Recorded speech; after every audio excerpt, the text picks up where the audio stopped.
finally back in their hands. They're a few moments away from reclaiming that trophy.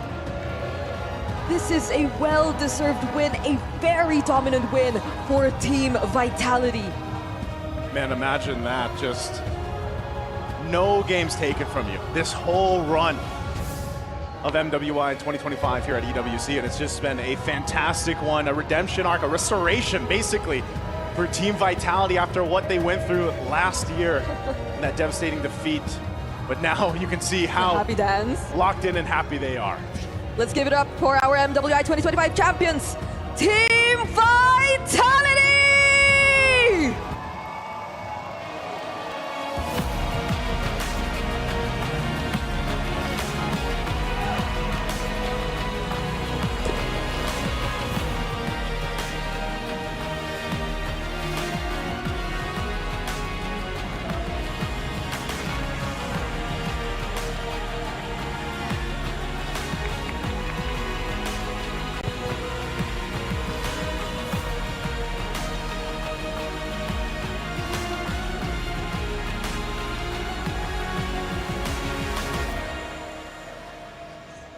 They didn't just win, they conquered every challenge without dropping a single game. They walked the golden road, flawless, fearless, and unshaken. They proved what it means to rise above. They reminded us all that nothing is granted, everything is earned. They played with purpose, they played with pride, they played limitless! Untouched, unmatched, undisputed, the Queens have completed the Golden Road 3 times! Queens of the Hive, Queens of the Land of Dawn, Queens of MWI! Ladies and gentlemen, this is Team Vitality, your MWI 2025 champions!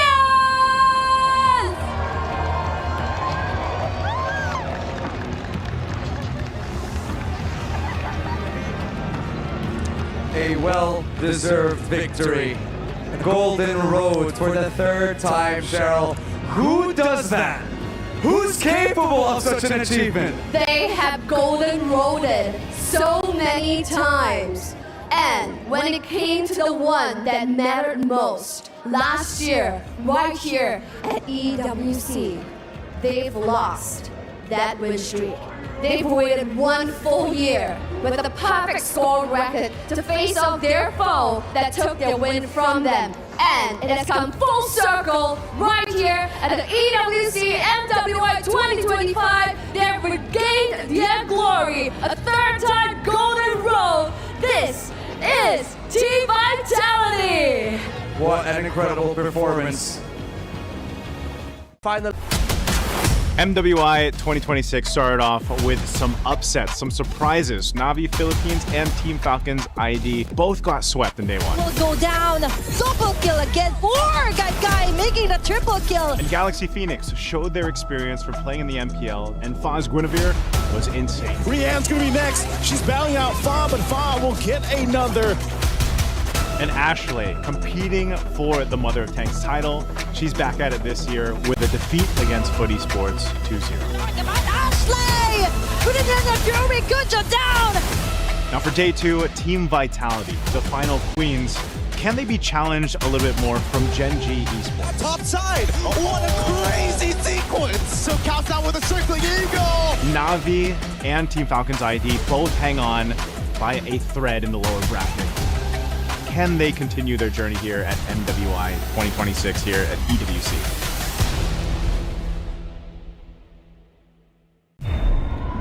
$75 million, 25 tournaments, over 200 clubs, only one club champion. The club championship is the beating heart of the Esports World Cup. Over 7 weeks, Esports clubs send their players to compete.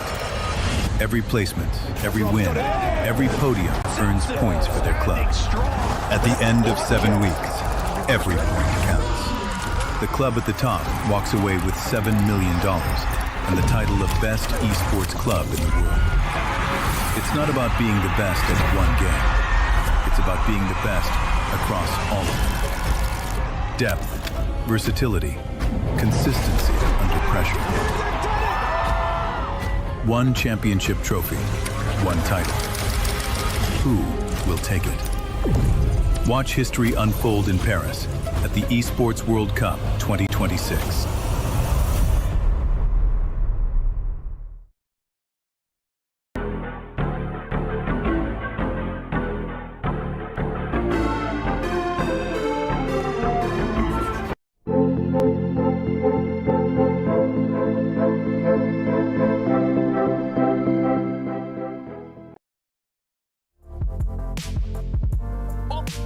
Gentlemen, all right, there we go. Welcome, ladies and gentlemen. This is MWI at the Esports World Cup 2026. Day one was absolutely amazing. And now we're moving on to day two where, hey, we got 3 elimination matches. Welcome, my name's Afel, and this is the Weebed Bros. Alongside with me is Leo as well as Remar. Remar, yesterday you were the desk host. Yeah. You know, thank you very much. Now, gentlemen, how are you feeling for today? In fact, 3 elimination, that's insane. I am trying to forget the fact that one of the tournament favorites, Navi PH, is on the brink. That is the number one thing on my mind because yesterday, all of my predictions, all of them, I think were turned on their heads. I think that's what LaFell means by a great day. The fact that we don't know what is going on. Yeah, and that's a really sad thing. We're like the heartbreak stream today, but at the same time, how do we balance all the heartbreaks with the fun? I'm sure we can deliver the fun, and the fun is going to be coming from the action. But yes, we're going to be seeing some keys crushed today. I mean, like, here's the thing. For us, it's fun because we got a lot of things to analyze because as of right now, nothing is solid just yet. The thing that is solid is the trophy. We're going to be checking on the trophy system just for you guys to remember what's going on here at EWC. The Esports World Cup, the most elite competition in the world. Its trophy system is built to match. The Club Championship Trophy, awarded to the one club that rose above the rest and reigned supreme across all EWC games. Every participant earns a key engraved with their name. That's their right to compete. Reigning champions hold a key unlike any other. The game trophy is the ultimate prize for every game's champion, incomplete until a champion's key is inserted. The champion's key frame is locked into the totem, a stone marker of legacy, etched with every EWC champion. The losing keys are crushed. The champion claims 3, a personal reminder of who they defeated. The rest are preserved beneath the totem in resin. Every fallen contender captured forever. Will you be remembered or forgotten beneath the totem? At EWC, nothing is granted. Everything is earned. Play is in our DNA. Whenever we let it out, it becomes our superpower. Now imagine an entire city being built to supercharge it. Kadir City, powered by Play. Let's talk about this, right? Imagine having your heart in your hands in the form of a golden key. Now, EWC MWI just started yesterday, but for all the teams, it started months ago because you don't get a free ticket coming here. No. You have to go through your own qualifiers, beat every single team in your own region to get here. And here's the thing, now is the real deal. Every time you walk, you will see a lot of key crushing machines. And if you lose, you got to hand over your key. And that breaks everyone's hearts. Not to mention the actual physical journey that some of these teams took. Anywhere between a 6 to maybe 30-hour flight. Yeah, a lot of traveling all across the world. And of course, you mentioned it as well, LaFell, the sacrifices that they had to go through going here to qualify. And for a good amount of the teams that we're going to be seeing today on this stream, it's unfortunate that we are going to be seeing their keys crushed. However, that just means we're going to be seeing some really great action. When you have your backs against the wall, that's when you show off your best MLBB. And in case if you guys just tuned in, We will show the format explain later, but just a TLDR, a summary. This is a double elimination format, meaning to say you can lose once. It's still okay. But the moment you lose the second time, that's it. Your run is over. You got to win 3 times to get to the next stage. On the flip side, if you win 2 times, that gets you that much closer to 150 Gs. The entire tournament is 500K, man. Like, here's the thing. Every team so far showed off their hard work. The fact that yesterday the favorites were swept, it showed that the meta right now feels more brawlish, feels more team fighty. So it really does seem that whoever is more, I would say, brave to go for it, they can go for it. But in fact, we were talking about the format. Now let's show you guys with this format explainer video. MLBB Women's International returns to the Esports World Cup 2026 for its historic 3rd edition. And for the first time ever, the grueling battle heads to Paris. As the one and only all-female championship at EWC 2026, 15 teams emerge through qualifiers spanning over 60 regions. Only one team bypasses the chaos, Team Vitality, returning as the title defender with a direct invitation. 16 elite teams will fight for a staggering $500,000 prize pool, one of the largest in women's esports history. MWI features 2 brutal stages, the group stage and the knockout stage. In the group stage, 2 groups of 8 are each locked in a double elimination showdown. To survive, teams must secure 2 series wins to claw their way into the knockout stage. One loss drops you straight into the lower bracket, where every match is crucial for survival. Lose again, and your tournament life is over. 8 teams will be eliminated. Only the top 4 from each group will advance to the knockout stage.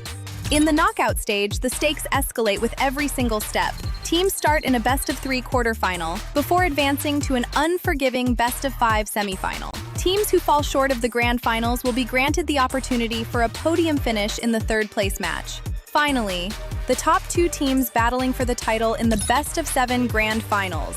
In this single elimination format, every match is do or die. On the world stage where dreams are shattered and history is made, a monumental $500,000 prize pool and crucial club championship points are on the line. But only one team will rise above. In the first of 2 MLBB championships at EWC, who will be crowned the queens of MLBB? 2 champions, 1 game. This is MWI at EWC 2026.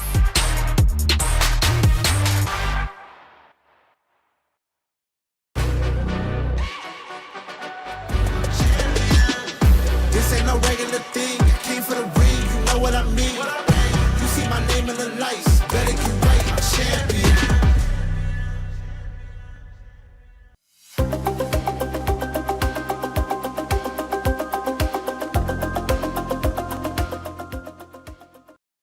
The format is unforgiving, but that's how you become a champion. Being good sometimes just isn't enough. Speaking of, let's talk back about the previous champions, right? 2024, now known as Na'Vi, was the champions. 2025, it was Vitality. Now we got to see whether Team Vitality can actually hold on to that championship throne, because here's the thing, teams have showed up this year. I'm not feeling too great for Vitality, honestly.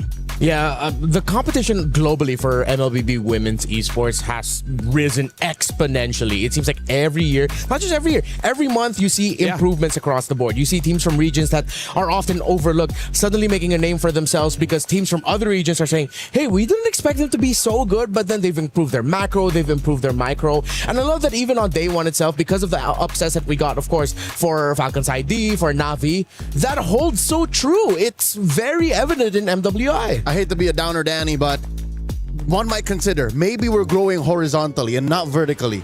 Maybe it's more a matter of quantity and quality because we're just seeing more and more tournaments. So maybe that's why we have this doom and gloom feeling for our defending champions. And now for us to continue the conversation, let's look at the brackets. We're going to be looking at Group A first just to see the journey currently, because we're looking at the opening matches coming in from yesterday. Seda, amazing performance, able to beat out Team Falcons ID 2-0. And then Team Ray Young able to take down Aurora Gaming. Had some struggles, 18, 21-minute games, but eventually they got there. And Keltec Cyber Team, also a team to watch, able to defeat out GK Esports and Twisted Minds.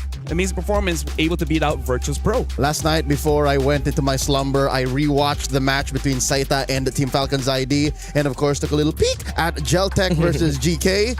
I'll tell you now, those sweeping wins are dominant. They literally put them in their place. Yeah, meanwhile, in Group B, I loved what I saw from Genji, of course. A little bit disappointed in Foot, but I think it's a little bit more of Genji, which is really in their A game yesterday. And of course, MIBR lost, actually delivered a pretty entertaining game against Vitality in game number 2 after getting dominated in game 1. They were testing Vitality in terms of the micro capability, so I'm excited to see them go up against Foot. Hopefully, we get a 3-game series between those two because I feel like they have so much more to show.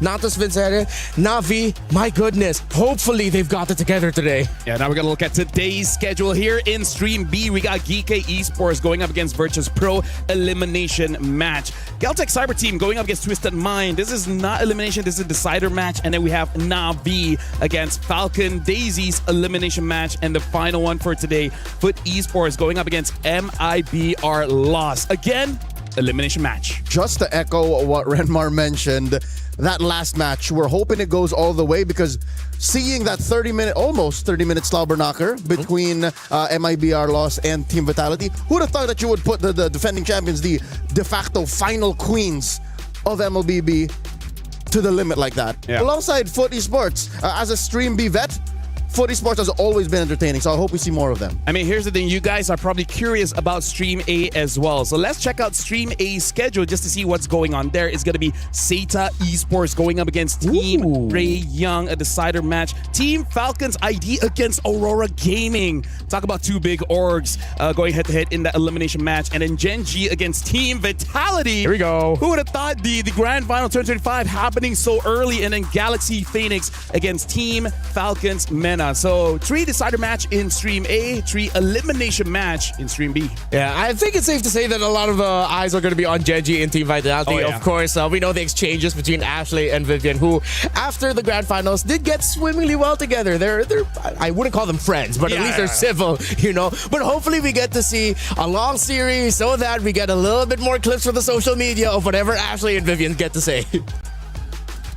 You know what? I feel like Ashley, if she really wants to make it entertaining, be like, if you really are the mother of things, you would have been Marcel.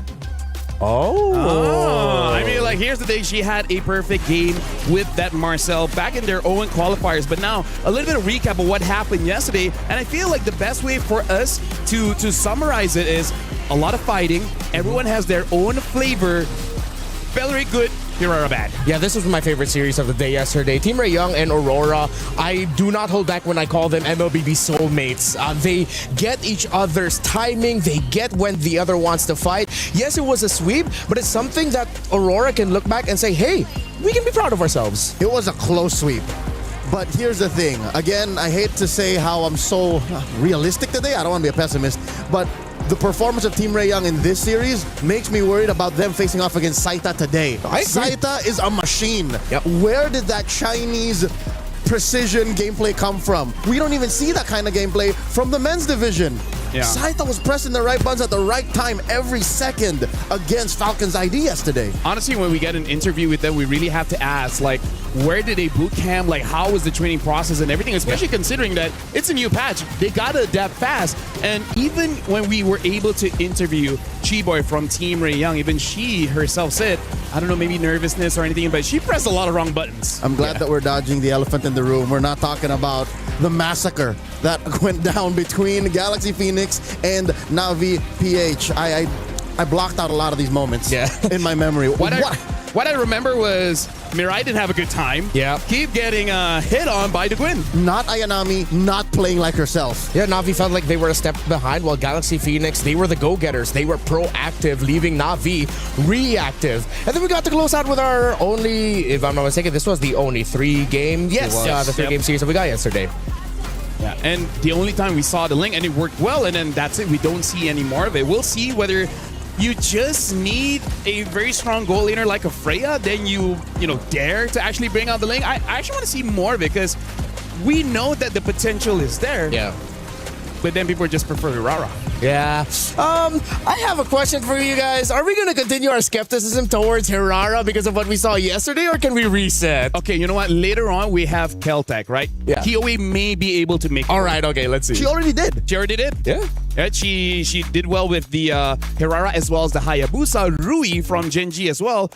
Amazing game on the Hirara. Not just, I think Saita made it work too. Yeah, now we got to talk about story of the day here. Na'Vi going up against Falcon Daisies as the elimination match. I would say both teams, we would not have thought this early on in the tournament that they'd be in elimination match. At least one of them should have won their first bout. Yeah, what's going to be a tough thing is, honestly, I'm scared for Na'Vi, Falcon Daisies, because of what they were able to show off yesterday. I really think that they can surprise Na'Vi here with their aggression. If Na'Vi wake up today and they're still like doubting themselves, overthinking how they're going to move in the game, they're going to get surprised by Falcon. The final series yesterday, game 3, a good 60% of that belonged to Falcon Daisies. Yeah. They could have definitely been in the upper and played their decider today, but again, it's the weird picks out of Falcons Vega Mena that put in there. Let's talk about the first match. Here we go, jumping in. GK Esports, aka the most international roster in the Women's International this year. Yeah, we got Elisa, Electa, Yue, as well as Yennefer and Neferia, which so far,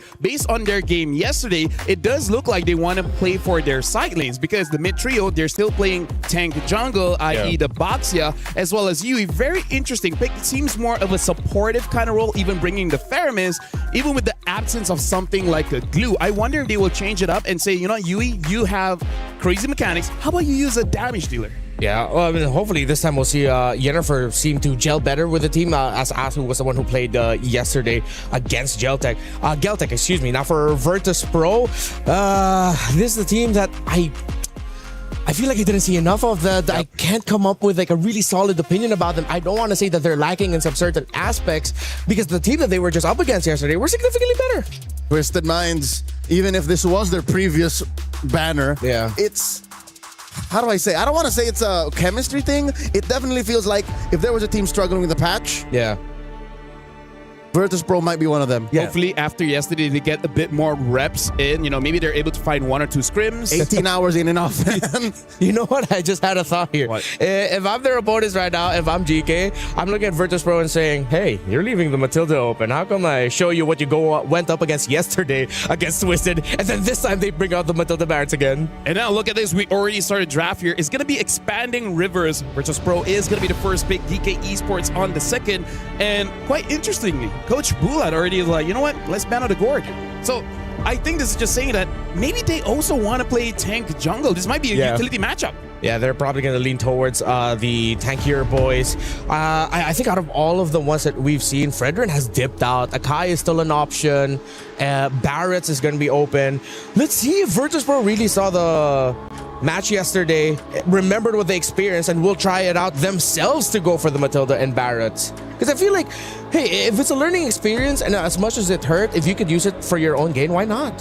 Yeah, I feel like this is also like just showing that they watched the match yesterday, banning out that Baxia, just to make sure that they don't have that kind of comfort. And now even the Matilda gets banned out as well. But yeah, I want to see if Geeke, they will default to a Barats or something else. I like the mentality. Yeah. This is what beat you up yesterday, so logic dictates you might try to flip it on us. Never mind. Yeah, exactly. Because even if you take away the Matilda, and we were in agreement yesterday, the Matilda is what made the Barretts work.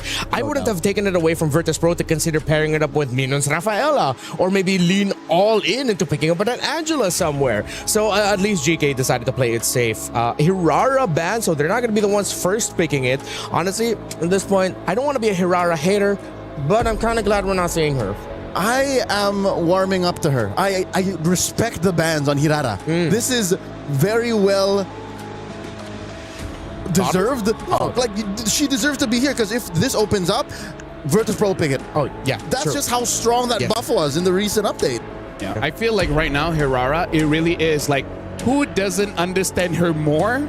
Because we've seen teams where even yesterday Chiboy said that they had difficulties against Hirara because she still don't memorize her skill kit. Yeah, I feel maybe some players like, actually we don't memorize their skill kit as well. She has 4 skills. Yeah. 1, 2, up, down. And there's no definite best combo. It's always subjective, right? So Yeah. that also makes it so that we don't know which one they're gonna go for. She's like a step above Suyo, weirdly enough. Speaking of Marcel now, first pick, finally getting picked up here. She always gets banned, so this is the Exactly. first time. At least on our stream. Yeah. Actually, no, yeah, we didn't see any Marcel at all on the picks part. There you go. And this means that they could definitely go for, if they really want to lean towards the utility, you go Fred, you go Kimmy, you get the Kimmy-Marcel combination together, and it's sound. I'm not against it. But for GK, they have a lot of picks open for them. Freya, Paquito, Esmeralda. Remember, Marcel gives a little bit of shields also to the lowest health member, and Esmeralda probably would be happy to go up against that. Okay. They pick up the Valier for the pokes because they're expecting Virtus Pro Freya, to go please. for the tanks. Freya.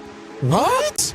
Freya as well as Paquito was open, and yesterday, Alyssa did use a Paquito. I'm a bit perplexed how Freya is not prioritized here. Coach NKS, where is this coming from? I can't even begin to draw the line. Folks would say, hear me out. I'm not even, I don't even see you. Where is this high loss coming from? Good start though, Virtus Pro. Great swing back. Yep. They're winning the first half of the draft, no doubt. 100%. Carrie and Eve. Already having the counter, and right now, Geeky, they're like, are you, it's like Virtus Pro saying, are you sure you want to tank?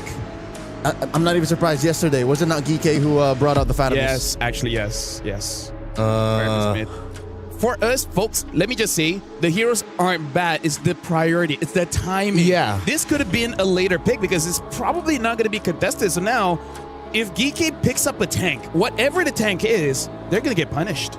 Yeah, I mean, Against Eve. And the The carry is carry. also there too. They're gonna need to have an EXP laner. Honestly, at this point, I wouldn't mind just picking up a Yuzhong or a Benedetta, something that could really just slice up the formations of Virtus Pro, Alice. Not exactly what I had in mind, but you could see it's somewhere along the lines of that idea. But there's other better picks at this point. It's a straight line, yes, but it doesn't deal the kind of damage you want. Yeah. Gentlemen, let's talk about this with the audience here. This is an elimination match. It's all in, right? And the problem is they are walking into their counters. Yep. Right? So let's talk about this Remar. Why does Geek get the first 3 picks? Is not the best against the first 3 picks of Virtus Pro. Well, first off, with the Valier, who are you really trying to disrupt? It's like you picked it up thinking that they're going to be picking up the tanks, okay, but then Marcel, after the pushback, can easily just do what Marcel does yet again. While for the high loss, yeah, sort of somewhat of a combo for the Valier, but it's sort of just like you really want to pair 2 magic damage roamers mid pairing in the center? Not to mention 3 after the Alice. Yeah, after the Alice, it's That's like it. they're being way too honest, and I don't know why. Build me a Radiant Armor stat. Yeah, Radiant Armor. GK's opponents are 2, themselves and Radiant Armor. Right now, honestly, Virtus Pro is kind of helping by banning out the Harley just to make sure that, imagine if they pick up like a Harley and a Harif. Yeah. One of the easier tank builds against that kind of lineup. Unless GK are leaning towards the idea because Magic is some of the best that you can dish out for early game dominance. Sure, but then you're up against a roamer that makes shields for himself, great poking mid laner that makes shields for herself, somewhat negating the damage that you want to dish out. Yeah, the early game advantage that an all Magic lineup might have is denied by the range of the Eve and just the go again re-engage nature of a Marcel. And honestly, with all the HP, Carry doesn't even need 3 items. Yeah. 1.5, it's already terrifying. Yeah, no one can reliably find her, not even the Alice. All Kari needs to do is just, all right, let me back off real quick and then go again. Iritel. I mean, like, Berserker Fury is pretty strong. Yeah. It's true damage. Maybe it will be enough. So now we got to look at the jungler, because now Nolan is no longer there. Yesterday we saw Falcon's ID bring up Iritel as well as Hanzo. I don't think Geeking should go for that. I don't know. I feel like Virtus Pro is really winning out the draft here. Miss Meow's pick is also just going to ruin whatever GK picks up Red 5. This isn't even a Red 5 you're in control of. Honestly, even just the Marcel, it's hard to think of the right assassins that could go for, unless they're just going to lean towards picking up a Lancelot, or if they're going to go really crazy and pick up a... Oh my god, they get the Lancelot! And man, Virtus Pro are reading GK perfectly. At this point, GK might just be stuck with the Roger, but even then with the Marcel there, it's like, oops. I would say Virtus Pro didn't need to read. Yeah. They're just like, I mean, Hey, if the obvious answer is there, it's probably the correct one. Literally leaving space on the plates. Like, yep, that's where that goes. Yep. This makes the very early Valier pick even more so. Benedetta jungle? Oh. Well, gentlemen, I feel like I've seen this one before last year, if I remember correctly. Not sure if it is the same player, but now, gentlemen, I feel like we're in agreement that Virtus Pro lineup looks pretty meta, and GK maybe is just comfort. Because yesterday, Yui did use a Valier, didn't win, but I don't know about this one, gentlemen, Leo, as well as Remar. Good luck on casting this one. This would be the first elimination match here at MWI. I concur. A best of 3 for tournament life coming your way. I hate to open up with such a heartbreaker, but Renmar, this is the job. Someone's got to do it, and today's the day that we send one of these ladies home. Hey, if GK make this lineup work, if them leaning towards their comfort and their idea of what is the best for them, all the props to them. I will not take back everything that I've said. I will just praise them for making this work. Here we go into the Land of Dawn for the first bout of the day on Stream B. It's Virtus Pro facing off against GK. You can see Minun just crossing over already. Yennefer's a centaur. She's literally got 4 legs, but she can't chase Minun. Yeah, that would be a losing bout if you try and, play defense on a Marcel. Seems like a guy with a camera is faster than a 4-legged creature. All right. I wonder. Rafa's already taking a lot of damage. Very low. This is a Jungle Alice. It's been a while since we've seen it, but again, not the first time we've seen the likes of Cambodian once import MP the King rock a Jungle Alice, so we're not totally surprised. I actually prefer this. Yeah, much better than the Benedetta, because when you look at the Jungle Alice, there's a chance that VP might not have the right damage profile early on until the carry's online. Yep. Alyssa here, putting the right amount of pressure, the necessary amount of pressure. So at least there's a little bit of speed coming out of GK in the EXP lane. Yeah, meanwhile on the gold lane, very tough duel between Nefria, and Lunar. Oh, Lunar's really taking it to the limit, but Nefria's way too healthy. I like it. Yeah. If down bottom, a little speed coming out of GK. Up top, it's the same. So at least it's better on the side lanes. The map isn't completely blue. Although clearly in mid, there's a priority for a VP. Okay, this is where we'll see if our theories about this Alice is gonna work out for GK. Already level 4 for both junglers. How will they be able to fare with Alice just diving on them? 10 seconds to the turtle. Minun, check in range, runs right into Alecta and Yennefer. Renmar, have you noticed? Revitalize Marcel. Oh, right. And Quantum Charge. So it's a hybrid build. Yeah. I think it's because Minun acknowledges that she will be receiving a lot of pokes, so she decided to pick up the Revitalize to keep her alive a little bit longer. Alecta and Yennefer are nearby. Alecta can easily just go in. Alyssa will be here. The formation of VP is going to get torn apart if they are not careful. Yennefer getting stopped. Yui as well. Lancelot goes in. Yennefer gets taken out. Miss Meow with the kill. The turtle is still up and it's going to go to VP as GK are just trying to get some kills to recover, but Elisa has realized that it's too dangerous for her to stay. And the throw of Ruin after the gleam is perfect. Elisa finds a living. Mechanical precision. You don't have the flicker, so you can't Throne of Ruin flicker. Instead, she threw the gleam, casted the Ruin, and then went in. What a post-turtle punish from GK. This keeps the lead at a palpable 600, 700 gold lead. All right, so they are making it work. The adjustment, as you mentioned, I agree with you. Putting the Alice in the jungle, a much better idea. But how this fare once VP has items. GK, I think they just need to keep pouncing. Don't take it as we're waiting for the Alice, we're waiting for the Iritel. Play it as if you were on time anyways. Yeah. That's how you get away with a little bit of tardiness. Like, Yeah, you exactly. pretend like you were there this whole time. Yeah, what did Darth Vader say? He always arrives on time, he's never late, something like that? That was Picard. Oh, that was, right. Here we go, Miss Meow threatening Alecta. Say what you will about us being a little more comfortable with the Alice in the jungle, but it's still very slow. It is, but it's a weird pace that I think maybe VP is, they're getting slightly thrown off by this pace as well.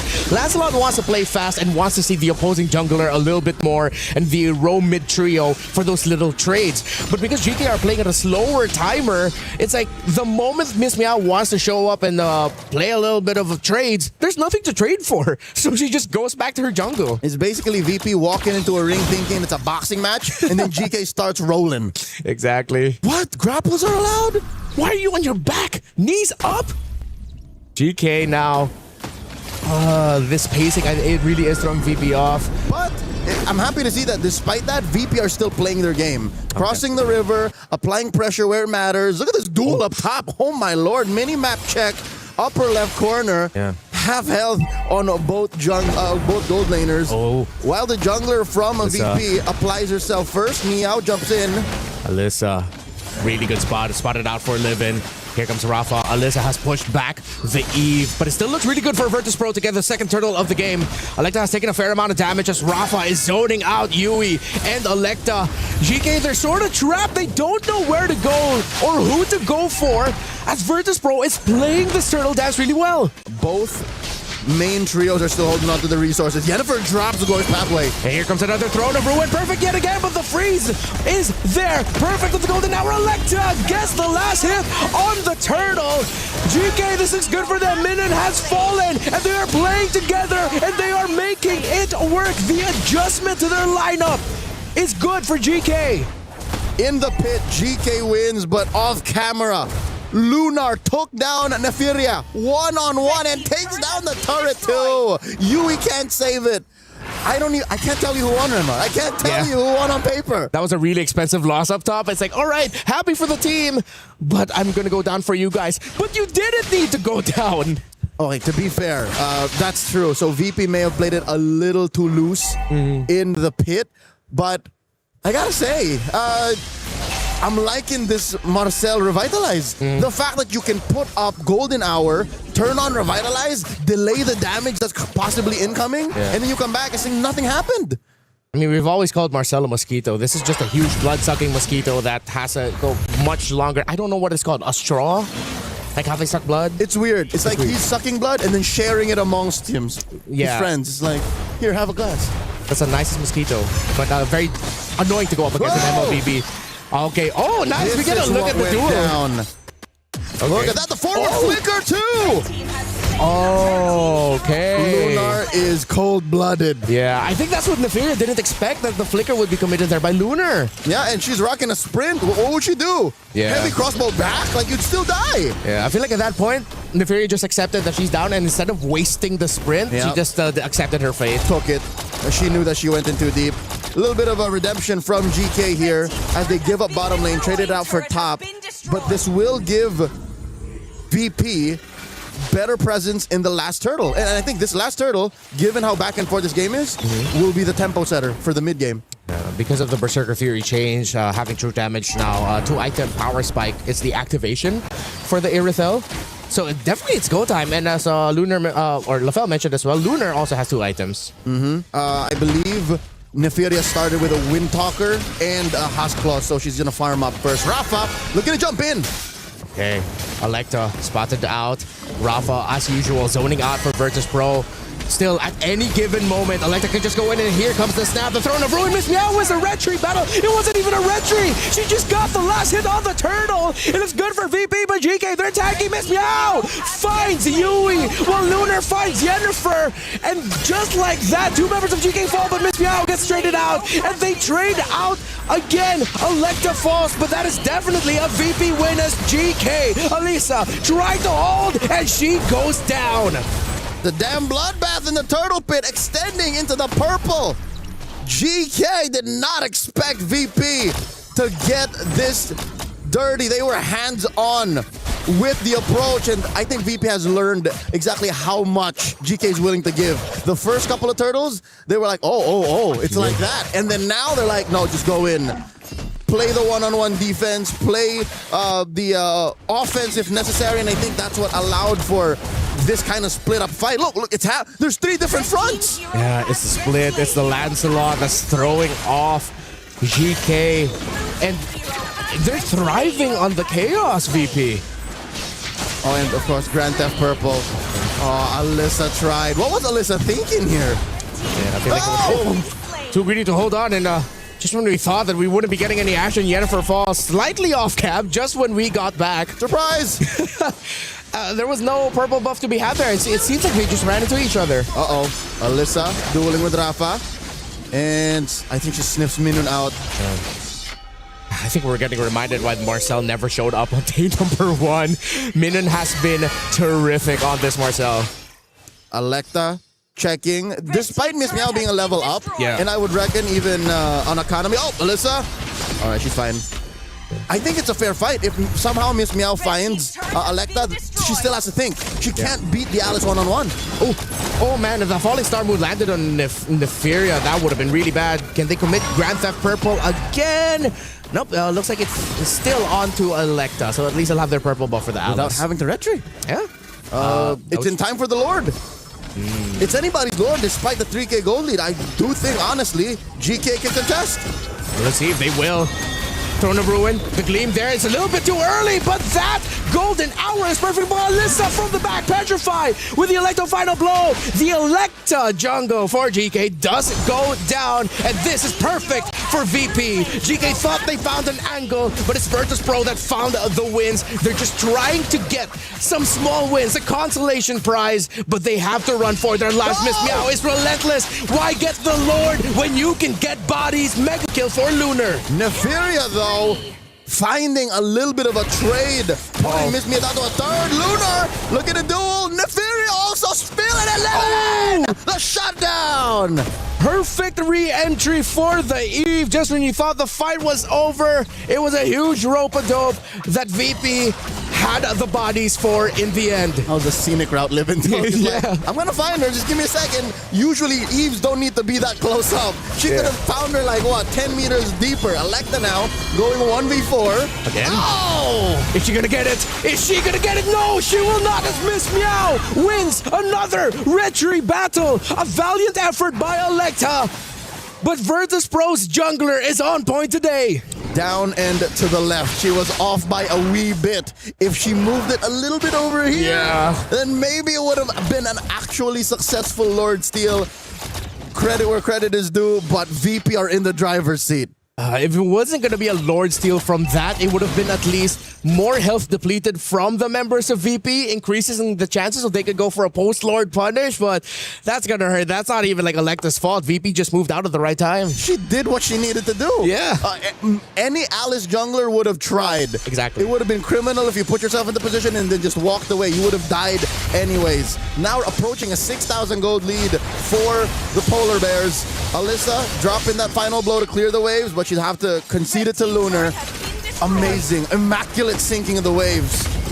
They are holding everything. Oh, it's going to be a surprise dive by GK. But the golden hour by Minion again, keeping VP alive and wrecking the flow of GK's team fight. Electa is left alone. She's forced to gleam out and she gets punished by Miss Meow, who takes a lot of damage from Neferia. But Virtus Pro are still in control. Electa falls in the attempt to slow down VP's march. And now in the absence of their jungler, they're going to lose an inhibitor. I'd say maybe another one in the next 15 seconds if VP have their way. It is all VP.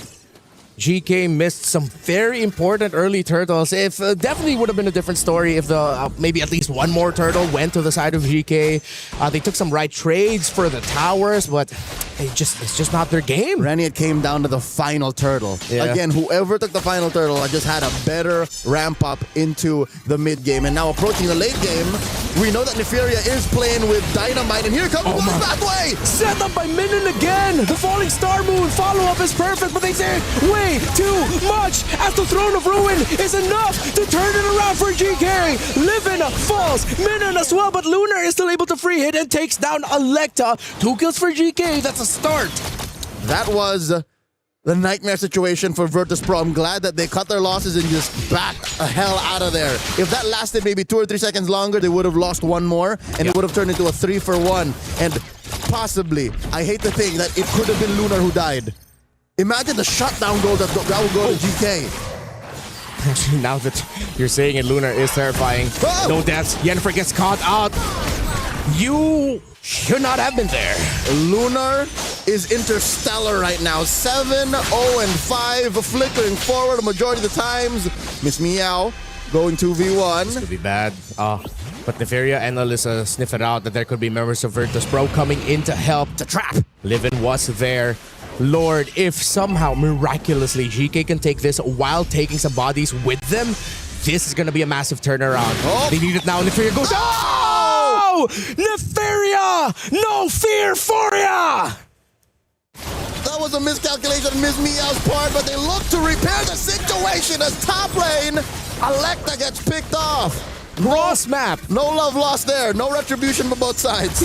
Jungle for jungle when we least expected. Then we were away from the objectives at both points. Here comes Alyssa with Electo. Find up low golden hour as well. Nefaria able to free hit. Alyssa falls. Lunar is still a monster. Unkillable to the moon. Minin falls. Lunar and Livin. They're trying to poke as they still have the Esmeralda with them to hold the front line. Legendary for this carry. 905. Now 10. She's hitting double digits on these kills. Virtus Pro took down 3 members. There's no way, even in the absence of Miss Meow, who's here in just a jiffy. There she is. They have a retribution. Score another Lord, denying GK a comeback. Virtus Pro. You got to feel for GK at this point. It seems like with every win that they get, just when it looks good, Virtus Pro gets something back.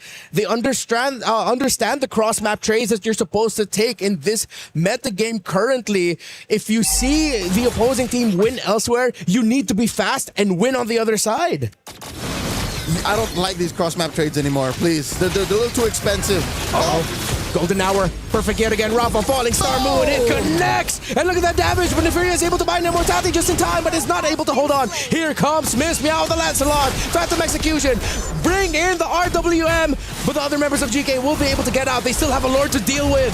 Despite there not being additional kills, I think it's worth it. Virtus Pro pulled out a lot of major resources. Yui! And the entry, though, by Electa might be the last glimpse of hope. But hope will get dashed out as Livin gets a double. The Lord is here, and VP takes game number 1. Virtus Pro slipped up maybe twice total in this first game, but alas, it still ended under 18. 2 Lords all it took for them to put themselves at match point. 1 more game loss, and we say goodbye to GK. Surprisingly competitive after the early game that we got.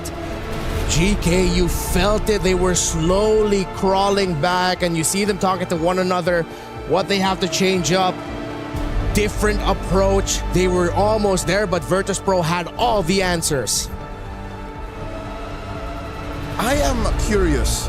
Would it be the draft you would change a little bit more, or in execution? Because there were definitely highlights, yeah, no doubt. But draft-wise, could there have been maybe 1 or 2 tweaks? That's still what I'm looking at. That's still what I'm thinking about. Really does feel like it. Hello. All right, now I'm back. All right, here's the thing. I would say yes, because honestly, in this game, it all falls down to basic MLBB logic. The draft that GK had, they will do well for the first 7 minutes, and then they did. But the moment that Lunar got 2 items, that's GG. That's the end of it. It's kind of like, just to simplify, we're playing rock, paper, scissors. I'm already putting up rock, and then you just pick up scissors. Right? Yeah. And it's not a surprise. I keep showing, I'm not changing. This is a rock. I have Carry second pick, Marcel first pick, Carry second pick, and then it's like, let's get all the high HP heroes. So I'm rock. Yeah. And then you're already showing rock, and then you're like, yep, scissors. Right? So it's a fundamental mistake where you just got to respect your opponents, especially in an elimination match. You're basically shooting yourself in the foot here. So here's the thing. Lunar was the win condition. You have no way to shut down that win condition. The hope is the Irita will win so hard that it wouldn't matter. But that was not the case. She needed the help. She needed one diver that has a different source of defense than just high HP. And she also needed Virtus Pro to make mistakes. There were, again, 1 or 2 times wherein they fought in tight spaces, wherein the lineup that GK ended up with actually wins. Let me just pose this question. What if GK had a Farsa? They would have been better. They could have killed Lunar, and at that point it's like, hey, you know what? The rest is fine. They would have at least matched the range on Livin. Exactly. Yeah, what's the range difference? You could see in some moments in the aforementioned fights in tight spaces how well it could go for the High Loss and the Valier. Add to that the Alice. But then you're up against a Marcel. The first pick alone stops a lot of what these two want to do. Hence why we reacted a certain way during the draft. And folks, we got to be critical here because, again, just to remind everyone, 500,000 total prize pool. Champion gets 150K, and this is elimination match. You're going up against the best of the best. You always have to assume your opponents are a 10 out of 10 on all these heroes. You can't be like, I cannot play that. No, you need to be at least on equal grounds. You can't be having a losing matchup. And more than just tournament life, again, by winning this match, you already up your prize winnings. True, yes. Yep. Right? So this is more than just the now and here. Big picture. You need to draft and play as if it was your last, because it really is. Like, this is it. GK, I think they know what's going on. And again, I think we brought this up. Benefit of the doubt, right? Devil's advocate, it comes down to comfort. It's what they prepared. It's what they have in their arsenal. So it's just down to how well they can play it. If that's the case, I think the best strategy that a coach can have is try to get blue side first pick and ban out the carry. Because that's the biggest bane towards their draft. Yeah. Right? If the carry is not there, sure, picks like the Claude will be a problem. Picks like the Eve would be a problem. But at least you take out the obvious. So ban carry, ban Matilda, ban Marcel. Yeah. Yeah, the Marcel has to go unless you're really good at a Hilda or a Khalid to match the Marcel. Yeah. A lot of the draft wins here from Virtus Pro just really came from the fact that the High Loss and Valir were prioritized. It was easy to just pick up the even carry. Could have been red 4 or 5. Yeah, it could have been later. I mean, like, here's the thing. We will give time for the teams to think about it as we also think about what will happen in game number 2. For now, we're going for a short break, but when we return, we'll continue this elimination match.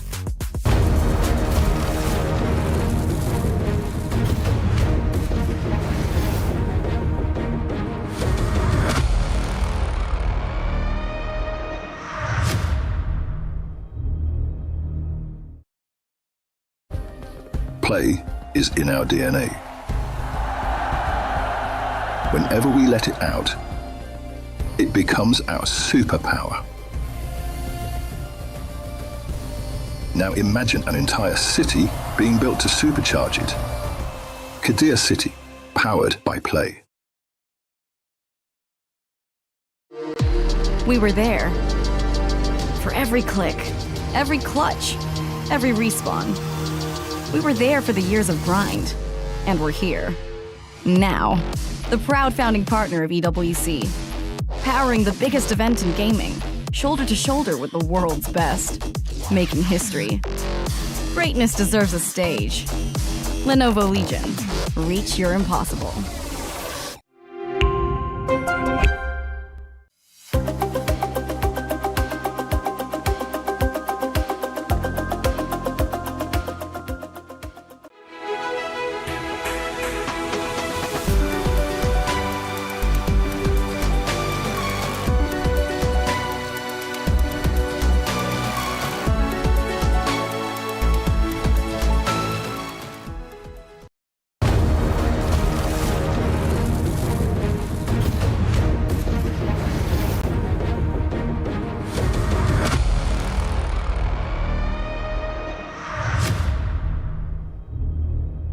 Welcome back, ladies and gentlemen. This is elimination match between VP against GK. VP right now is on the board. They need one more win to move through and eliminate GK. So now, let's talk about the change here. I really feel like priority has to be in line with the meta. Like, comfort, yes, but at the same time, you know, some things can be pushed a bit later. Not even the meta.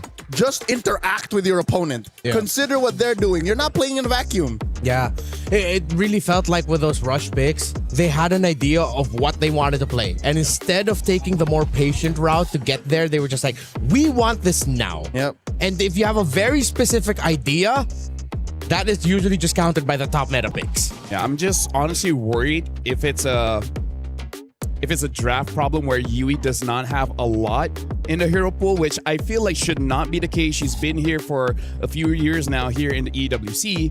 And Valir is okay after you've seen some picks. After you've seen a Phoveus, makes sense. After you've seen a Hylos, makes sense. After you've seen a Kai, Fedrid, Boxer, makes sense. Or whatever your opponent's mid is. Yeah. So just, okay, am I willing to play a, medium range mage? Yeah. Because I'm pretty sure Yui dealt this much damage to Livin. Yeah. I can't help but Most think of the damage is just Marcel. Yeah, I can't help but think that maybe that high loss and Valir was also just like their idea of, okay, this will counter this Marcel. Turns out that wasn't the case. Nah, as a Marcel, no. Really, no. Because it's very easy just to dodge. Yeah, exactly, right. I'm more annoyed by a Hilda because she will not go away. Yeah. And she might kill you. Yes. You give her 2 seconds on you out of a bush, you're dead. But here's the thing. I want to build on that. So maybe they overreacted to the Marcel. Like, oh no, we left the Marcel open. Pick these heroes. So in an analogy, you're saying they went to surgery for a boo-boo. Honestly, that's Instead of just a normal bag. Yeah. That's the best way to Could describe have gotten it. some ice, Yeah. a band-aid or something. You could have just washed the wound, but instead, no, I need stitches. Yeah. And the best of the best. Yeah, put me under, doc.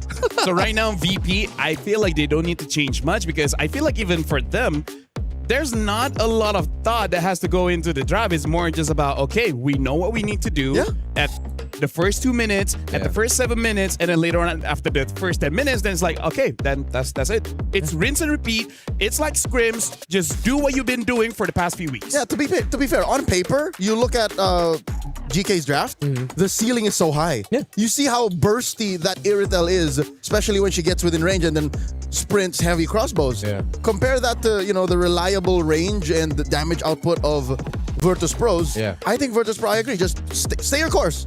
Same speed, same lane, you'll get there. Yeah, because on the other side, GK, it seems like they're just trying to set up for very specific strats that maybe they already prepared and we're like, oh, this is how we want it exactly. But then if your route to that is forgetting about some of the best picks in the game today, that's not really the right way to do it. But actually, if I rethink on the draft, Belric was not banned. Belric? Nope. They could also pick up the belt. Like, you don't first pick the high loss. Third pick, see if it's viable. You could have picked up the Belric as well. You're right. I would have. I don't know about the Valir again. Yeah, exactly. Like, Belric red 1 or 2. Because that also does well against the Marcel. Yes. Folks, for those of you who don't know and are just recently checking in, Belric is great against heroes that run through your lineup. yeah. In the heyday of Joy and Cho in M6, Belric came out like, hello. And now, he's a thing again. Hello. That would have stopped the Marcel cold in its tracks. Esme as well. The Esme came a little later. Yeah. But again, that would have had... Honestly, any EXP, you would have been able to deal with it. It would have forced Rafa to go like, ooh, maybe not. I'm scared of the tree. And I gotta say, I was slightly upset that Freya and Paquito were just like... Yeah, they were forgotten about straight I was up. like, oh, this is Marcel. All right, this is definitely Freya +1. It's like, oh no, Freya was completely ignored because yesterday we did see Freya still pretty strong paired up with the Ling. That was an amazing game, right? From Falcon Daisies. Yeah. I think maybe also one of the reasons why they couldn't pick up the Paquito right away is because with the Esmeralda still open, from what I believe in Stream A, consistently they saw that if there's a Paquito and you play an Esmeralda against it, Esmeralda's having a great time. All that shield. Esme kinda is top dance dog around. right Yeah, now top in the dog. EXP. Yeah. For sure. You're Paquito, I'm Esmeralda. Okay, I'm like, oh no, how do I? There you go. Yeah. This doesn't work. So right now, honestly, looking at the draft, the teams are there. They are preparing. Is really just on the draft because I feel like the execution was much better than I thought with that kind of draft. So I think they know how to play that draft. It's just that you got to make sure you don't run into your counters. If you get countered later, you know what? Fair game. They drafted well, but if you already see it and you still commit, it's kind of like not that great. And now, while we're here, I just want to tell to everyone that right now 2 champions won a game. Make sure you have your champion pick because right now the event is now live. It's now until the 27th of July. Submit your predictions for the MSC and MWI champions for a chance to win 50,000 in-game diamonds, and as well as the skins for MSC 2021 all the way to 2025 tournament skins. Make sure you guys leave your picks under @MLBB Esports post for even more chances to win. So make sure you guys lock in your champions now and cheer for your favorite teams. 50K and the skins is a lot, but now going into draft, this time it is dangerous grass. GK are on blue side first pick, so they do have the priority in case they want to ban out a carry if they still want to go for a heavy HP lineup. Instead of wanting to consider picking it up for themselves, they just straight up said, nope, we don't want to see the Marcel. I'm worried when you don't know how to use Okay. Marcel. Yeah. So we are on point, right? Ban Marcel, ban Matilda. What was the other one? Ban Carry. Carry. Only if you want to go for a high HP build. Imagine you ban a carry, and then everyone is a squishy hero. Oh, Virtus Pro banning out the. Okay. Hey, this opens up. Yeah, I think besides the fact that, of course, they faced up against it and heard it, maybe there's a chance also that this is like a little bit of a throwaway ban from Virtus Pro, but I feel like that's just like the paranoia in me, like speaking. Yeah. Maybe it's just like second pick is like, I do not want to see your first pick Matilda. Yeah. I can't deal with that. So now DK second ban here. In terms of strong picks, I'm even hesitant just a little bit on stuff like the Freya as well as Paquito, considering that neither really prioritize it. So if that's the case, what else do you need to prioritize? Like the Eve? Juicin is still getting prioritized by some teams. Hirara. Oh yeah, Hirara. Hirara probably. Hirara. There you go. Hirara? No. Hirara. Woskov ban. Where's this coming from? Are they signaling that they want to play an Eve or a Farsa? Why? Or they're gonna play some kind of assassin? Yeah. I would be kind of happy if we see like a Fanny first pick. Or Ling. Or yeah. Yeah, Moskov is one of the few marksmen that Can protect yourself. Yeah, and are capable of, making prey out of a Ling or Wait, no, it seems like they're signaling that they want to go for the Freya. Yeah. They ban out the Fove, they ban out the Moskov. Imagine my disappointment if they don't pick it up. I will be disappointed with you. All right. Because, folks, we are not just professionals. We are passionate fans. Yes. Like, we watch the game, we have fun. But at the same time, we're like, we love MLBB that much. We love MLBB. That's why we've been doing it for almost 10 years now. It's been 10 years for you. Almost. For me, it's 9. I don't like counting. Oh. Yeah. I just noticed because of an interview a few days ago. I'm like, I've been here for 9 years. Since 2019. So this has to be the Freya. Yeah. It has to be. Please. Only choice, right? I can see if they want to first pick an Akai as well. Okay, I wouldn't mind. Yeah, there we Freya. go. Okay, all right. We're off to a good start. As they would say, Alhamdulillah. Yes. So now for VP. I don't know. I feel like you don't have to commit to an Akai so soon. Especially with the Valentine Open. I'm just wondering if GK will commit to a Freya gold lane and have something like a Ling in the jungle. Because they're already setting it up. Could be. And they don't have to commit to that until the second phase. Yeah. Because, again, no one would expect it. No one has... It would be better for GK if VP overthought. So yeah. As Electa had been using just Boxia in Stream A, you'd be like, yeah, there's no way she's going to play Assassins. No way. Oh, the Grok. Quite an early Grok as well as the carry. So, no tanks, please. No tanks. Yeah. Also, I like this because you're expecting there's a lot of dive going to be coming out of GK. So at least the Grok is going to be the little soft counter to that. You force dashes through his wall. Then, of course, you get a nice big knock-up if you just land it perfectly. Okay. I love how Coach NKS is actually showing some teeth now. Yep. Good. Heed our words. Interact with the opponents. Force them to play under you. So I like the Eve here, but they need one solid frontliner. This is not going to work without a frontline pick in blue 3. I think you don't need to get your Ling just yet. Yeah, just go for your tank. Even a Gatos Gacha, I would not mind. Well, they pick up an Atlas. Oh yeah. Haven't seen for a while. Only 5 times being picked the entire MWI. So yeah, again, a very good pick. Pairs up very well with the Eve. So this time a much solid start for GK Esports, and it's still a flexible draft, right? No matter the bans, they can still play around it. And now an Esmeralda picked up by VP. So both teams really solid opening. This is starting to look like going to be a very good game too. Yeah. Somewhat of a dead lane there. We don't expect the Esmeralda to be as proactive. But we don't know. Yeah, we don't know. GK might be the one setting the tempo through their Atlas and Eve, depending on if they can get their timings right.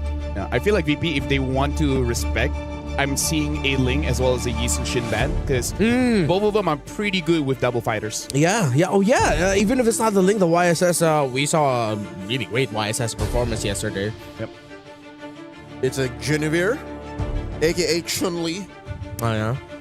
Which not a lot of people have been using. I've only seen one Chun-Li skin this EWC, and it was during the wild cards. Yeah, we haven't seen it yet in MWI, right? Yeah. yeah. And we did see Guinevere twice yesterday, the Guinevere Belleric, and it was a different skin. For the Kiev skin, yeah.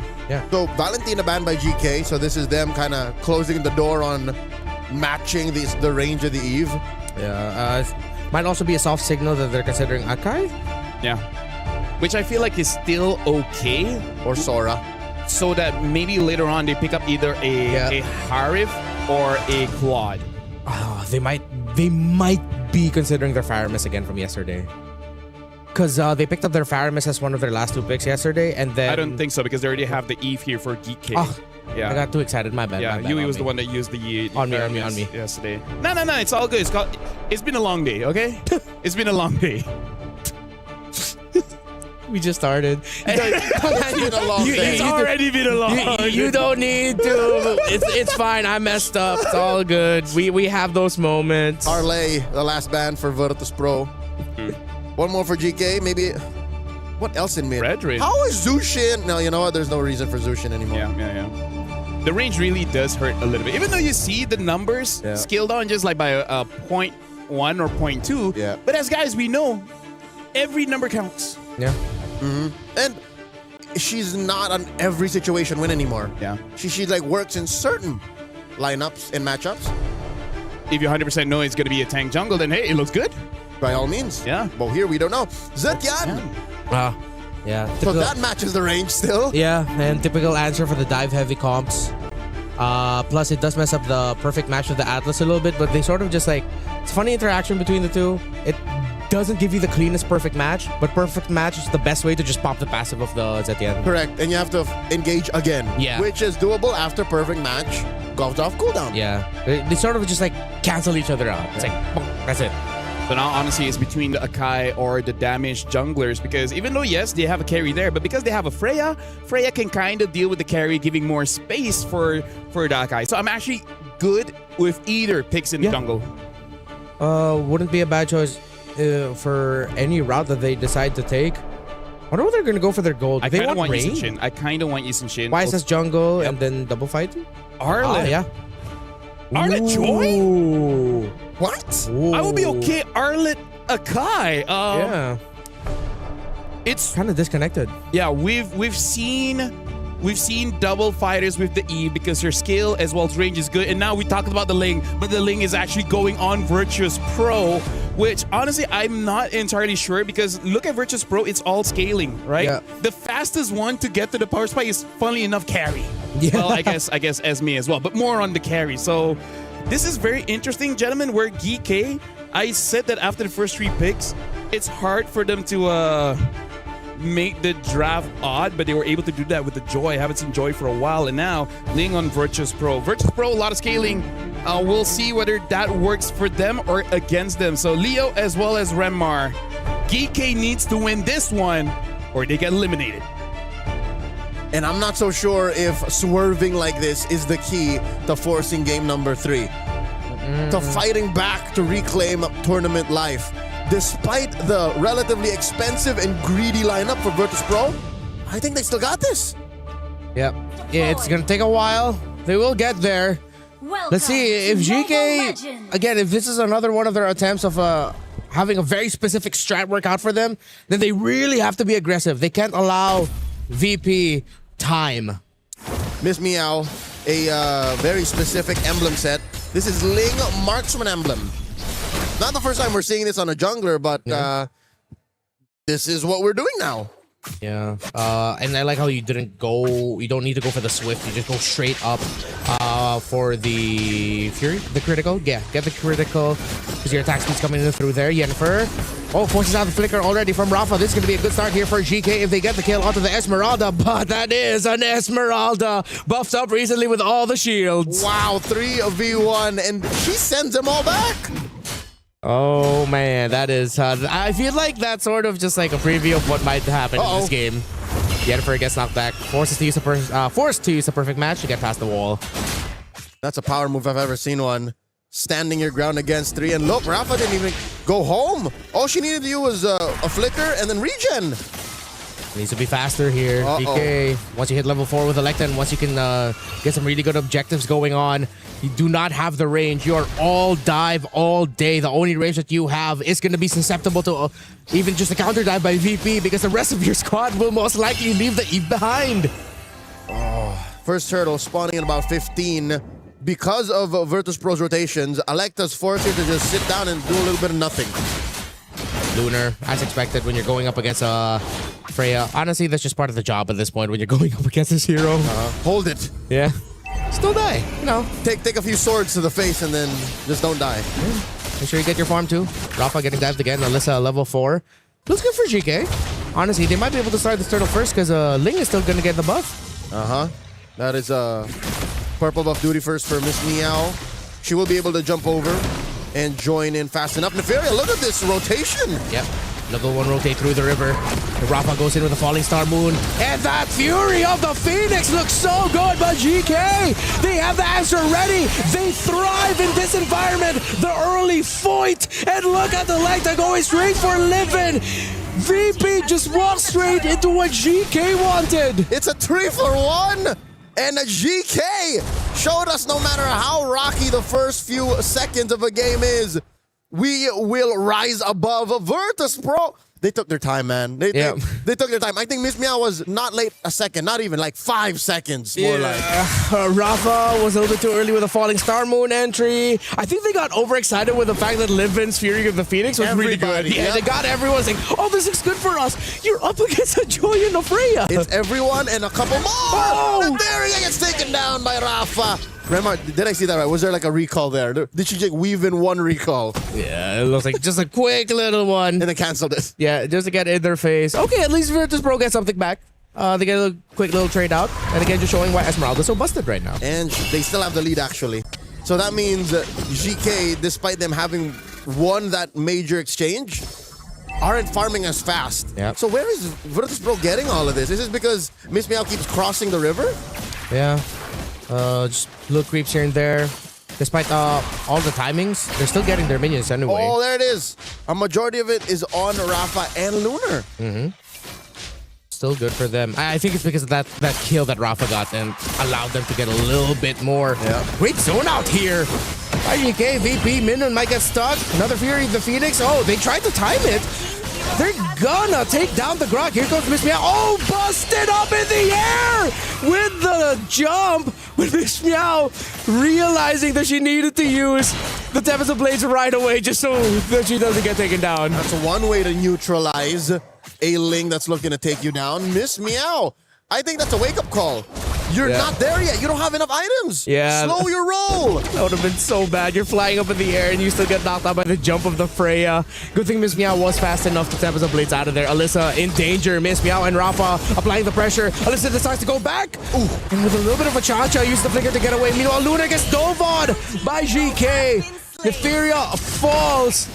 Virtus.pro, they will be able to get this turtle. So it's a turtle apiece. But can GK take the bottom lane? Oh, okay. Virtus.pro taking their lucky stars. Fortunately, we still had the shields, but that means GK gets a lot of gold from those shields. But wait, Miss Meow got the purple and guilty. Hey, take it.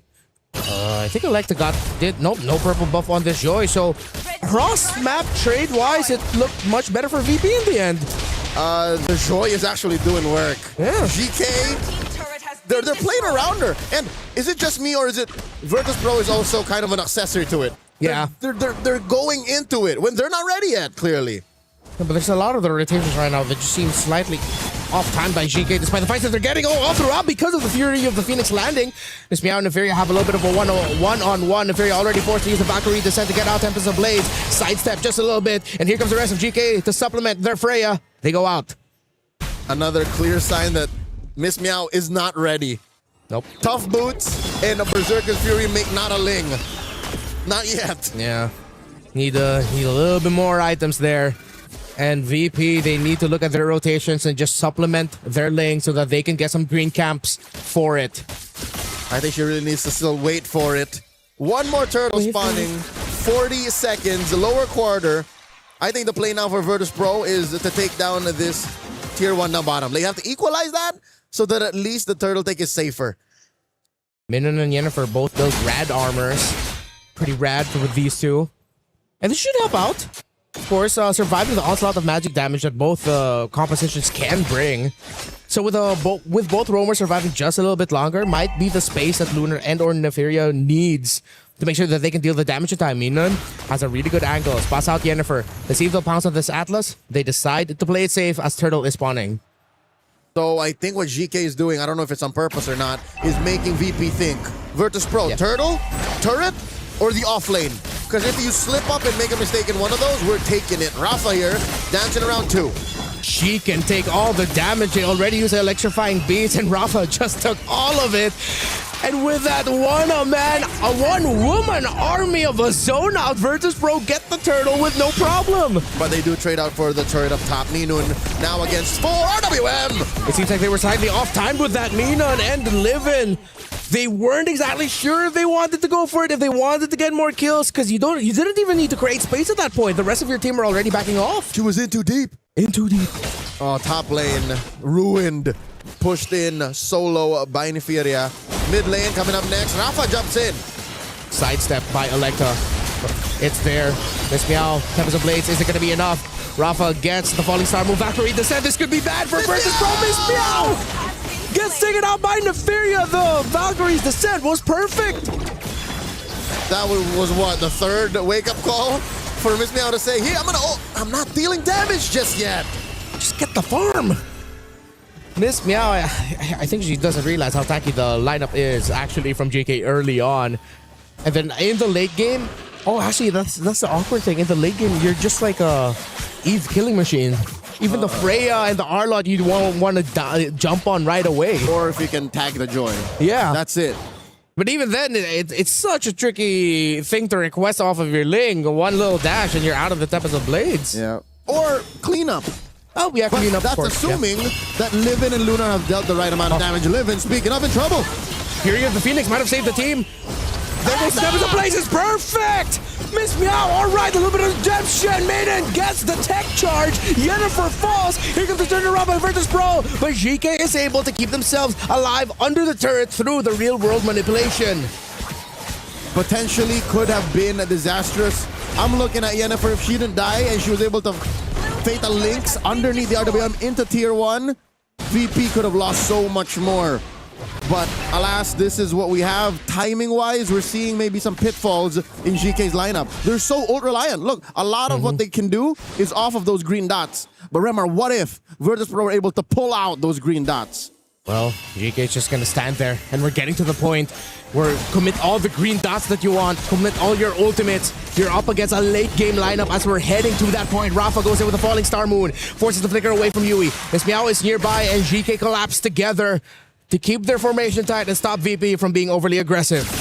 Lord now circled by VP like vultures, like crows, but the size of polar bears. Rafa jumps on Alyssa. Oh, Alyssa is going to get caught out here. Valkyrie descent. This might be the turnaround here, but the Fury of the Phoenix again lands. Alyssa gets killed by Miss Meow. Lunar gets taken out by Electra as well. That's massive! With the combo from GK. Virtus Pro lose 3. Another massive trade. 3 for 1. Did you see that? They all just collapsed together. And I'd say, you know what? Hats off, MVP, Yui. The perfectly timed real-world manipulation. Plus, I don't know if that was... I don't play very much Eve, but it was either the swipes or the pokes. Yeah, there it is. Oh! Right at the tail end, just added a little bit of spice with the immobilize and a few taps after the fatal links of Yennefer. Fatal indeed for Virtus Pro. And now, just like that, GK have a Lord. The only Lord in this game, by the way. 10 minutes and 40 seconds and counting. Spawns in the upper quarter. Now they're up 2. I'm feeling it. GK might actually take us the distance. There's a late game lineup now at this point.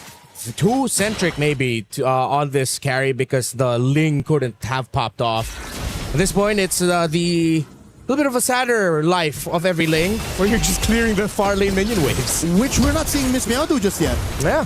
I think she has to, put on her big girl pants and say, I'm gonna do this, guys. You hold the fort. You guys defend. Take care of the Lord.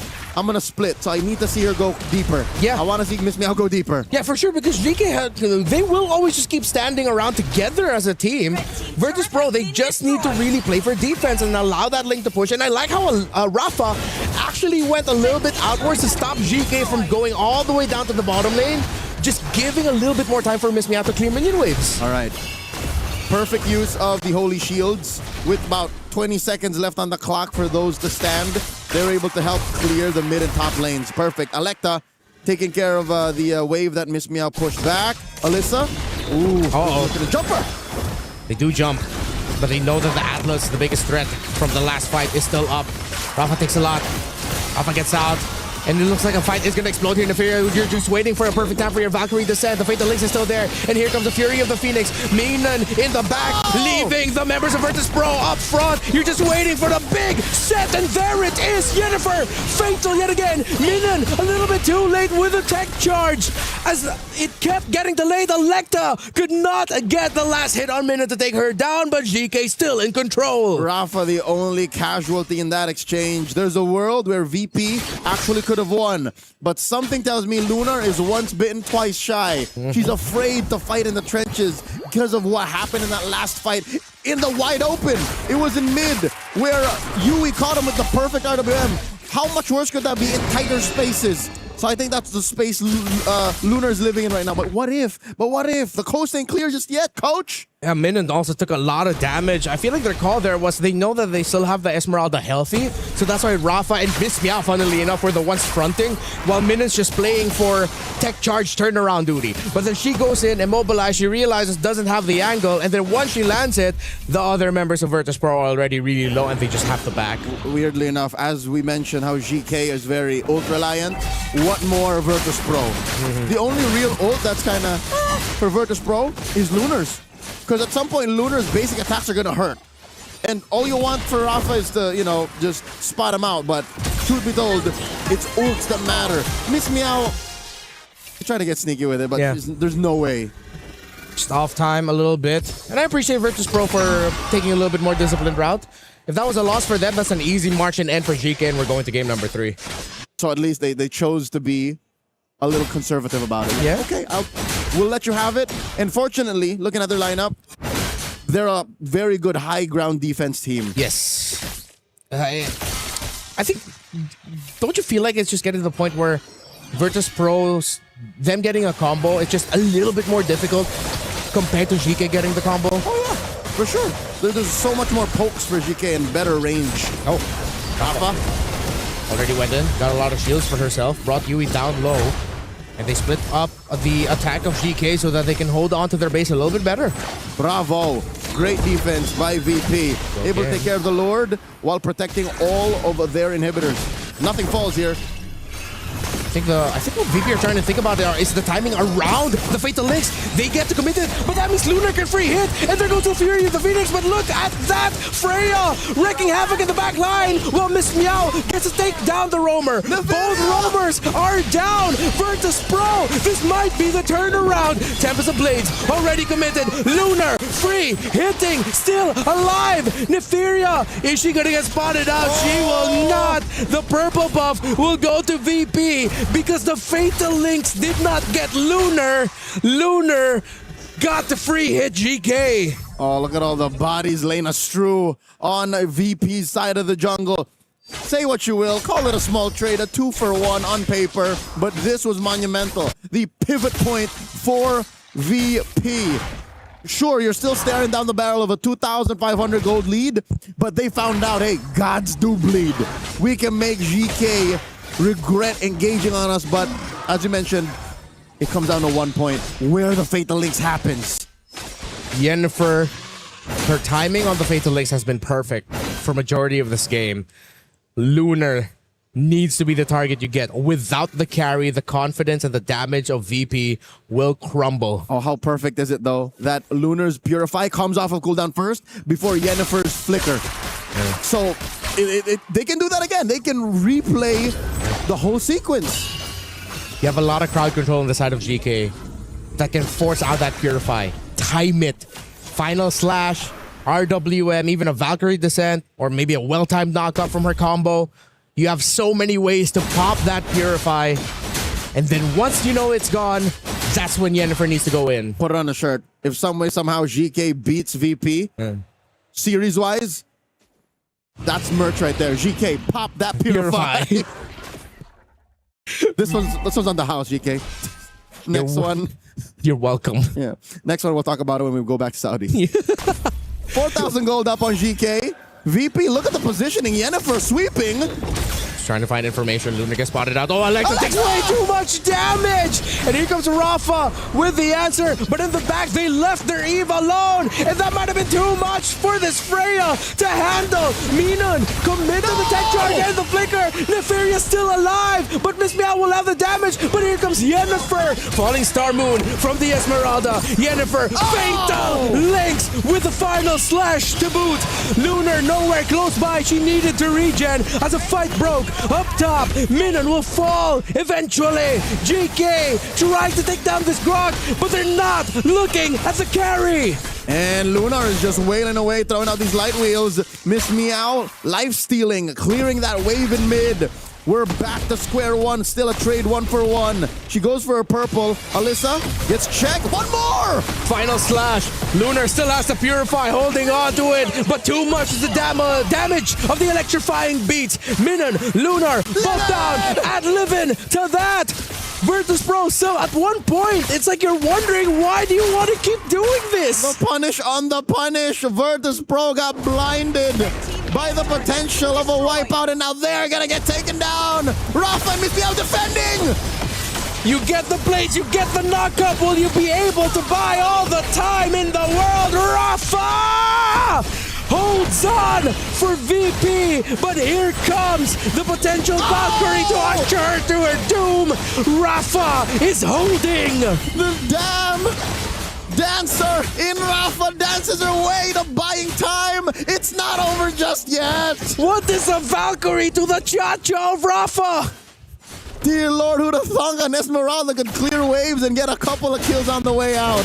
Moonton, you've over-calibrated her. Rafa was just popping and locking.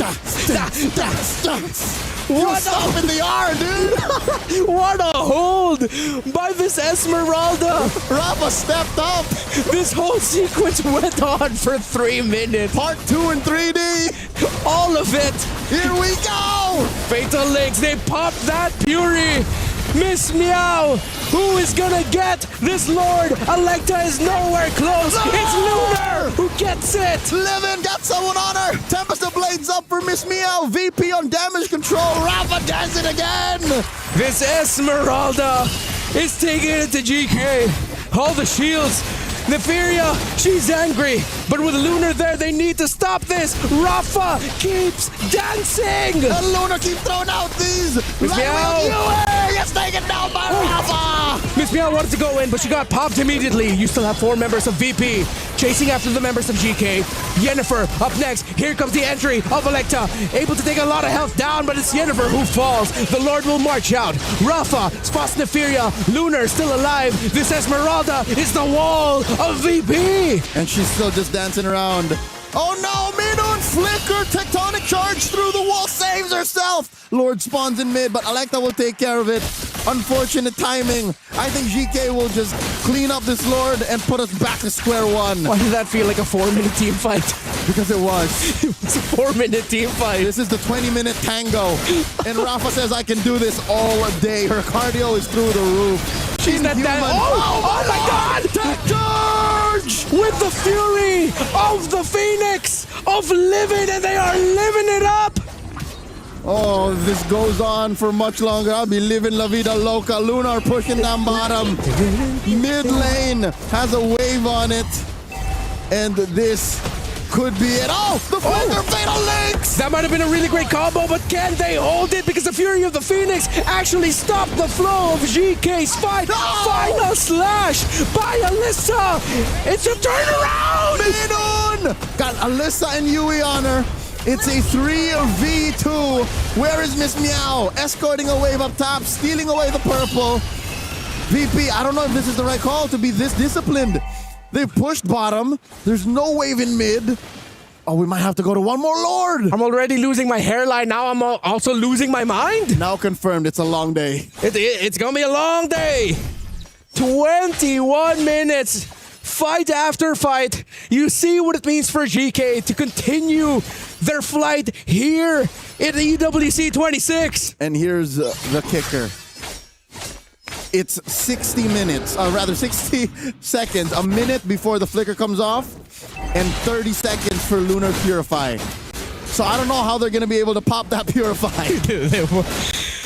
GK, can you make it happen? Alyssa has given you a second chance with that final slash. The combo of your team together. Minun spots them out. You're waiting for Miss Meow, who gets spotted out by Electra. Here comes another Fury of the Phoenix. The Fury taking a lot of damage, but Alyssa is able to get a stun off onto Lunar. But Alyssa might be the target of this carry. Yui falls. Miss Meow, this is perfect for Virtus Pro. Fatal Links, final slash, but they are lacking the damage to completely turn it around. You still have the electrifying beats for Electra. Will it be enough? Oh, it's Electra versus the world! Phoenix Fury comes in, plus the jump from Rafa. Virtus Pro, they traded out the Retribution 4-3. And this is a crossroads for the Grizzly, the Polar Bears. What do we do, Lord, or just keep pushing? They have Lunar. She says we go in. They break through mid. And it's 30 seconds before the Retribution comes back on. Miss Meow isn't here yet. The minions will Lunar just really lock it in. Interfere with the Valkyrie descent. Electra gets popped. Is Electra gonna fall? Yes, she is. It's over. There's a heat wave in Paris, but VP are cold-blooded. A double kill to end it all. Virtus Pro survive. A sweep by the Polar Bears. Unfortunately, sending GK home. GK, they showed a lot of heart. They showed a lot of grit. It means so much to them to have just one more game. Unfortunately, they will not get that one more game as Virtus Pro sweeps them cold.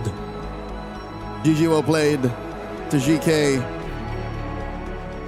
Athletes from all around Europe coming together, coming up short against a Virtus Pro. The consistency, the focus that this squad has, 23 minutes. All of them had to somehow unlock a state of flow to get here. Yeah. I gotta say, gentlemen, that right there was a hard-fought battle. So honestly, congrats to both teams, because here's the thing, you don't want to go home, but at least you know you gave it your best. Rafa was just unstoppable on the Esmeralda. I mean, like, here's the thing, the moment I saw the buff, you know, I even told my sister, you know what, play Esme. It's gonna be busted. And lo and behold, it's way too strong, but over-calibrated. Which honestly, like, after watching that game, I'm slightly upset thinking that where was this Eve? Yeah. Yesterday, you didn't use it at all. Game number 1, you didn't use it at all. You have a great Eve. Why does it take this final game for you to bring it out? And why were you in shackles in your previous matches? And then it's only, and at the time you brought it out, you still don't get the win, but you showed off just how good it is. Yeah. Heartbreaking, indeed. Yeah. Talking about this game again, congratulations to VP. That was a hard-fought battle, but I do have to say, as much as they won, I don't think they can get away with this again. Having 4 scaling heroes in a lineup in a meta that wants to end the game super early, this is something that they really have to be careful of, because again, the reason that they won is it went the distance over 20 minutes. We saw 3-minute team fights, 4-minute team fights, and that's the strength of their lineup once they hit 70 minutes. Against other teams, Gen G, Vitality, right? Even Galaxy Phoenix, I don't think they can stall that long. This should not happen. This should not happen. This was a one-time thing, a once in a blue moon. Again, I can't remember the last time I saw a Ling fight after fight after fight just back off because she couldn't finish the job. Didn't have the damage. And you saw, I mean, this is what we discussed about the lineup. You are operating off of a timer. But one thing I will say is, Joy's damage, really good. Yeah. Electra was still dealing so much, and even though, yeah, it's magic, their damage profile is kind of, well, pretty even, and they don't have that raw basic attack damage that a carry could provide, and you could see in some sequences they were missing that. Yes, I know they have the Freya, but that's basic attacks with extra steps And- to really make it work. And gentlemen, this is the risk that you take when you play double fighters. Yeah. How are you going to end the game? Right? Because they were there. Yep. They were in the base. If they had a long-range basic attack hero, if they had a Yeast and Shin, maybe they could have ended the game and then extended the series. It's we win off of fights and then go from there. Yeah. But what if you're not winning fights? Which, again, credit where credit is due. I think Alyssa is a sleeper hit. Yeah. And the fact that after Fatal Links, there's always a final slash that helps extend the sequence. Because again, they're lacking basic attack damage potential. It helps them get there, but not this time. Yeah, I'm pretty sure it was frustrating also for Rafa and Minun to experience that over and over again. Yeah. Where it's like, all right, we're just fronting, and you get that combo. You get the links, then you get final slash, then you're under a real world manipulation, and you're just holding on for dear life, hoping that you can survive long enough. About 4 seconds, 5 seconds of total crowd control. Yeah. Put your phone down. Pick it back up. Yeah. Yeah, honestly, looking at that game, we wish the best of luck for Geek K as well as VP, because Geek K, the thing is, the potential is 100% there, right? They did the best with what they have. So honestly, wish them the best. But for now, we're going to throw over to Naisu to talk with the winners just to see how they're feeling right now.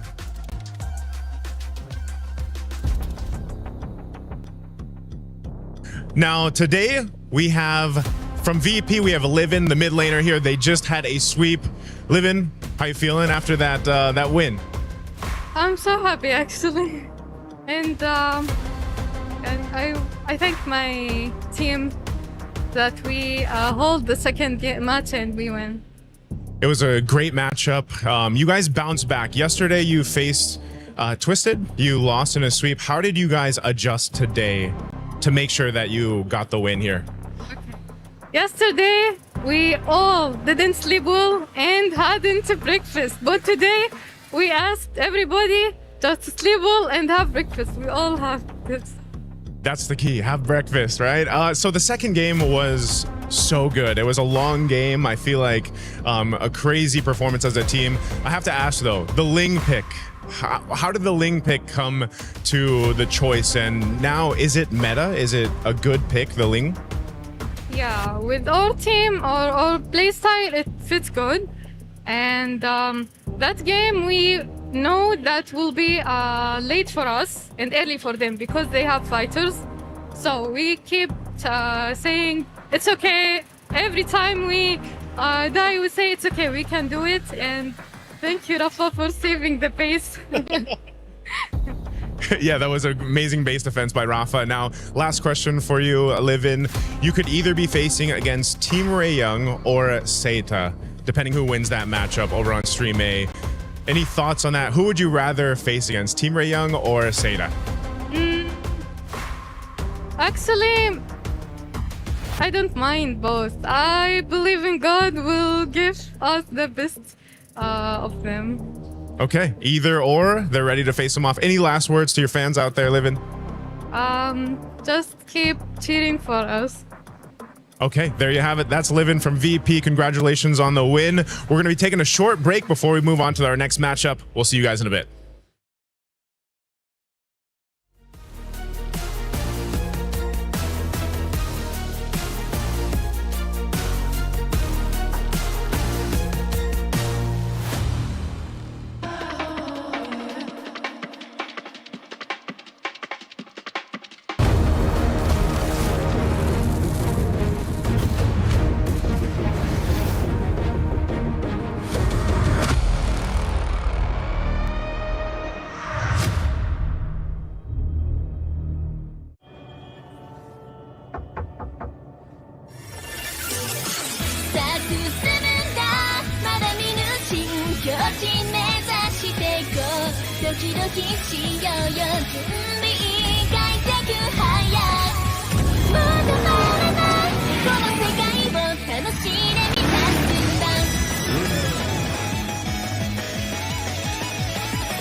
Play is in our DNA.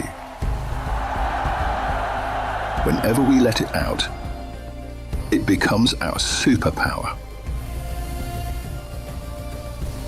Now imagine an entire city being built to supercharge it. Kadir City, powered by Play.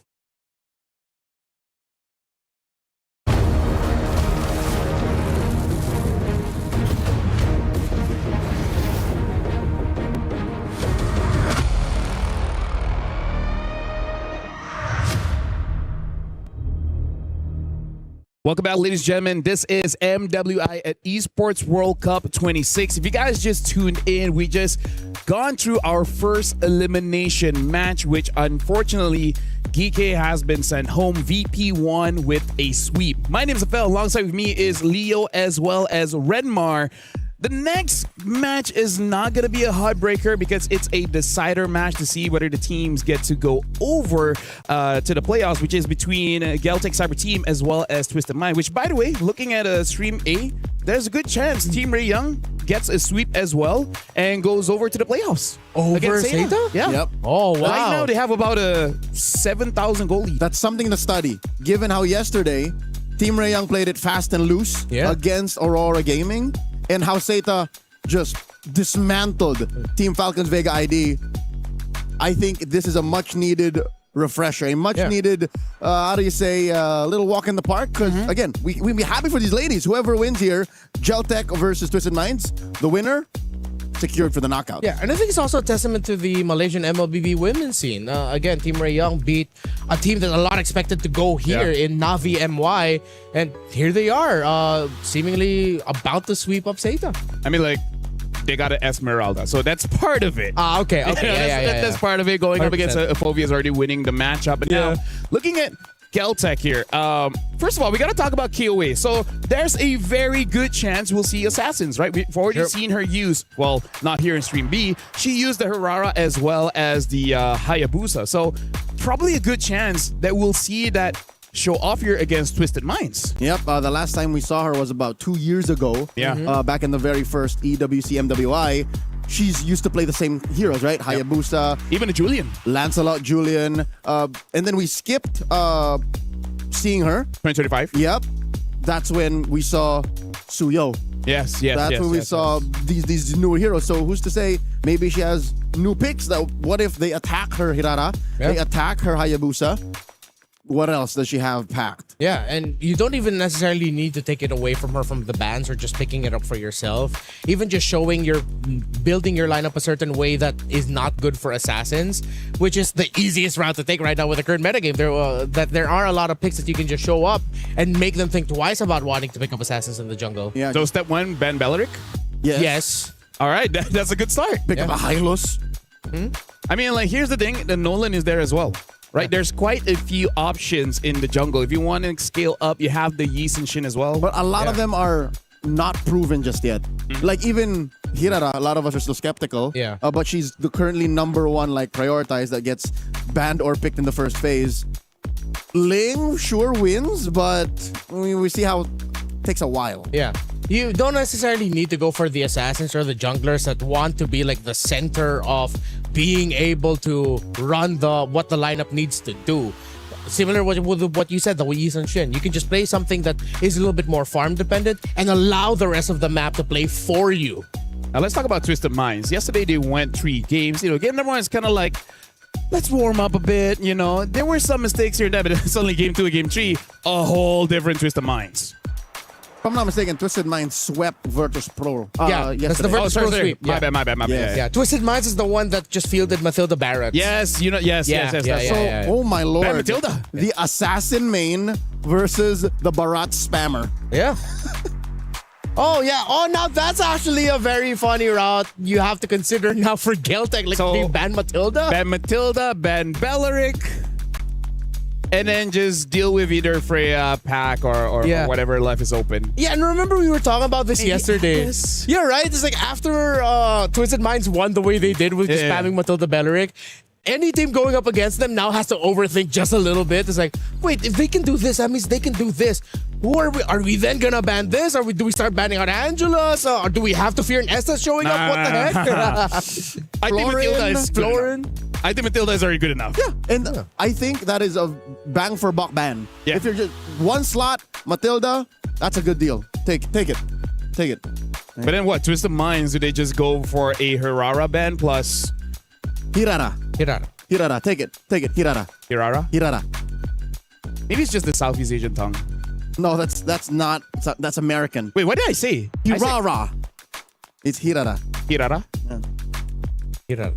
Make a good chunk of the audience happy because people take this seriously. What if I don't want to make the audience happy? There was a while people wanted us to call Kaja Kaya. Remember that? Okay. Yeah? The toast people cannot allow us to change it to Kaya. It is Kaja. Yeah. In-game Kaja. That's a Malaysian Singapore thing. Kaja toast. Now I want some Kaya toast. Yeah, Kaya is amazing. Right now, we're just waiting for the teams to stand by. They are already there. Right now, again, just to let you guys know, this is the decider match. So even if they lose, it's not too sad. It's kind of sad because now you have to play extra games. But for some teams, they kind of need that extra games, more reps so that you kind of know what's good, what's not good, and it helps you out later on in the knockout stage. Either way, we only count series. Yeah. There are no points on the line. No points. You make it, you made it. Yeah, it's a safety blanket. At least now you could say, hey, once you get through this, we've already advanced to the next stage. Wait for us. Or if you just barely win by the skin of your teeth, got away with it. Yeah. Wonder which way we're going to be leading towards. Oh, speaking of, looks like Stream A, they concluded this game. Unsure whether it was Team Ray Young that won or Seita. Just going to wait just a few more seconds to see on that result because, again, we still want to know what's going on. And looks like Team Ray won. Yeah. That's a sweep. Our first knockout stage team. Oh, yeah. Took a while, actually. That's their first series of the day. Yeah, that's the first series. And we're already starting our second. Nice. About to start. Yeah, so early out. And yeah, we thought I thought long day. Sorry. It's a long day, guys. It's a long day. We were already calling it. Yeah, I thought after game number 2, I thought we were going to be the ones ending late. Because we had long ones. Our game 2 was a 24-minute banger. Yeah. Well, looks like Stream A for all of you guys rooting for Team Ray Young. Big congratulations to them. They won here in Stream B yesterday, and now they got to win in Stream A, qualify to the knockout stage. So now we got to see who's gonna follow them. Either Celtic Cyber Team or is it gonna be Twisted Minds? Because I kind of feel like there's a lot of fans for Kyoei. So yeah, we'll see. I mean, like personally, we love assassins, right?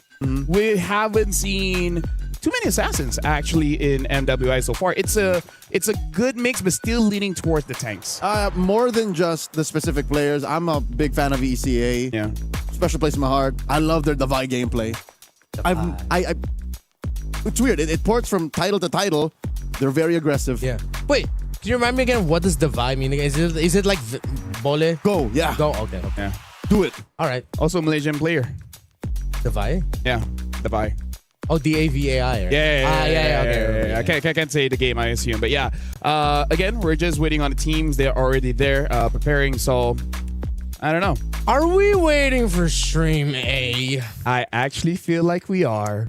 Oh, no. We're not because look, the ladies are here. Geltec's here. Yeah. Oh, but Twisted Minds are not. Okay, we're waiting for Twisted Minds. Yeah. Oh, wait. I also just remembered. Yes. Because we had an elimination. Oh. We're going to have a key crush. Well, we'll see that later on. I think they're doing that right now. Once it's done, we'll see it. I gotta say, it has been quite a while seeing a key crush. Yeah. It's been a year. Hopefully we still hear the pop. Like when the key gets Considering crushed. it's doing that in Stream A, if we hear it, that's gonna be soul crushing for those that it's already there in Stream A. All right. Oh yeah, because they're doing it on that side. Yeah, they're doing it on that side, and it's very loud. Yeah, just so y'all know, we have our own key crusher right here. The machine is here, but like over there. We can have it everywhere. Yeah. But they can use whichever. Yeah, they all crush the keys the same way. Yeah, I think for some reason I found a key crush in one of the bathrooms. I don't know why. That's a different machine here in France. I hope you didn't use it. No, of course not. Oh well, thank goodness. I hope heavy machinery. You're gonna need a hard hat for it. Yeah. Hopefully first. Hopefully the next invention they put in the toilets is a bidet. Yeah. A lot of the world really needs it. I miss Southeast Asia. Yeah. Yep. You know what? Production, good one. We love you for that one. No, we just How often are you gonna need that? Yeah. So we just heard a really good joke in our ears. we heard a really good joke. Y'all won't get it. Y'all won't get it. So so for this one, do we talk about physics? Do we talk about philosophy? I learned quite a lot about philosophy yesterday as well. I found out. Okay, what do you find out? I'm a history nerd. Oh yeah? Yeah. In the heat of traffic, and just, I guess that's why I like throwing back to things that happen in MLB Esports all the times. Like, 5 years ago, 4 years ago. I love history. Yeah? Like historic things that have nothing to do with me. Like the history of piracy in the golden age of piracy in the 1700s, the American Revolution in the 17 and 1800s. You know what I mean? Like, well, here's one for history. We're gonna be looking at the key crushing here. So there's no turning back. There's no turning back. Rob is there, and now VP. They're gonna be crushing the key of GK, and look at that. That's not a snap. That's torn in half. Oh, that crumbled like a cookie. Oh, like a nugget. Yeah. That hurts. That's a boo-boo. Yeah, that properly hurts. That's more than a boo-boo. You go to the hospital for that. You're gonna need some metallurgy to fix that. Well, we're gonna be looking at the brackets here just to confirm everything that's happening in Group A here. So, yeah, looks like it's confirmed. It's taking a while, right? There it is. It's taking a while. Team Ray Young is going over to the playoffs or the knockout stage, and unfortunately, GK Esports has been eliminated. So it's going to be Virtus Pro going up against Zeta Esports. So Zeta plays fast, right? So they can't get away with the scaling draft all the time. Yep. Maybe one. Zeta plays precise. Zeta plays optimal. Yeah, Virtus Pro has to get that out of their system. No more. Don't. 2 scaling heroes tops. Yep, I agree. I also feel like maybe Team Rayong also got that because of how we saw them. Maybe that's just like the antithesis to the style of Zeta. Yeah. Where Team Rayong might be just a little bit too fast and too aggressive for them to like, oh, wait a minute. This is different from what we faced yesterday. Yeah. The Malaysia Bole. Yeah. No, honestly, they went faster because I saw in game number 2, they were using a Nolan. So I think they just drafted winning lanes and just Tan on a Nolan? Tan on a Nolan. It's tan. Tan. On this stream. Tan on a Nolan. Mother Tan. Tan mother. Someone walked up to me and said, Tan. No, Tan is the actual one. Yeah. But here we're Tan. We're tan. Tan. Yeah. As per the request of Chi-Boy also. Chi-Boy, yeah. Yeah. They liked it. It's one of those things because Tan is not there to protect herself. Yeah. So we're just like, There's no say. You're tan now. There's no say. It's kind of like going Chi-Boy back to 2024 where it's like, it's Sakis, but we're like, no, it's Skies. Was it at one point, wasn't it also just Skies without the E? No, it was always the E. So He yeah. had a different name before Skies. Before Sakis? Yeah. You know this. I do. It's really OG. That's elite ball knowledge. Yeah. Anyways, right now we're Random seeing ball teams walking to the stage, and then magically they're already here on stage. That's such a fast walking. But now let's talk about just the minds here: Daisy, Malin, Sa, Kao, as well as Chin Chow. And Sa has the best Kagura, all right, in the league. Sure. Yeah. As she said. Okay. After today's opening Eves, Sa has to prove herself once again because yesterday Mom and Dad is there. Yeah.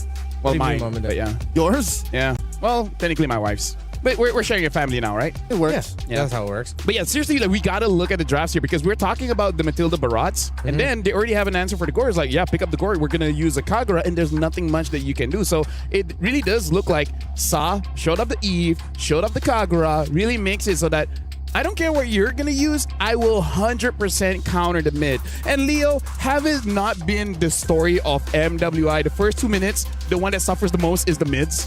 Yep. Mid prio and just the poking there defines what else is possible in the map.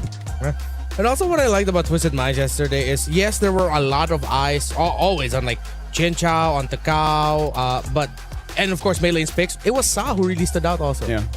Especially on that second game with the Eve. So let's assume that Matilda is not going to be there. I'm worried whenever we're changing the bans. You know what usually gets through? The Marcel. Yep. So that's also something that we have to look out for because almost all roamers here in MWI has had amazing stats on their Marcel in their qualifiers getting to here. It's not even about stats on the Marcel per se. It's just what the Marcel does to enable your lineup or to deny the opponents the formation and the initiation that they need. On your screens right now, the team with not arguably, definitively the best drip in MWI 2026 Geltec Cyber team. All eyes are on KOA with her return here on this stage. But I have to say, after what I saw, I'm a huge fan of Kuejo. How she was able to just match the tempo and the aggression of KOA. I like the chemistry that she has with Son, the Roman mid, which is why I like that this is the matchup we're gonna get. Kao and Sa, Kuejo and Son. Gonna be a good one. I gotta say, yesterday as well, Liobon really popped off on the EXP. So especially after we saw the Esmeralda, we saw a good Yuzong game. We saw, even though the loss, the Arlet was pretty good coming in from Alyssa, right? So it really is like, I feel like ever since 2025, the EXP has been one of those lanes that you can kind of hard carry your team, either with that rarely damage, but more about the engages and the kills. It seems to be the kicker. Yeah. It's basically if you have a solid mid trio, a reliable core in the gold lane, XP lane is like what gets you over the top in case your opponent matches you. So yeah, I agree. Eyes on Liubon here because we know that Daisy's solid. Daisy can hold it down. Yesterday, Daisy on the is that the Lapu Lapu? Yes. Was just diving hard. Liubon has to play woman-on-woman defense here. Honestly, right now, we've seen multiple heroes in the EXP, so it really is up in the air. Speaking of, even a Sora is something that we have to be careful of. Oh, yeah. Where one of the reasons why we see some hesitation on some Gores, just because there's quite a lot of counters right now. And not just counters, ways to dive in and get you. Alice is a hero that comes to mind that you have to watch out for. And that's why I think I'm very focused on the EXP laners, Liubon and Daisy. I don't expect KOA nor Mei Lane to pick it up.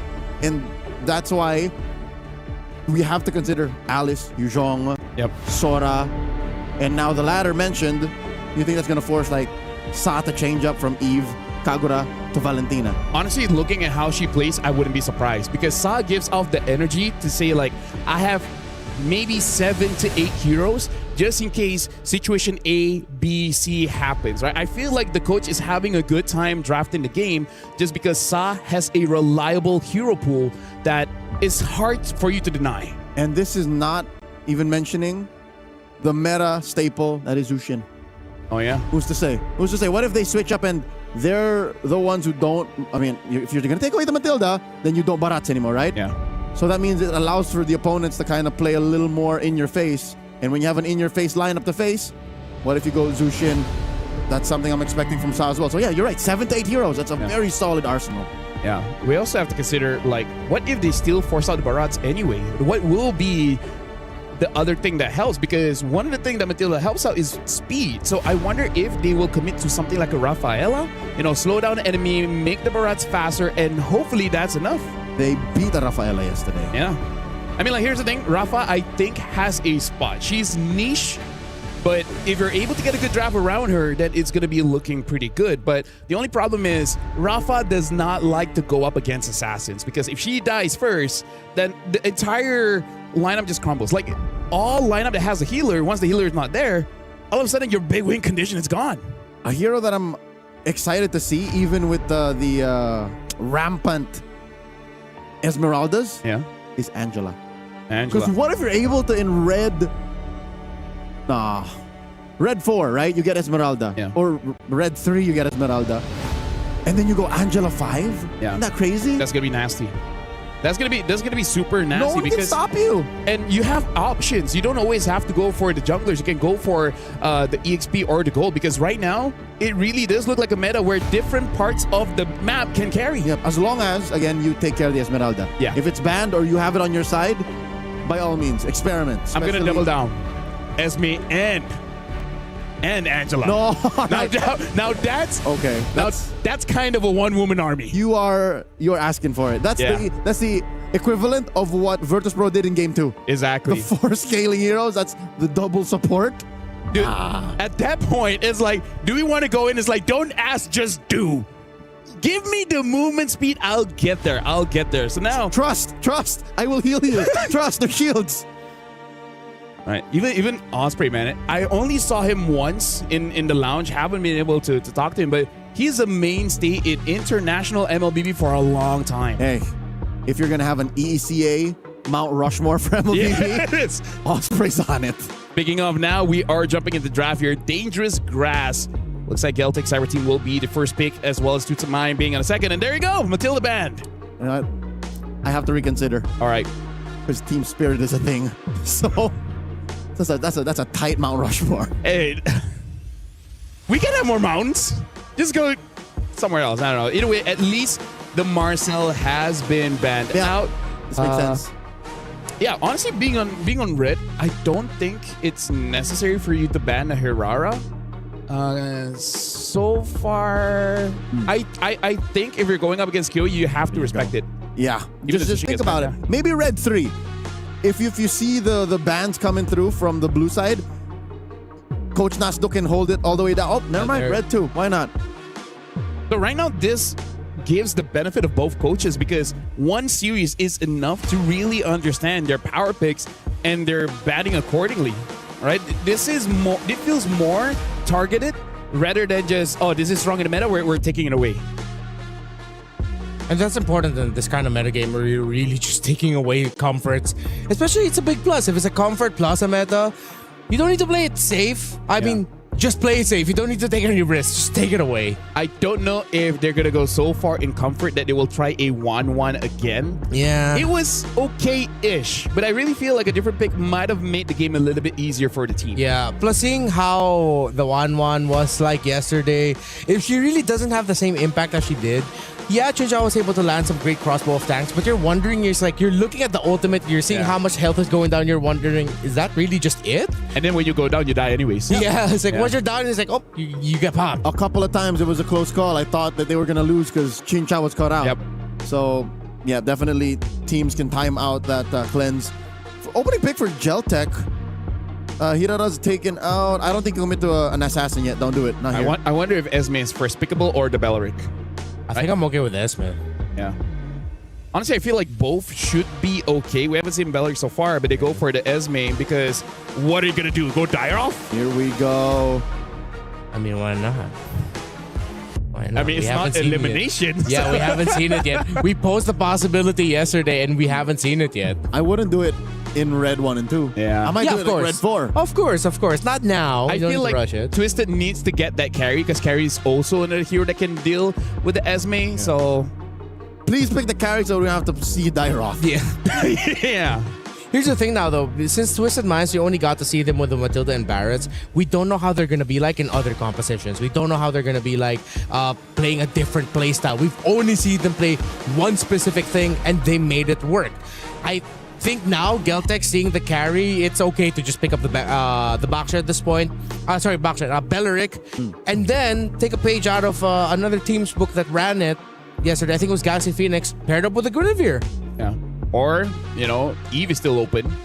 Oh, yeah, Eve against carry. Yeah. So you can go Eve Belleric. Eve Belleric, Eve Guinevere. Oh, they go for the gourd. Range is range. Yeah. And the Belleric.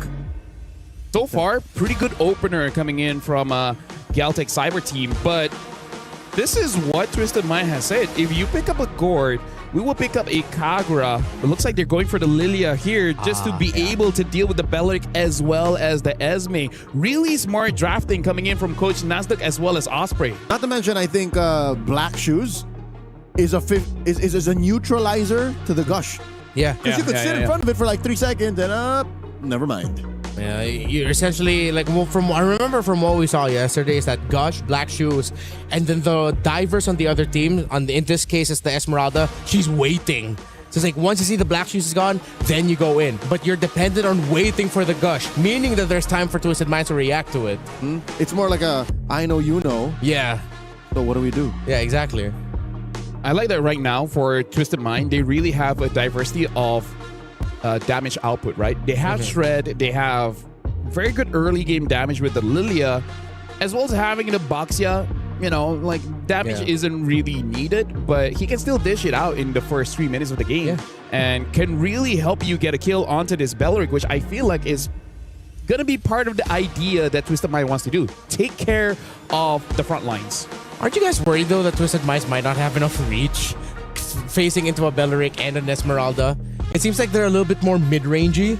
That seeing how, of course, the amount of area that gets covered by the Wrath of Dryad, and then you have the Falling Star Moon, and you have what Gord has, it does answer, and they do have the damage profile, but it might just be at the cost of them risking losing everything. Also, the risk of the lack of re-engage. Yeah. Kind of all in-y. Yeah, because look, Black Shoes most likely pulls you back. Baksha's Unite only pulls you in. If you put a flicker on the carry, then sure, there's one, because you can dash in the flicker back, but likely, looking at what Geltec's doing and knowing them as a Davai team, they want more crowd control. So I'm looking at Daisy, she might Purify. Yeah. Which comes to the question, what will be the roamer here? Because I feel like if you want to go in and out, you need some kind of healer. Yeah. I don't think you need to go for that, but if that's the case, I'm looking like, you know, Rafa will actually in no. Angela's not gonna be great. Florin is gonna be okay. Just Florin Rafa. Estes is not bad because Estes gives you armor as well as magic resist, which helps with Baxia's passive, minimizing the damage. But I don't think you need to go that far. Yeah, because again, it adds more answers to some problems that they have, but it adds even more problems, and then their mid-range stack gets all clumped up together just to play around the Estes. So it's like they're playing off of like, what are we willing to lose to make this work? Right now, also, they don't have a lot of crowd control. Yes. One of the OG ways to deal with the Esme is the Uranus, but if you go for that, then no crowd control. So do you think they might just go glue Roam or glue XP? I feel like what are the other counters? I guess technically Hanabi, but I'm still not too hot on Hanabi. She's alright. Glue, yeah. She's alright. Potential flex pick, we're not really sure where it goes. I wonder if they want to play what you call this Siege and pick up something like a Granger. We saw Granger ban yesterday. Yeah. If not, just pick up a Moskov and just be easy. That too. Either Granger with a Piercer or a little safer with a Moskov, and because the Moskov will allow you to split push also. I think because of that, I lean a little bit more towards the Moskov too, yeah. I mean, like the Granger's gear, because Lilia does not have a lot of HP. Pretty easy for you to get that. In the jungle! That is definitely confirmed to be in the jungle unless you put the Esmeralda in gold, but I don't think that's gonna happen. Coach Nasduk, what is going on? And the Hanabi. I mean, like I said, Hanabi is also another good pick against the glue. So, you know what? It's okay for this one. I don't think so. I'm worried. No, because her bounces the she gets a lot of basic attack effects. Yeah, but no, this is too much. This is a triple scaling lineup. Oh, yeah. Actually, I'm interested to see because Aulus now, they've taken away some damage and gave a lot more heals for the Aulus, so the early game is going to be good, but you're going up against a Baxia. So, honestly, this is very new for us because this is going to be our first game casting Geltec Cyber Team. So it's going to be very interesting to see how they pilot this draft. So with that, I'm giving it over to Leo as well as Renmar to see which team advances to the knockout stage. Hey, they got to win twice. So after game one, after setting the tempo with such an out of left field pick on the Aulus, we'll see exactly how bold Geltec is willing to go to get that slot to be qualified for the knockouts. I like it because with how mid-rangey their opponents are, with what Aulus does, I think this is going to be a fight. Welcome to Mobile Range is one thing, but the scaling is another. That's what I'm personally thinking about, more like worrying about as we go into game number one. Geltec Cyber Team versus Twisted Minds. And again, something we mentioned in the pre-match discussion, mid-prio. So if Kao can kind of bother Sonjik and, displace her, deny her a good gush positioning, that might be all the more worse for the Aulus. Well, let's see if that will work out for them. especially with what you mentioned about Kyle. Daisy is doing a great job of disrupting the lower half of the map. With the damage output that you can bring out against a Belleric and an Esmeralda, you are a very annoying presence for those two early on. And talking about the speed of rotation, Daisy just gets out of the lane much, much faster. Much more things for GCT to worry about here, as Melee is just having a good time undisrupted. I mean, as expected, up against a lineup with an Aulus, you'd want to do what you can to give it a bit more trouble. It seems like the moment they saw that Aulus, they realized, okay, we can't allow it to farm safely, so we need to pick up something like a Bennett, but it got taunted! First blood for the Aulus. You don't want to let that snowball. That's two! It's a disaster for Twisted Minds at the start.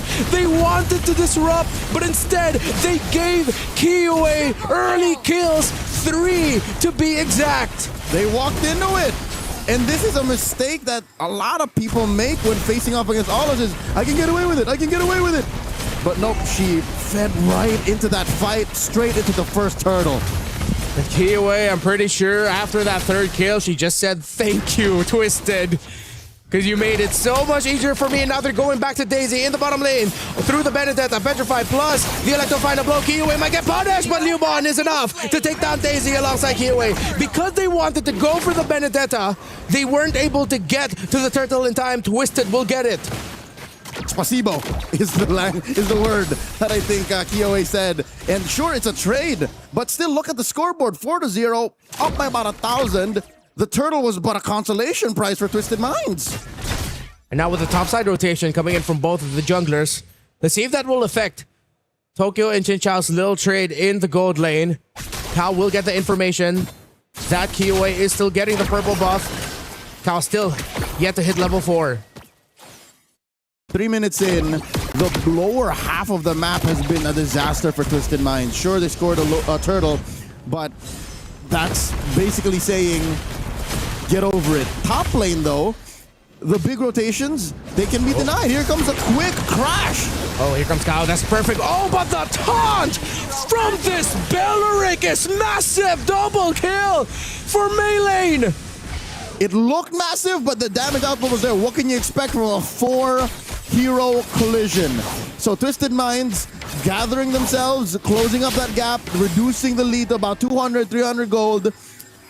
Hey, am I too optimistic to say that Twisted Minds might be able to contest this second turtle down bot? Oh, definitely they can. Massive at the start, but the turnaround by Twisted. You get what you get when you're up against something like a glue. And of course, the damage coming out from the Lilia. Chinchao will not get taunted. Geltic threatened up top, but Twisted are able to read the rotation in the river and they back off.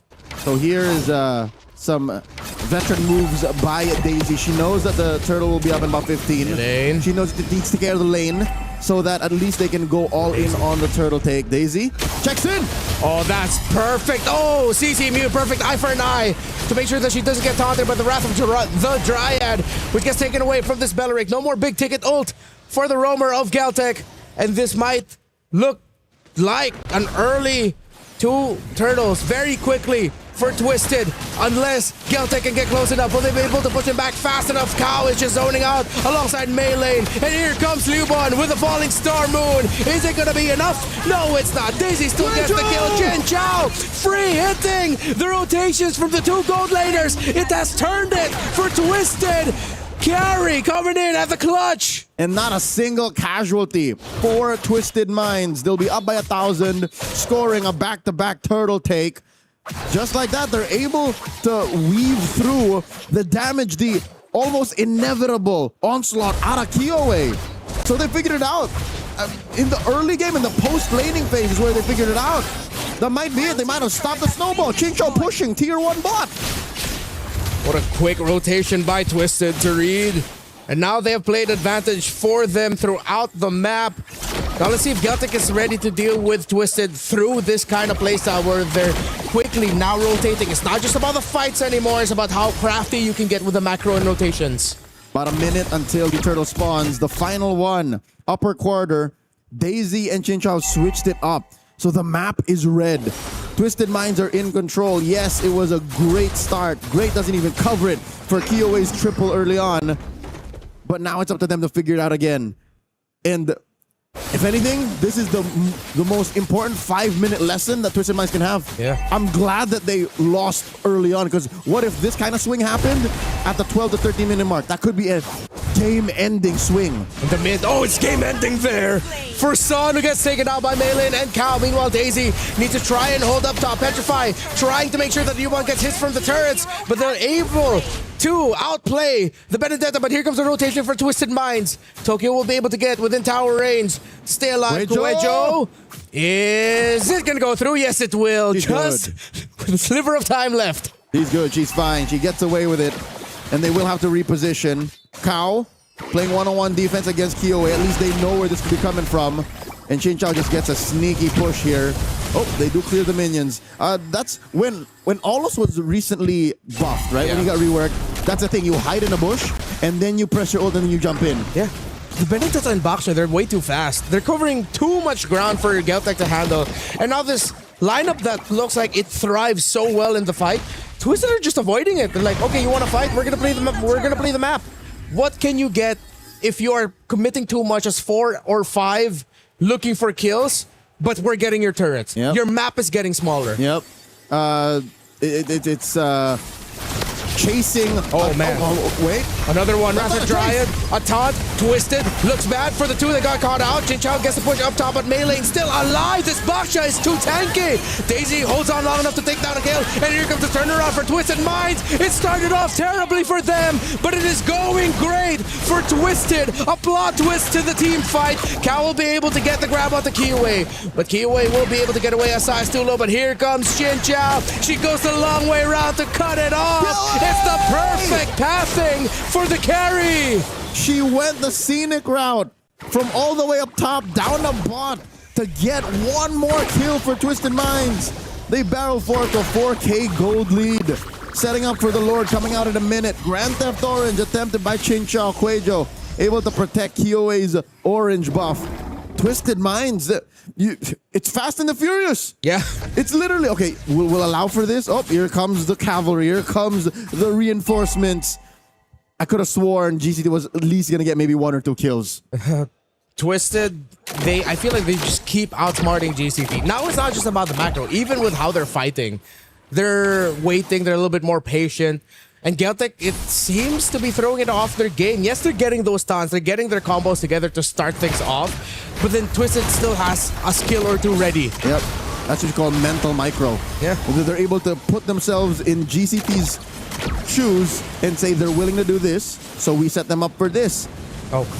Kioe backs off. Melee jumps. Kuejo brings out the taunt already, but takes way too much damage. So do some members of Twisted Minds. So I think we're starting to feel here that the main damage dealers for both are definitely online. That this might not be as easy for Twisted Minds. That as crafty as you can get, sometimes there's no beating a hero that can literally stand, not get crowd control, and just continue to free hit as Twisted are continuing this rush on the Lord. Geltec could do nothing but watch. Twisted will get Lord 1 for the game. Despite that lead, shuddering between 3,000 and 4,000 gold, Twisted Minds continue to outfarm GCT. And I love that you mentioned the Hanabi. Tokyo is a storm of brewing. There will come a time where Twisted Minds will have to figure out how to find her. Oh, yeah. And whose job is that? Is it Daisy? Is it Cow? Can Chin Chao find the flank and just wail away? These are the questions that Twisted Minds eventually have to answer. Maybe not now, but maybe at the 14 or 15 minute mark. Yeah, and this is one of the difficult things about you being really good and really crafty in team fights, finding different angles, and it seems like there's a lot to do. Look how simple it is for Geltec to just jump on Maylane, but Maylane is so tanky that Twisted can come in for the response as the Aulus will try to run and succeed at that. Twisted will not get a kill, but Geltec does not get one either, unless Daisy is going to go for the loop around. She doesn't have the Petrify anymore, so going in would be too much to ask for. 5 players getting kited by a singular Baksha. Liubon dancing around. She wants up! Oh, it's another Esmeralda dance-off! You don't want to dance against the Esme, but it's too much as Geltec played it safe. I don't know if that was the call of Liubon to tell the team to just back off. Melee gets taken down. Geltec still fighting, but Twisted continue to trade. They get the grab. Kurejo will fall. Chin Chow is 4-0-4. 2 for 3. And this was all a smokescreen. Twisted Minds wanted that fight to overextend so that they could eventually get Lord up top, put that turret at half. Mid lane almost fell too. Bottom lane, at least that holy shield got popped. So that means Twisted Minds got what they wanted, I think, despite the trade. Necessary deaths. Yeah. Death sustains life. That is true. Where have I heard that before? Song of Ice and Fire. Okay, thank you. So Westerosi saying. It's been a while, so I can't remember a lot of the sayings. Something about wearing armor so that you don't get hurt. Something like that. Something like that. Mother of Dragon Eggs, right? Looking at the build, Sa has outfarmed Songjae by 2,000 gold. That's huge. Liubon dancing around too. They're good. They're gonna chase this Esmeralda to the end of the earth. So Liubon just decides, you know what? I'm gonna try to take one of you with me, but nah, it's not gonna work out. Nope. That is a rotational miscalculation for Liubon. And that just gave Twisted Minds a little bit more room to work with. But also, maybe it was on purpose. Because Geltec pushed that bottom lane tier 1. But if her life was worth it, that's another question entirely. At least Geltec got back here in time to defend their turret. At least they don't lose a base turret too. Still, it seems like Geltec are really running out of ways to try and break through Twisted Minds. Because even Melee alone, we saw their attempt on Melee and they could not take the Bakshi down. Which I think still impresses me. It's less about Geltec making a mistake and more of, wow. Meylane has figured out the right item progression to quell GCT's damage output. Lord number 2, easily taken here by Twisted Minds. Liubon might get a little chunkier now, a little thicker. Picks up that Chastised Pauldron. Yeah. Where else are everyone on Twisted Minds? Because the 6k gold deal has to be somewhere. Besides Sa. Oh, Chin Chow, 3-level gap against Tokyo. Okay. Yeah, it's only a level 12 Hanabi. Oh, Ice Queen wand on Sa. And that's going to make it even harder to fight, especially for this Aulus. And for Liubon. And Kuejo. Yeah, we might just be delaying the inevitable, and we might be witnessing Twisted Minds taking this game number 1 with the Lord marching up top. And they are playing the push incredibly well. Even if they don't end it here with this Lord, they'll have more minion waves crashing in. Looking to see if Geltec will force out resources just so that they can defend. Top lane gets broken down. Twisted Minds are inside GCT's base. Mid lane and bottom are next up on the docket. Wave gets taken care of in mid. Bottom lane up next. Oh, Twisted still decide to play safe. Kiwi goes in, but immediately gets blasted by the members of Twisted Minds. Even though the Wrath of Dryad came out, Chin Chow still free hitting and still unreachable by Geltec. Still deathless and perfect. Ain't no item build to quell the true damage coming from turrets. Mei lane stayed a little too long underneath the heat of this inhibitor, so it ended up being a trade. Tokyo picking up a Malefic gun here. Still, she's down for 1 full item. Yeah. So not out of the woods just yet. There are a lot of tanky members for Twisted Minds. So you're hoping to see that maybe the damage of the Gourd is going to be enough, but it's also a 3-level gap between the Gourd and the Lilia. Seems like Geltec are just really going to play for time. They wait and see if Twisted Minds will commit an error and they can play through a turnaround with some help of the damage of their own turrets. If they go out of their base and they go for the Lord, it's going to be really tough for them to win a fight. No, I would not advise for it. I'd say there's a 2% chance of success. That is my real-time calculation, so just don't do it. You're better with the high ground defense anyways. Cow versus 2! Wait, what? Yeah, you don't need to stay there that long. No way. No way the glue still gets away. Oh, Kiwi finishes her off. But Daisy looping around the back. Let's see if Geltec senses that a member of Twisted is setting up for something massive. It seems like they've already gotten way too far out of the eyesight of the Benedetta, though. So Daisy's been setting that up for the past minute now. Yeah. She's been hiding amongst these bushes in the bottom lane, in the jungle. I don't know what the real setup is because I don't think Sa and Meylane can make it there that fast. Maybe Meylane, but not Sa. And if you do that, you're kind of spreading yourself too thin because GCT obviously are, despite being down 6,000 gold and the map against them, are trying to push. They're still very proactive. So I don't know what Daisy's trying to do here. That's how costly it was for Twisted Minds that Kao was taken out in that fashion.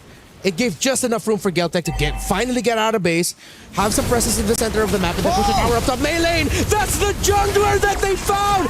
Daisy, the long setup, finally pays off! It's the perfect flank by the Benedetta!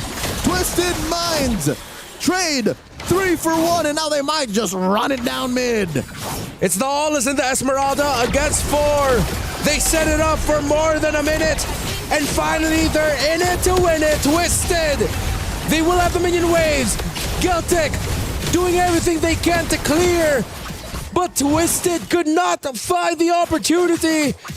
They are still alive and fighting. Geltec Cyber Team.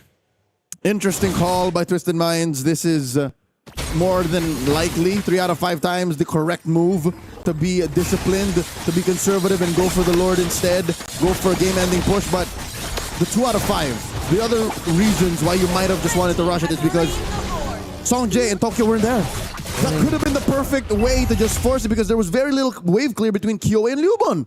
Yeah, maybe they just played it a little bit too safe there. Yeah. But let's see. They still got the Lord. They still have minions, big ones coming through, but they don't have the time to clear the minion wave up top. Unless they're really just forcing the push right away so that Geltec will commit resources. And then once the next flow of minion waves comes in, then they end it. Lord in mid. Chubby wave down bot, escorted by Sa and Daisy. Huejo's really low. Mei lane already threatening the entry with the shield unity. Twisted, just throw bodies. They're playing it too safe. Cal takes a lot of damage. This might be the turnaround here for Geltec Cyber Team as Mei lane will get dome upon. And there goes the glue. Immortality gets bought from Mei lane. Daisy's trying to go in but gets nothing except damage. She backs off. Twisted Minds. I think they fumbled the bag there. They did. They did. They were next to a baddie and just did not talk to them. Okay. Would it be too risky? Because you can see now it could have led to a wipeout. Yeah. What else are they looking for? What other setup? Or was it because Mei lane got caught out first and she got counter-initiated on? Was that it? I mean, Chinchao was already free. Sao was also free to hit. The targeting was there. They're getting cold feet, Twisted. I know those are the moments where, yeah, discipline, hero first, if you can't take one out. But you are able to take the pressure traits like this. See, it's working out well for them in this scenario. Mystica's already committed. Daisy finds a perfect angle, dives upon the back. Immortality gets popped off, and that's going to be a falling star moon. Oh, maybe this is why they were playing it disciplined. Okay, I see it now. I see it now. Yep, and maybe, just maybe, under perfect circumstances, they would have gone for the split. Because look, they have the mid and top set up. Yeah. So that's something that they're going for, but again, they might be shooting for the moon. Getting another 20-plus minute game here on Stream B, lads. And still being faster than Stream A. Yeah. We got a 24-minute game in Series 1, but still we ended it sooner, but... Yeah, we're still ahead of them, I think. 19 minutes in, a winner crown on Daisy. Okay, I think that's a great pickup because I think Daisy has now started to read that, yes, I know she probably already picked this up because her immortality is gone, but this will give her just a little bit more room for error so that after the Electrify blow, Petrify, then you pop the Winter Crown. And then she can Sword Intent out. Yeah, just Sword Intent out of there. Eye for an eye also to make sure that you just don't get CC immune. This is the smallest lead for Twisted Minds for at least the better half of this game. So they're, safe to say, ladies and gentlemen, they're losing a grip on this game. GCT has farmed up well enough. Yeah. You're also seeing a bit of the frustration from Chinchao. It's like, it's that face of like, oh, what else do I need to do? I'm able to free hit. I'm not getting caught out. I'm still deathless. But it seems like all the damage that this carry is doing is just not enough for the inevitable tide that is Geltec Cyber Team just jumping on Twisted Minds. Yeah, more than just the damage, I think it's range. Yeah. That's why I think it's a little more palpable, the frustration out of Chinchao. And we go back to the problem that we had for Twisted Minds early draft. It's too mid-rangey with all of this long-range pokes that Geltec Cyber Team has with their addition of the Gourd and then them also picking up the Hanabi. It's risky at this stage of the game, but still, Twisted Minds are playing the map really well. Quite Broad really, oh my god! Chinchao gets deleted! Given her first death in the game, Daisy taken out as well. Geltec sense of victory impending. Newborn caught her out because she was under a conceal. There's nothing Chinchao could have done. The only other thing Chinchao could have done was kept herself scarce and went for a late entry. But ladies and gentlemen, we've seen scenarios like this since yesterday. Her 1-1, getting got out, failing to cleanse. Lord goes over to GCT, and now Maylane just taken down. They held on for so long. Finally, Geltec has control of this game as they get the Lord. They'll be able to march out. They still need to do a little bit of cleanup. But now Twisted is in the most uncomfortable spot this entire game. For the first time since the 2-minute mark, Geltec Cyber Team are in the lead. Yeah, it's been 19 minutes of all Twisted Minds. Yep. They slowed it down. They denied Kioi the snowball. And then here they failed to finish when Liubon and Kioi were the only ones left. So maybe, you know what? In hindsight, that might have been the perfect time to just risk it and said, you know what, we're ending it now. How many times have we said throughout our careers, at this point, you just want to throw bodies at the base. You had minion waves that were quite far, but were coming in. They didn't jump on that opportunity, and Geltec has jumped on the chance given to them, unironically, by Twisted Minds.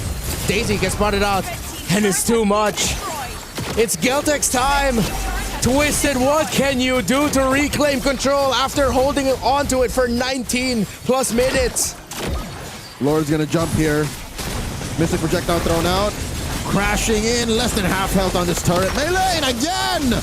Cut out the taunt and the damage. The gush has been thrown. Cow goes in. It's a massive combo, but Geltec are holding strong.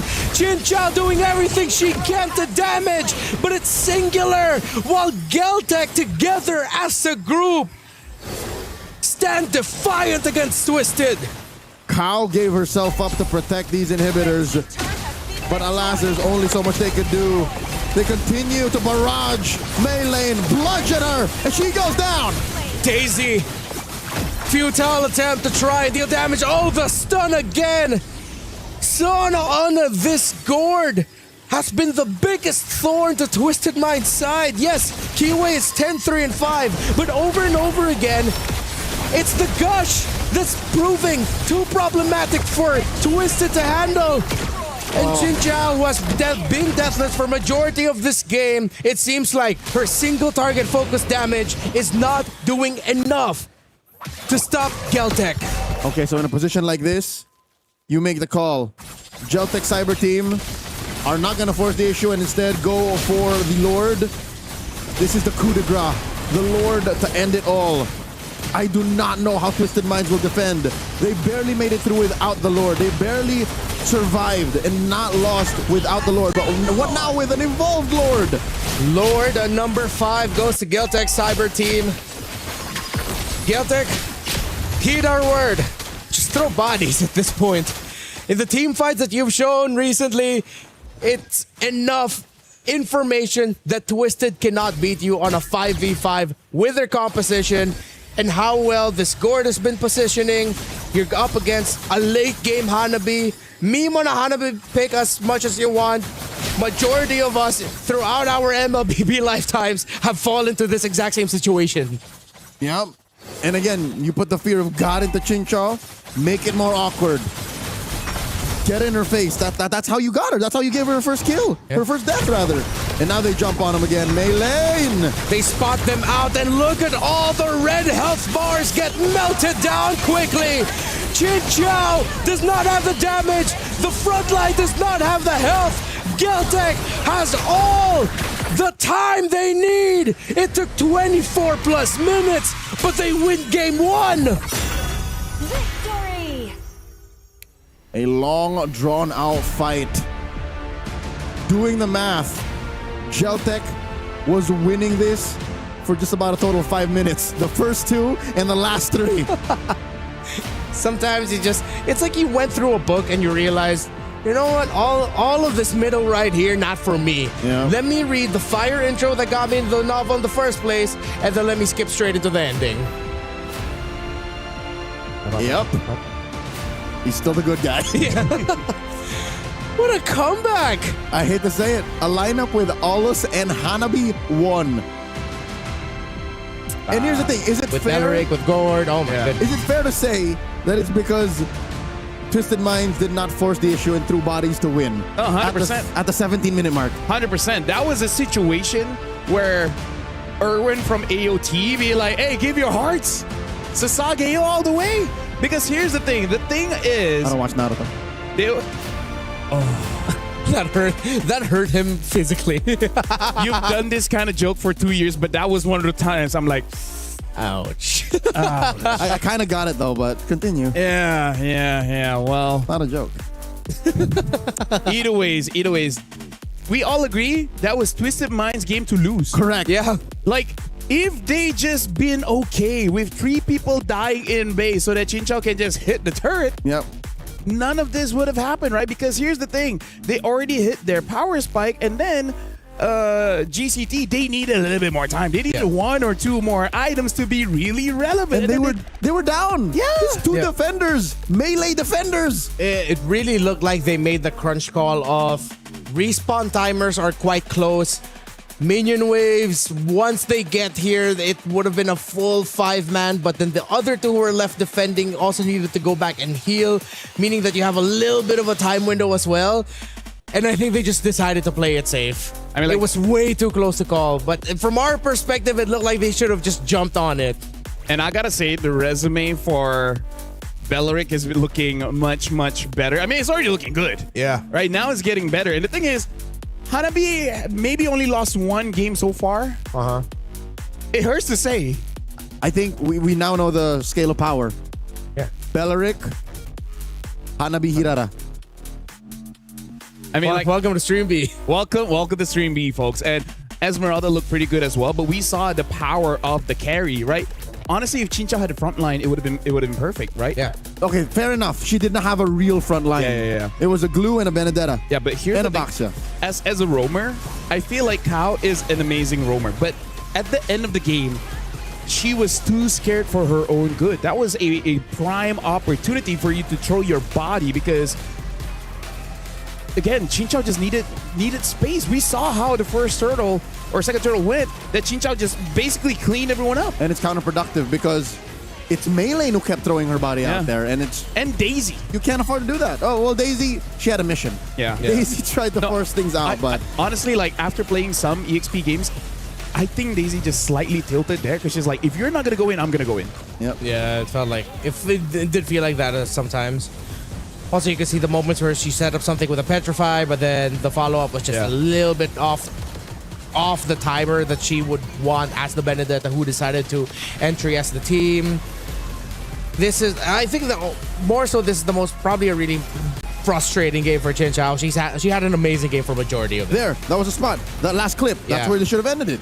That's where they should have ended. And at the same time, it's ironic that the moment Liu Bon just decided to throw herself towards Chinchao, that's when they completely got to turn the game around. But also there was one death, the super random death on Kao, when they found her somewhere in the river near the purple buff. And Maylane. And then that led to a little bit more room for Galtech to go out, hold the center, push a turret. That gave them just like a little bit more breathing room to stabilize the map a little bit, which I think eventually led to this. Gentlemen, I gotta say, out of all the times I want to see stats, this is the one where I want to see how much damage the Owlers did, how much damage he took, the damage that the Hanabi did, how much damage taken was from the Belleric, because again, like, I'm just curious because KOA, it does look like the damage is there-ish, but because everyone's so clumped up, I was like, wait, who was it really? I'm pretty sure a big chunk of it was the Gourd, but still. It must be exponential. Yeah. Because they're all together like, oh, yeah, you're right. You mentioned the Gourd. Right, it makes it so that because basically everyone has that AoE. Yeah. Right? Belleric is the outlier. Yeah. Technically, it's AoE as well because the passive can pierce if you're close enough, but either ways, yeah, that was an amazing game, but that's also a game where it tests your mental, right? Like, are you going to get tilted after that? Because you 100% knew you were going to win, right? I'm pretty sure some of the players would be like, if only you did this, and that, we could have won. I am man enough to admit, if I was in the shoes of Twisted Minds, probably would have cried a little bit while getting mad. That's why. Not at my teammates, at myself. I would be mad at myself. That's why we're here. I mean, like, here's the thing for you guys at home. You guys can get the new interactive Evo because of Rhino Day. It is available now, so make sure you guys check it out in the shop and show off your new emotes. Happy Rhino Day. Happy Rhino Day. I'm not a rhino anymore. I'm just saying. I'm not a rhino. Still a lion. For some reason, I can't connect to Bang Bang over here. I don't know why. I think I'm halfway through to becoming a dragon. Oh, congratulations. Good for you, man. I am 2 or 3 games away from becoming a dragon. Yeah. Oh, he's played a lot. Yeah. Yeah, and for now, we are going to go for a break because that is quite the game. I feel like Twisted Mind needs to utilize this time as best as they can to calm down. So when we return, we'll see if GCT can close it out or Twisted Minds extend the series. We'll see you guys later.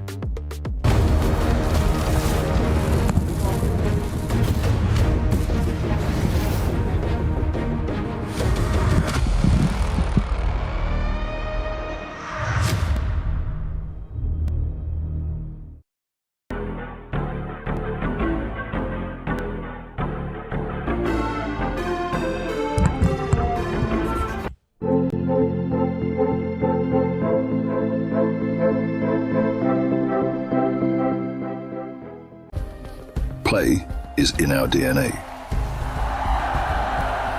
Whenever we let it out, it becomes our superpower. Now imagine an entire city being built to supercharge it. Kadir City, powered by play. We were there. For every click, every clutch, every respawn. We were there for the years of grind, and we're here. Now, the proud founding partner of EWC, powering the biggest event in gaming, shoulder to shoulder with the world's best, making history. Greatness deserves a stage. Lenovo Legion, reach your impossible.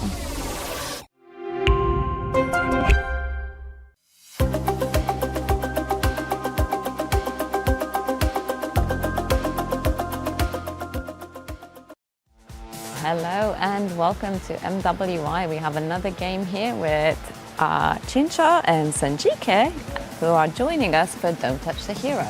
Nana, Mia, Freya, Nana, Mia, Lilia, Nana, Lilia, Freya, Mia, Nana. You girls are good. Thank you. Oh.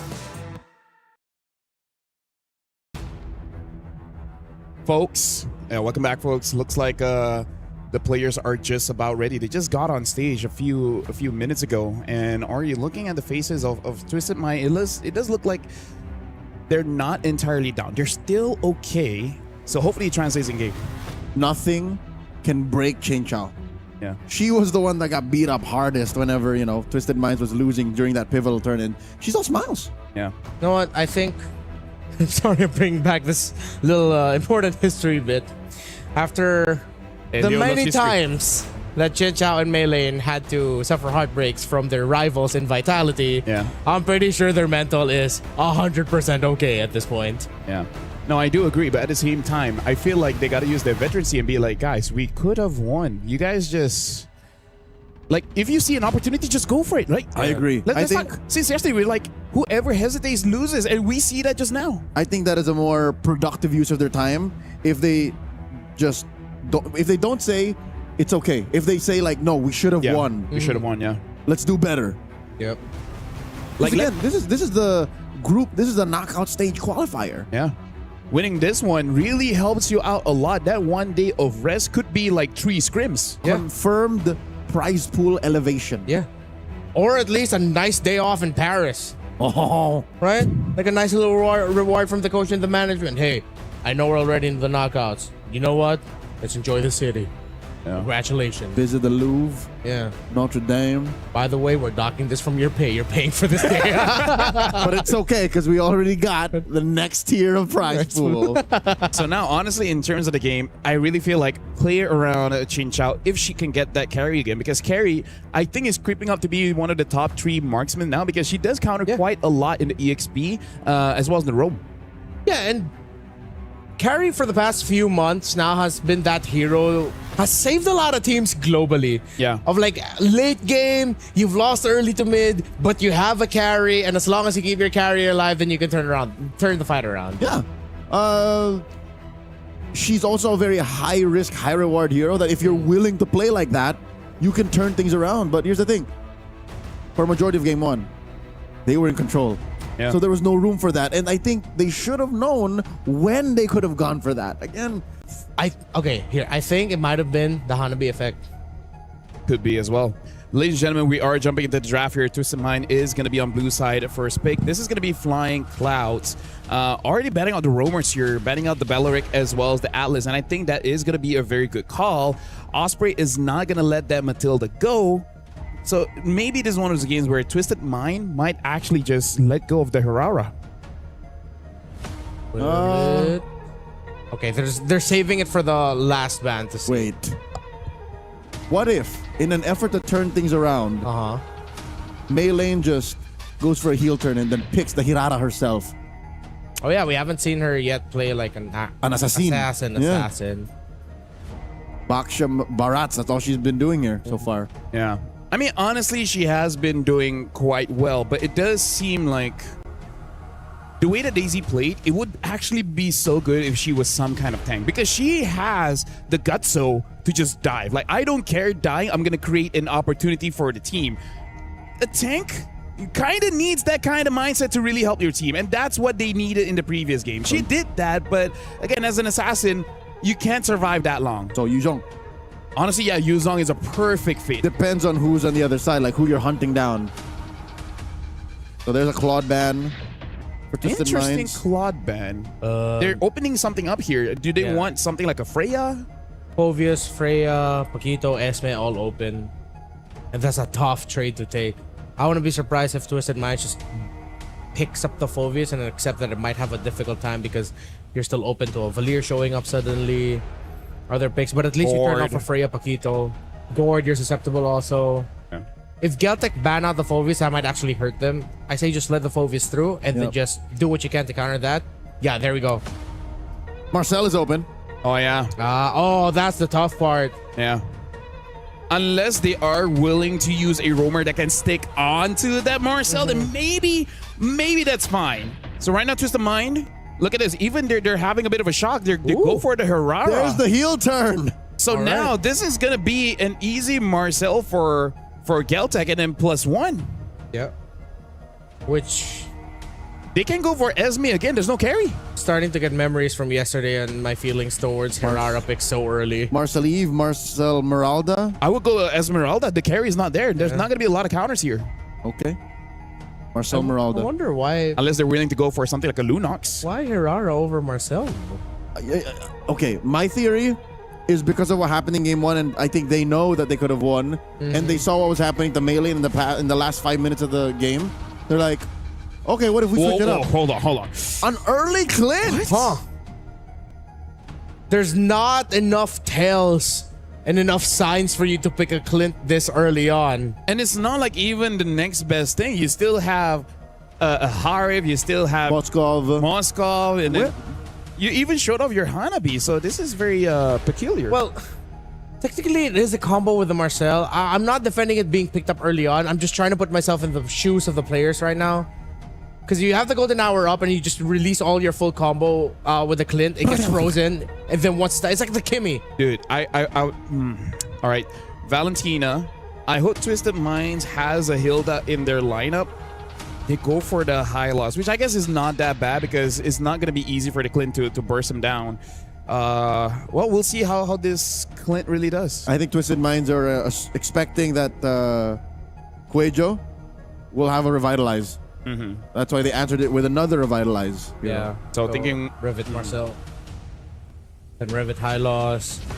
Valir, anyone? Ken, I think. Yeah. Because you already have the burst bad. for your Clint. Yeah, it's not bad. At least the Valir for the high loss. And nothing for the Valentina to really steal. Yeah. Vengeance Flames. Yeah. She's just going to be stealing the golden hour. That's it. All right, so they got a Paquito. So now Esme ban. Yeah. And then maybe potentially Yuzhong, and then you're good. Yeah, for sure Esme ban. If Esme gets through here, Why? Shenanigans. There you go, of course. Maybe another gold laner Yeah. to take out from Gord. Twisted Minds. I do respect Gord getting banned here. I wonder if they want to still respect an Eve, even though it's good for them, getting that Eve ult to deal with the Clint as well as the Marcel. Or maybe even consider a wild Kagura ban, because that's also something that the Valentina doesn't really profit off. Oh, yeah. No, but I feel like profit-wise, you already have the Marcel. Yeah. They're really just going to be looking to get the golden hour for themselves and recalibrate through there. Oh. In terms of the gold, yeah, I think maybe consider taking out the Moskov. Is there a jungler that they really have to be careful of, like a Hayabusa? Because that's also something that KOE has shown. Oh, the Boxia. Oh, the Hayabusa would actually be good for them. Yeah, but the Boxia got banned. Very interesting. I guess it makes sense going up against a Hylos, trying to match early against Hirara. Yeah. The good thing is, if they do want to go Assassin for Gelt... wait, no, you still have to be careful of a sudden swerve Hilda EXP or something like that could just fast clear and then come in and disrupt the rotation of the Assassin. I think just save the jungle for last. Yeah, I agree. Pick up your mid laner. Safest pick to go for. And it's one of those mid lane picks that you can't go wrong with any of them. Which is... I like Farsa here. You get the fast rotates. You're equally annoying paired up with the Marcel. And you're okay with like giving it as another ult for the Valentina? Now that's interesting. Now, but that's bad. If Twisted Mind goes for a Yuzong. Yeah. Like that Louis is not going to do much. Yuzong is 100% very playable here. Oh my god, Freya went through all this. Wait, I forgot about Freya. This could still be an EXP lane or a gold lane Freya. Yeah. Wouldn't it be too greedy if they put it in the gold? And I would like if they just settle and put it in EXP. I think they need a marksman. Yeah. Well, I think gold, it would work out if they do play a Yuzong, but it's so dependent on them being together, diving on the Clint. A Bruno. All right. Huh. EXP lane Freya then. Yeah, I feel like Twisted Mind got a very solid draft here, because that Freya is not going to give Louis as well as the Clint a very good time. And the Bruno, having that Berserker's Fury, makes it so that he can deal with quite a lot from Geltec. Last pick here gonna be... We need a... I'm okay with Assassin. But what though? With the Freya being there, is it time for Yi Sin Shin? It will take some time for him to get there. He's been asking for Yi Sin Shin since the first match. What? Why not? Because the link takes longer. That's the only problem, right? Yeah. I don't like Ling's pace, farm pacing right now. And I feel like the landslide will be punished here, so maybe it's just a Haya. Just go for comfort here. Yeah. And hope you can get the Bruno. I think there's a world that's not an assassin. Oh, wow. A Harley. Technically an assassin. Technically assassin, yeah. Okay, he got banned in the first game too, so... Yeah, so now, honestly, like, I feel like Twisted Minds has a very solid draft in the sense of they have counters towards what Geltec already has. Geltec has a pretty interesting draft here. Whenever there's a Louis, it becomes very, very interesting. Playing some Louis games myself, I just don't like diving heroes because I do not have a dash, right? Yeah. So, honestly, good luck to both teams. Let's see how Twisted Mind recovers after their previous comeback game. I'm going to give it over to Leo as well as Renmar for this one. And we're going to receive with much gusto. Merci, Lafel. This is match point for Geltec Cyber Team. We've yet to see if the draft is enough time for Twisted Minds to reset and, you know, figure out what happened in game one, because that really looked like they were theirs. Yeah. Also, for Geltec, though, they drafted a potentially very dangerous lineup. If things are gonna go right with their Lo Yi, with their Harley and all that, then we might see a Twisted Minds that might not even be able to get any room in the map whatsoever. Like, it's just constantly you have someone marking your position. You can't get any comfortable spots in the river and in the jungle to plant yourselves, to stop rotations, to set up your own rotations. I believe it. Knowing the late game awareness and like the state of flow Geltec Cyber Team is capable of after game one, I don't put it against them. I actually hope that this ends at 16 or 17 so that we know if what happened in game one was mainly a mistake. Yeah. It's a better test that way. I wonder. I think there's a chance here, though. Although I feel like the chance for an early game, Twisted taking control for a lot is a little bit lower.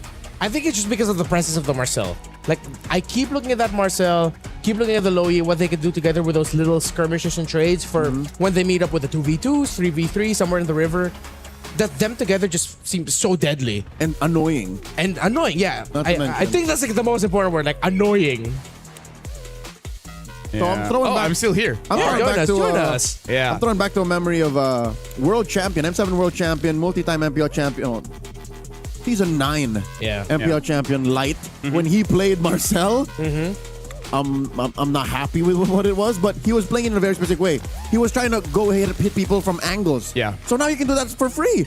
You can send the squad to the flank and then run through him golden hour from a weird side. Yeah. So I think there's something to it. Geltec are cooking. Yeah. Honestly, after the first game, I really feel like this is one of those series where until it ends, we really can't say much because the teams have really shown that they just sometimes need time. And they definitely know how to defend their base very, very well. So I think at this point, it really is more on the gusto. Funnily enough, that's how you receive the take for this game. Whoever has the more courage will eventually be able to win, because I can definitely see for both having a good setup, we eventually get a wipeout. Yeah. In fact, someone even asked me, have we ever seen a Maniac or Savage so far in Stream B? And I feel like we haven't. Right? I think one main... Oh, wait, no, it was all... I think I remember one Maniac. One maybe Maniac, but that was like so fast, and then like all of a sudden that just kind of like leaves your memory. Yeah, it's a Maniac of like, all right. It's not even a nice job. It's like, cool. Yeah. Well, it's crazy how the overarching theme for this stream really is just like, don't hesitate. Yeah. Keep fighting. No, because I really feel like there's tools to end the game very, very fast, but there's also tools that, given the right space, you can definitely make a comeback. And I feel like once you see maybe two abilities right? I'm thinking of a Barat's missing his ult, a Gwyn missing her jump, and then all of a sudden you have a very good shot of re-engaging into the fight, and then basically just winning that fight. That's part of the reason why Leo brought up that a draft that doesn't have a good re-engage also kind of hurts them in this current meta, because you can punish whenever they miss the skills, but how do you actually punish? How do you go back in it? And that's what happened in game 1. Yeah. Mei Lane just kept dying when she was literally an inch off. How was dying because she couldn't get the mount. Yeah. And even if you do get the mount, what if Geltec Cyber Team takes you to Kingdom Come? Takes you to Timbuktu. Where do I go? Exactly. So honestly, there's a lot of layers to the current meta that is still developing here in the MWI. I really feel like maybe the second day of knockouts, maybe we'll see a solid form of what we can call a meta after this patch update. But for now, there's a lot of layers that we really have to reconsider. LaFell, I'd say 72 hours. After tomorrow, I think we would have a solid read. Like, stats would make sense. Yeah. After tomorrow. Today, we're still seeing, like, Aulus. Yeah. We're still seeing... Although I feel like Ling. That's really an Osprey kind of thing, right? He's one of those guys that knows that this is a counter. Sometimes we were like, yes, it's a counter, but it doesn't really solve the problem that we need to solve right now. But it's like, hey, I trust this. We can make it work. It's a mid-range, no re-engage punish. Yeah. The Aulus, yeah, I agree. Like, okay, you're all in? All right, taste my blade. Plus, sometimes there is some merit into your opponents not really understanding how tanky you are or how much damage that you can really do, which causes them to make some very bad decisions. Yep. You know, this is what I like about Coach Osprey, like, over these years. Like, I haven't always fully agreed, like, with his drafting decisions or, how he shapes the team, but I respect it. Yeah. The risk-taking. Yeah. I've never felt like Coach Osprey is the type to really force like an archetype or an image or a mold of what he thinks a team should be. He really plays to the strengths of his players and what they can bring. So throughout the years, like, we've known Coach Osprey and he's been a part of MLBB Esports. Hats off to him and all the teams that he's handled, he's played with, he's been a part of. You can see how he really adapts to their strengths and weaknesses. I really feel like the best way to put it is that he can put some form of system into chaos, right? Make it controlled, because having a lot of good players with amazing mechanics, there's going to be a lot of chaos. But he was like, you know what? I can create music with this kind of chaos. I can make it into a symphony. Or look at music, turn it into something that might look like it's chaotic, and then at the end of the day, I kind of like it. Yeah, make dubstep into something that Mozart would like.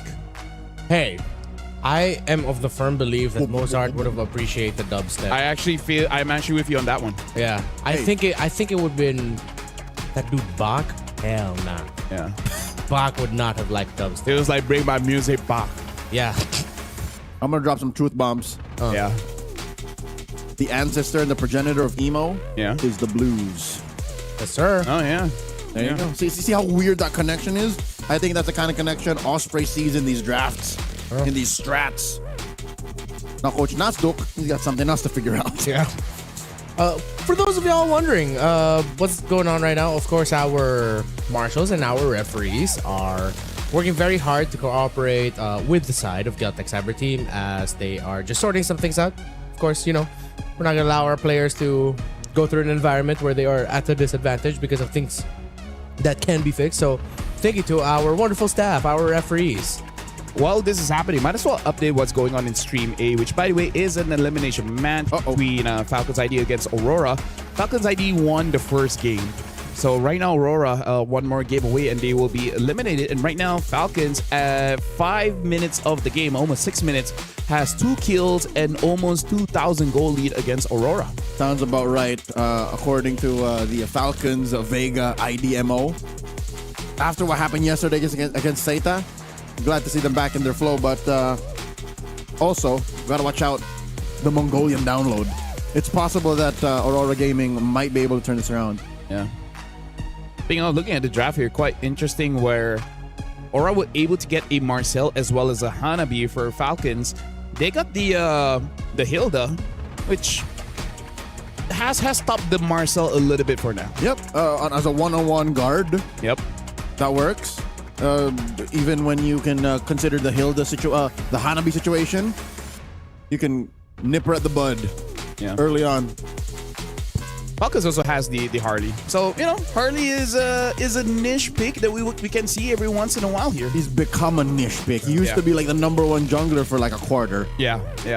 There's the times I really wish that we also got a Hilda in our stream. I miss seeing Hilda. I miss how disruptive she can get.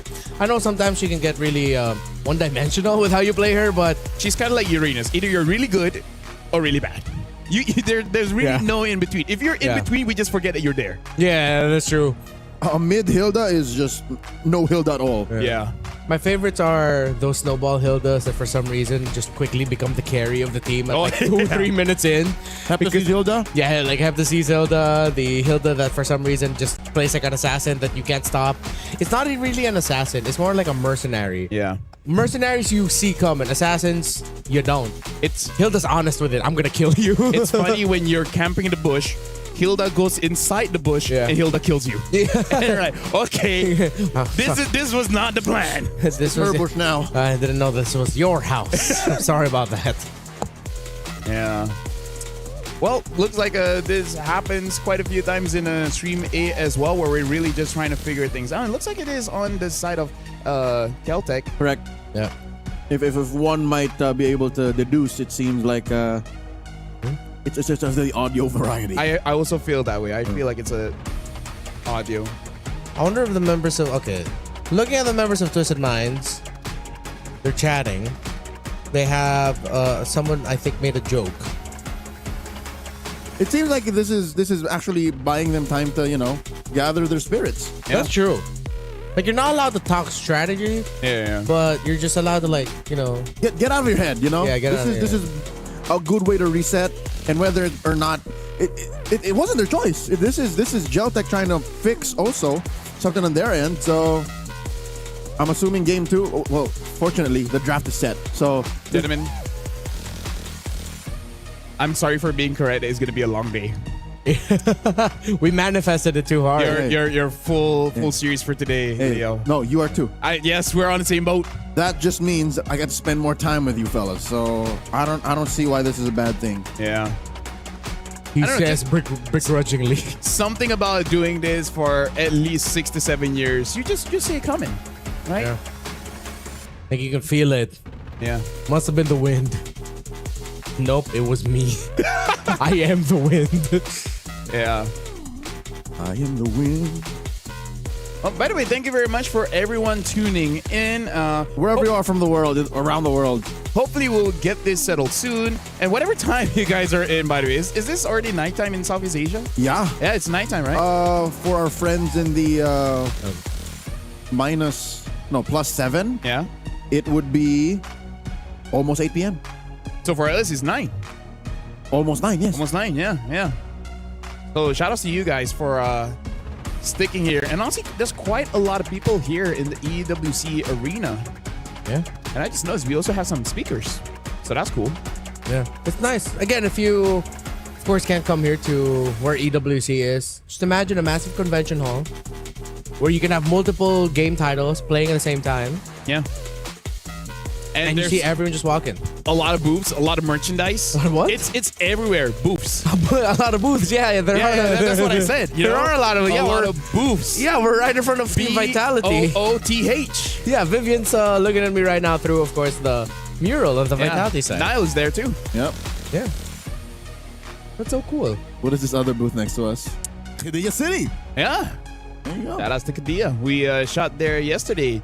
Renmar. Huh? We had a shoot earlier today, and I don't think we were able to use it. Why? What shoot? Because we already we shot the cold opening. Sorry, 2 yeah. days ago. Oh, 2 days yeah. ago. That was 2 days ago. Yeah. I was wondering, like, we shot something. Was I awake for the shoot? Like, how come I can't remember this? Sorry, man. It's a long day. It's a long day. It already has been. Yeah. I chose the wrong day to be. Anyways, right now again we're just waiting for things to settle down. This is one of those moments where it looks like it would be appropriate to go for a short break, but she's wearing her headset back. I wonder if that's a sign that we're all clear. But again, hopefully it is completely okay. Like she can hear herself, she can hear her team, and more importantly, she can hear the in-game sound, because you don't want either of those elements not to be present, because then teams already have communication issues. We should not have one of the equipments be part of it. Hopefully it gets settled soon, because kind of like football, sometimes like cooling down isn't that great. Yep, the momentum. Yeah. And mind you, this is the winning team. Yes. They're the ones who won the first 2 minutes and the last 3 minutes. The longer we were here, it will be basically a Twitch podcast, and I don't know where I will stop, because my mind can go places, you know. I'm sure your mind will go places that people are interested to hear about. Yeah. I'm honestly trying to come up with like topics, but I'm kind of thin right now. Yeah. I rewatched Interstellar the other day, and I really feel like it's just an ADHD moment by Christopher Nolan, where it's like he just learned time dilation, and he wanted somewhere to execute. He wanted to make a movie, so he just created a scenario that they just have to get into a black hole where you essentially manipulate time, because only 2 elements can go through time, which is speed as well as gravity. If you're able to travel about 28,000 kilometers an hour and you travel for that speed for 1 year, by the time you reach Earth again, according to calculations, the world will have aged at least 10 years. Interstellar's at least 10 years. Interstellar's a little weird, because it takes the science and the mathematics to a whole nother level. Yeah. Compared to a movie like Project Hail Mary. Yeah. Wherein it's so palpable. It's all like, yeah, that makes sense. I mean, like, going into a black hole will kind of get you those kind of results, but how are you surviving that black hole in the first place? Am I right? Exactly. What's the technology to sustain human life? I watched the SpongeBob SquarePants movie on the plane right here. Yeah, That's my contribution. was it the Gooby Goober Gang? No, the new one. It was the new one. Oh, I haven't watched the new one, so I guess I should see that on the way back. The new one is the reason why we have the collab. I have opinions about it. It was part of the marketing run for that. The best thing about the movie is that we got collabs for it in MLBB. Oh, wow. Oh, wow. Okay. It's one of those kind of SpongeBob It could writing. also be just because I'm 30 and I'm too old for SpongeBob. No. You don't I get too agree. old. You don't get too old. Folks on chat, I think you'll agree. At some point after the early 2000s, SpongeBob dipped. Yeah. Like the quality of the writing was just... Towards the the interesting now is the fan-made scary stuff, right? Where the theories. Patrick is the villain. There's Theory. one where Mr. Krabs is the villain. Which is kind of cool. Kind of cool. That SpongeBob on purpose fails his driver's license test. Yes. The animes as well. That's honestly pretty cool. I wonder, after learning about Black Hole, what other things should I really dive into? I would dive into the sun, but there's really not much that we can. You know what? We should really study about our oceans. Because apparently, if you go deep enough, the gravity would have quite a good enough pull that there's some time dilations when you get close enough to the center of the world. I'm afraid of oceans. I have thalassophobia. I'm afraid of Honestly, wouldn't the pressure kill you first? Yes. Right? Yeah. It's like you're just gonna... In fact, I think 2 years ago, they created another machine that's able to, exceed the previous limitations of going that deep, but it's still not deep enough. It hasn't reaches like the lower parts of the Mariana Trench. I see. Yeah. I'm fascinated by the deep ocean. I would like to believe that there are creatures beyond our own human understanding that live beneath the deepest portions. I want to know, why do we know less about it than space? Like, what super deep dark secret that it has been how many years since Adam and Eve that we still don't know much about the ocean? We are this close to starting to talk about flat earth theory, man. No. Because I think even that question, you gotta go past the dinosaurs. Yeah. Because again, during the time of dinosaurs, what we consider Earth or like the surface is different. That's true. I like that religion of Islam kind of confirms that dinosaurs did exist. Like, we let them have their time, and then it's our time to shine, to come back. So, speaking about it, is it our time to come back?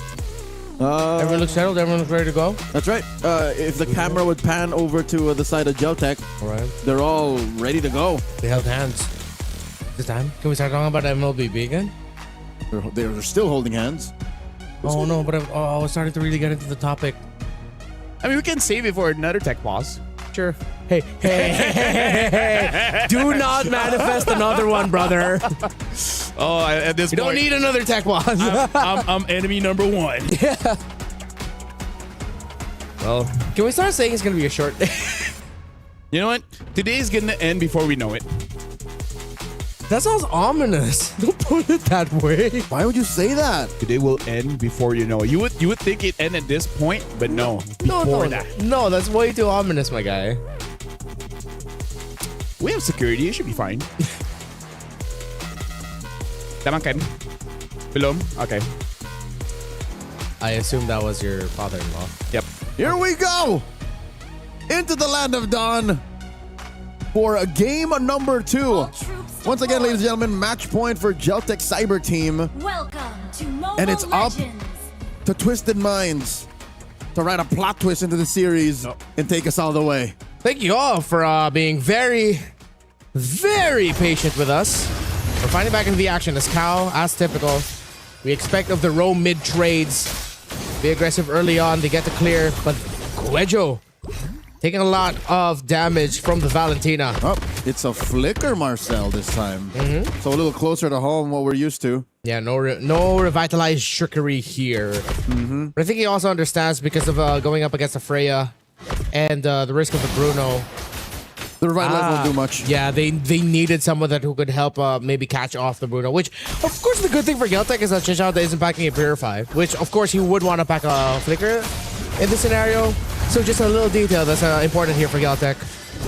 Still, a lot of aggressive trading in the center. We're still not really feeling the damage and the potential of the Marcel and the Loi together. But trust me, if the game gets close and the Loi has 2 items, the Valentina and the Hylos is really going to start feeling it. Whoa! Here we go, Daisy. 2v1. Trying to get away from this. Will she? Pops a vengeance. Still trading. Liubon will be the one to suffer. And that's a warning shot from this Freya that even though there's 2 of you, as long as I got my vengeance, you can't handle me. Okay. Cuello still checking for range. I think I see it. They're trying to go for the crab. Yeah, just get that XP up. Get Liubon up to level 4. No. Melee's close by. They're not going to be able to get it, and that sets it up for the Hirara to deal damage and punish. Liubon is the first one down. Twisted Minds off to a great start. They gave GCT a false sense of security, thinking, oh, we're done with it. Nope, quick rotation by Melee. Massive start for Twisted Minds as they score the first turtle. No contest. That's how you want to start off when you have a Hirara with you. They decide to commit the ultimate of the Loi. Where are they going to go? Oh, man, no, it was the ultimate of Sa stealing the ultimate of the Loi. Catching Geltec Cyber Team by surprise. Twisted are quick to pull the trigger. But they get punished. Daisy's the one who actually falls. You are right. It's a 1-for-1. I mean, conceptually, it was a good call. Yeah. But when they executed, they forgot, oh, the Freya isn't life-stealing as good just yet. Yeah. And did not have the vengeance off cooldown. Well, that hurts. Imagine getting excited for something and then realizing that you got excited for the wrong thing. Sorry about that, Twisted Minds. Celtic Cyber Team. You know what? I'm gonna just say, good counter. It was a cool move. Yeah, it was a cool move. It was a cool move. Oh! It was too flashy. Golden Hour! Frozen. Golden Hour. Cal using the glorious pathway to get out, and it's just fast enough, and he's able to heal just enough so that the ultimate of the Hardy will not take him out. His veteran experience, wisdom to know that I have to stand on my pathway to get the extra regen so I don't die to the deadly magics. 100 strike now for the Paquito, so that's damage online for the EXP laner of Celtic Cyber Team. Meanwhile, as long as Daisy cannot lifesteal as you expect a Freya to lifesteal later into the portion of the game, then maybe going all in might not be the best for you. Well, just watch out for your timing, I guess, Twisted. Half a minute till the turtle spawns, lower quarter this time. Daisy keeping Liubon honest. Quajo gets spotted out. That is a roamer on roamer check. Impressive how Quajo actually has a, XP gain over Kao. You are right. Oh. Well, I mean, with how fast Marcel runs around. Yeah. 2v1 incoming. It's a lot of opportunities for you to get in vision. And finally, we get to see another Street Fighter skin. We actually get Ryu. That is outfit number 2 Ryu. Yeah. Some of the outfit 2 ones honestly look better. Yeah, than the iconic outfits. But let's get back into this, okay? Cubon has a full stance up. Geltec. So for them, they do have the golden hour. Sa has the golden hour as well. They commit the... Oh, it was just slightly out of the bush, so they were able to see Coelho. I'm pretty sure they wanted to deliver the Marcel into the bush. Yeah. Liubon spots Chin Chao. Chin Chao already forced a flicker out. That's a full combination used by the Paquito. Liubon forces the flicker out so that he can get away to safety. Masai is still chasing. Uses some pokes out to the Paquito. Meanwhile, there it is! The duality of the Loi!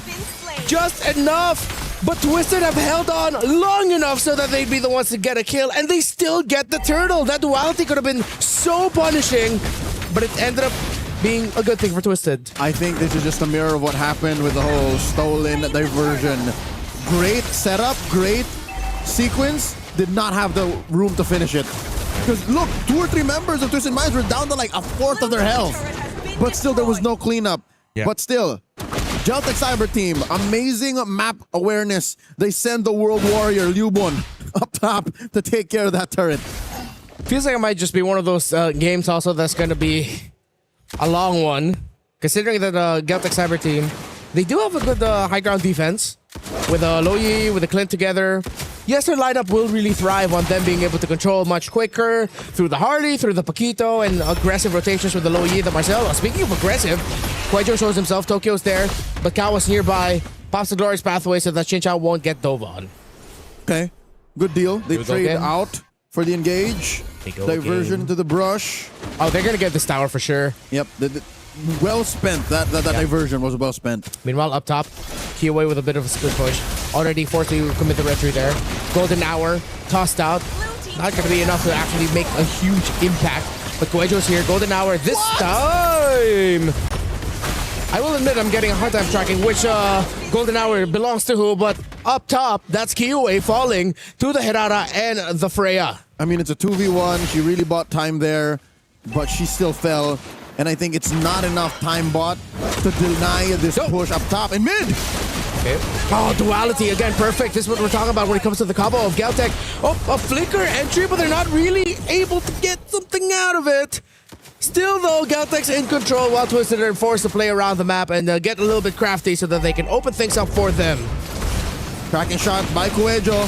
Hunting Sa! They're gonna get up. Oh, newborn. Oh, I thought there would be a moment for him to get up, but since he already committed his flicker, finding himself in that scenario was not good. I was about to say less than ideal, but that was just straight up not a good time for him. It's not good. Nope. Less than ideal is if at least there was one member nearby to add some damage to finish it, but that was far from it.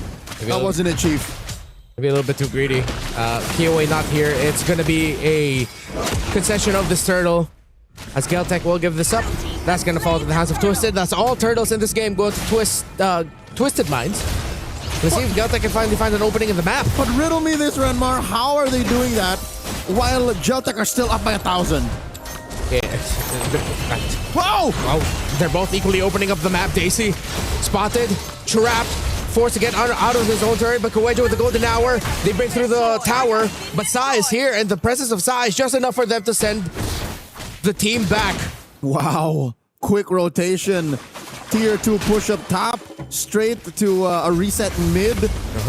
Galtech Cyber Team, I hate to say it, but that diversion, they're using it without getting much kills to their advantage. Like a Divide team. Wow! What an outplay! Sa soloed the Harley, giving it a taste of his own deadly magics. But it's a trade mid for mid. And no one wants to commit into this, knowing that it could be deadly for either. They're trying to work out the math, and it seems like it's Twisted that makes the call. Cow now forced out to safety. Gets punished. Coelho with the kill. Galtech have the numbers advantage, but Twisted are healthier, and they force Galtech back. 2 for 1. Massive win for Galtech. They're sending Coelho over here. They're not done yet. They commit the diversion, but they're not going to be able to get a kill. All right, as I was saying, for a team that we expected a lot of aggression from, team fighting, brutality, violence, they're using the diversion on such a high-level macro tactical way. It's just quick rotations, okay. Go check if you can force out an ult or purify a flicker, rather. And they've been doing that. I guess that's why they're able to stay 1,000 gold up. Conceal. They find Sa, but she commits 2 dashes to get under the turret. And the Galtech will not be able to find an opening unless, can they get this Freya? Do they have an angle?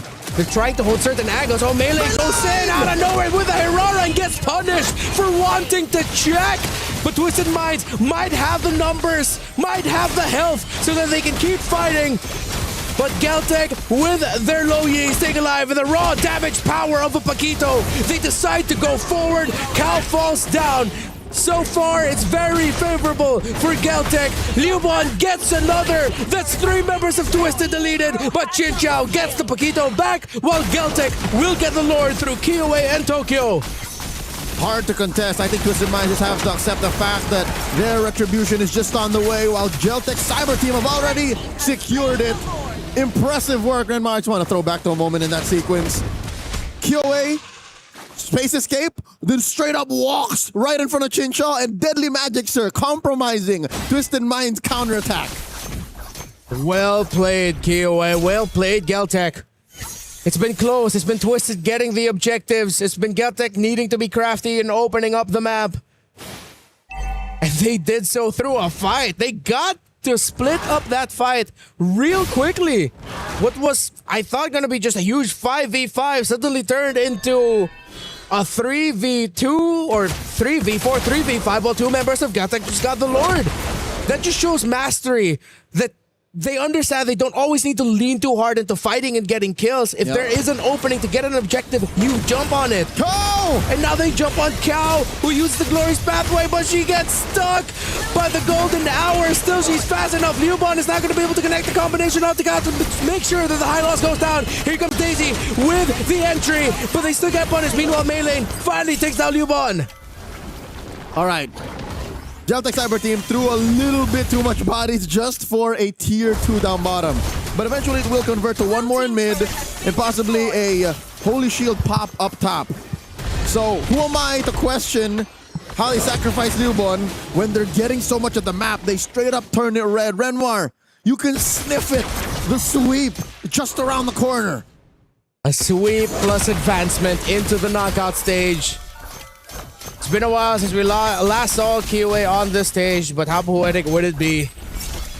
In her comeback at MWI, didn't even need to go through the lower bracket to advance into the knockouts. Also a testament to the skill and ability of Leobon, Son, Huejo, and Tokyo.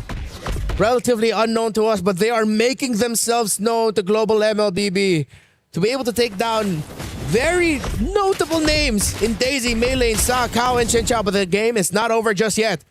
They said, oh, they accidentally sent the Clint! Oh, it's a disaster! Golden hour to save the situation. Tokyo lives! She's still fighting! The rest of Geltec decided to commit the defense of the Clint, and it works out! It could have been so much worse, but it turned into 2 kills for them. It could be a third, but Chen Chao gets the flicker away! Talk about battlefield improvisation. Tactical adjustment down to the very last nanosecond.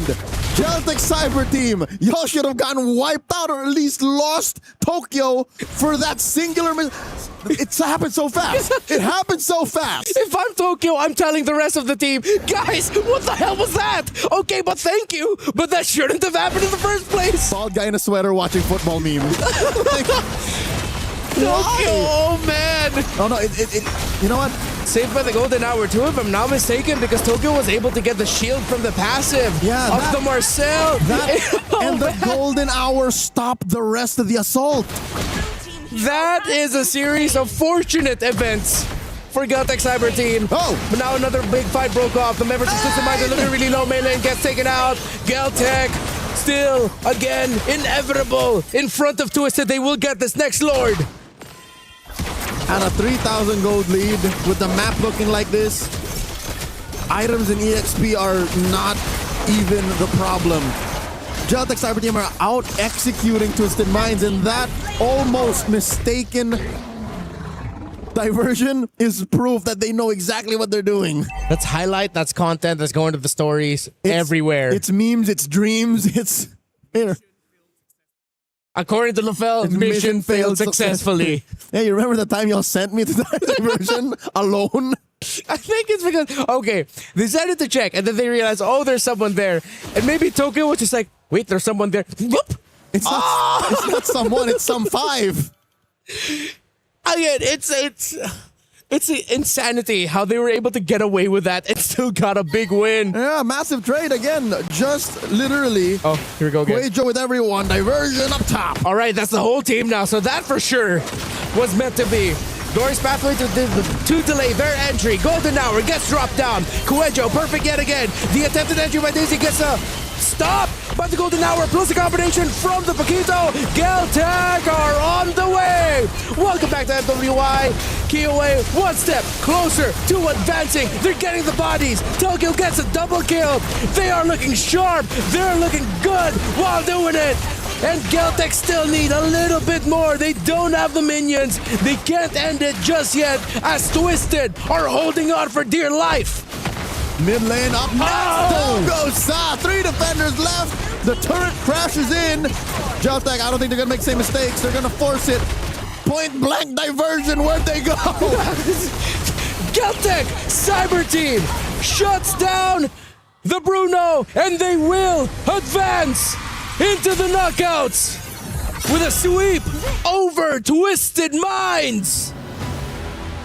Despite the long wait, prior to game 2 starting up, it seems like that did not do anything to the momentum, to the focus, to the state of flow that Geltic are in. Their specific brand of aggressive MLBB and, of course, playful shenanigans in the battlefield have earned them a slot in the knockout stage. That has to be one of the most iconic. Coach Osprey is that. Coach Osprey, no. He's sniggering. He's like,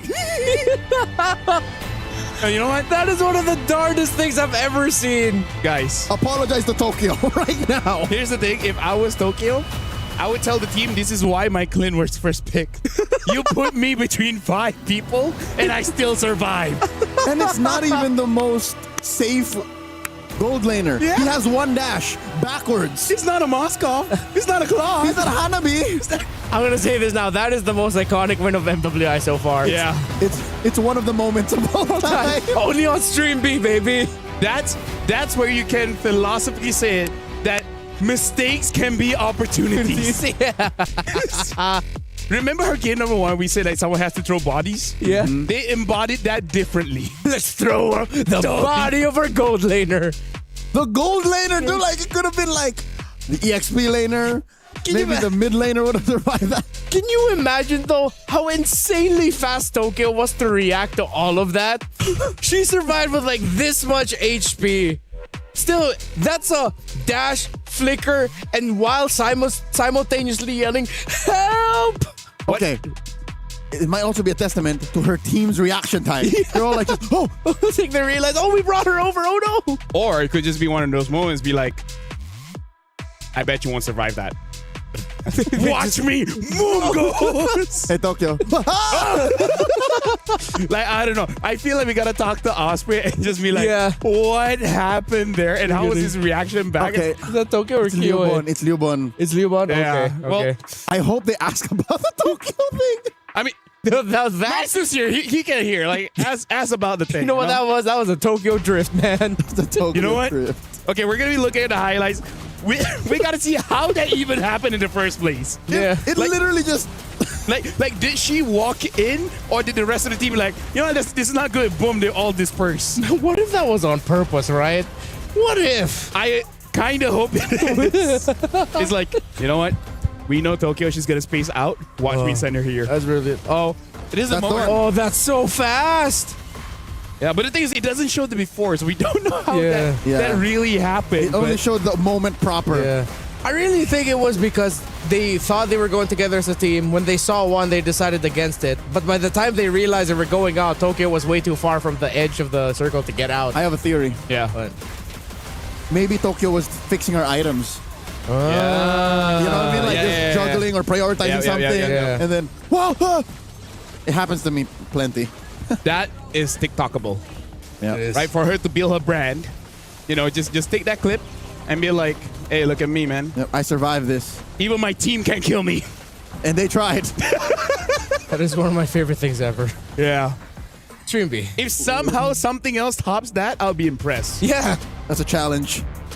Okay. How? What? How else would... Nothing shatters Chincha, dude. Yeah. I think the only thing, like other than Louis, is like Jawhead, Johnson, that can like sabotage your whole team. What other things can do that? Matilda. No, yeah. you have to press that. You have to press that. Yeah. That one is really on you then. Yes. What else? Either way, Oh, a Grok wall. A Grok wall. that one is good. Yeah, That one is that's a classic. You know what? First of all, we would like to say congratulations to GCT making it to the knockout stage. It's not the end for Twisted Mind, which is also like should give them some breather. They will have one more best of 3 to play, you know, dictating whether they get to the knockouts or get eliminated. Speaking of, it looks like Aurora unfortunately has been eliminated. It's a sweep. In fact, while we almost started the game, Vitality and Genji is already started. So A caught up. yeah, well, they're in the third ahead. match. They're ahead. We just finished our second one. So we'll see. It's a race of time, but also it would be very interesting to see the development of Genji against Vitality because, again, that was the grand finals of 2025. It really can go either way. I love it. Saudi, that was the grand finals. Paris, it's just in the group stage. It's Christmas in July. And winning it gives you a ticket to the knockouts. Yeah. Wow. That's gonna be a good match. Oh, they're already in the draft. I can see it. Yeah. Picking, banning. Yeah. Check that out. I'm more excited for the interview. Yeah. Please, if you can. Actually, no, you all have the capability. Just put us both up. You have A the and B. freedom. Well, with that, we're going to be throwing it over to Naisu for an interview. Please ask, how did that Louis thing happen? Thank you so much, guys. I wish I could ask that, but I have another question. We're with Leo Bond, the XP laner here from Geltech Cyber Team. They just move on forward now to the knockouts. Congratulations, Leo Bond. Thank you. My first question is something that we all wanted to know too. In game 1, you guys picked the Ollis pick in the jungle for KOA. Why the Ollis? Because KOA like Aulus, and also it was a Spray's idea. Okay. And I know they want to know about the, the other picks, the Louis, but we also want to know if you guys, Geltech Cyber Team, gets to pick your opponent going into the knockouts, what team would you guys like to face off against? I think it doesn't matter. Any team. Any team is fine. Yeah. You're ready Yeah. for any team. Okay. I think you guys are well prepared from what you showed us. I mean, even Tokyo. I think Tokyo is well prepared for the knockouts after being sent through the diversion. Last question, Leo Bond, before we go ahead and pass it over. Any message you want for your supporters out there for Geltech Cyber Team? You can say it in English, you can say it in your own language, or whatever you feel like saying to your supporters. I will do it by languages. Okay. Thank you everyone for supporting us, and hello to my friends and for Marбон. Передаю привет своим друзьям, родственникам и Марбону. Okay, thank you so much. Congratulations again. Thank you. And good luck in the next stage of MWI. That's going to be it here for us. We're going to be throwing it to a bit of a break before our third match. We'll see you guys after the break.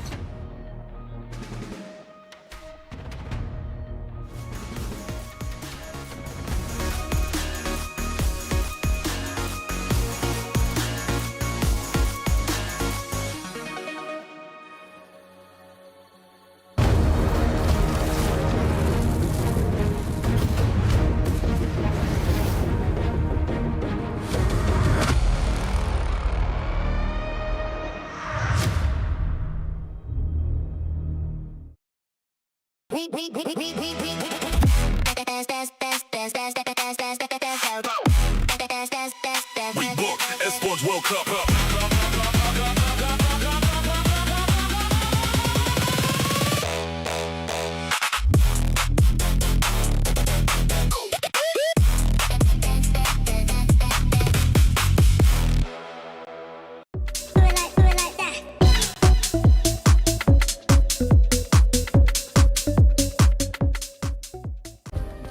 Play is in our DNA. Whenever we let it out, it becomes our superpower. Now imagine an entire city being built to supercharge it. Kadir City, powered by play.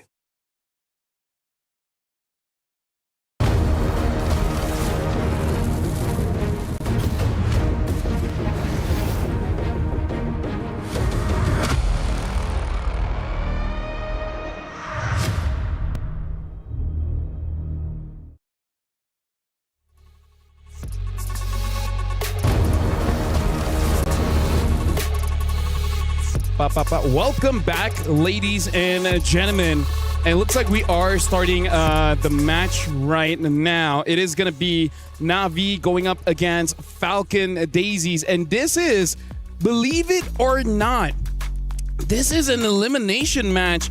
Na'Vi against Falcon Daisies, which again, both teams are one of those teams that people have been looking forward to actually advancing to the knockout stage, and one of them is not going to do that. Welcome back. This is MWI, Mobile Legends Bang Bang Women International at the Esports World Cup 2026. My name is Fel. Alongside me is Leo as well as Naisu. Thank you very much, Naisu, for joining us for this one. That was an amazing series, by the way. A lot of things happened in both game number 1 and game number 2. Yeah, it took a bit to get there, but I wanted to ask. I know I was just on stage there with why Leo didn't Bond. you? I wish I could have, You could have. You could have. You have free will. I wanted to, but she asked me, please keep it simple because, so I had to, Right. I don't know. I pre-prepped her a little bit, man. I wanted to know too, but You know what? Hey. Let's just ask Osprey off stream. We'll just go ahead and ask that. But they gave me a gift, by the way, too. Thank you so much, Geltech. You say spasibo. Spasibo. Spasibo. I should have asked you before. Hey, what a match though. Full send that Clint. Dude, Clint first pick was already a surprise. I did not expect for Clint to be thrown into a diversion and then not dying, and then Keltec gets 2 kills. That's got to be a series that trumps most anything we've seen on Stream B so far. Yeah. That is the most Murphy's Law I've ever seen, where anything that can happen will happen. Someone's got to stop this guy from watching. I was going to say that was about the discussion you guys had too before jumping in the game too. Dude, like, I don't know, something about being bored leads me to learn about physics. Maybe next time I'll learn chemistry. I learned a bit about biology, but we'll talk about that later on, because now we got to talk about Na'Vi. Na'Vi against Falcon Daisies here.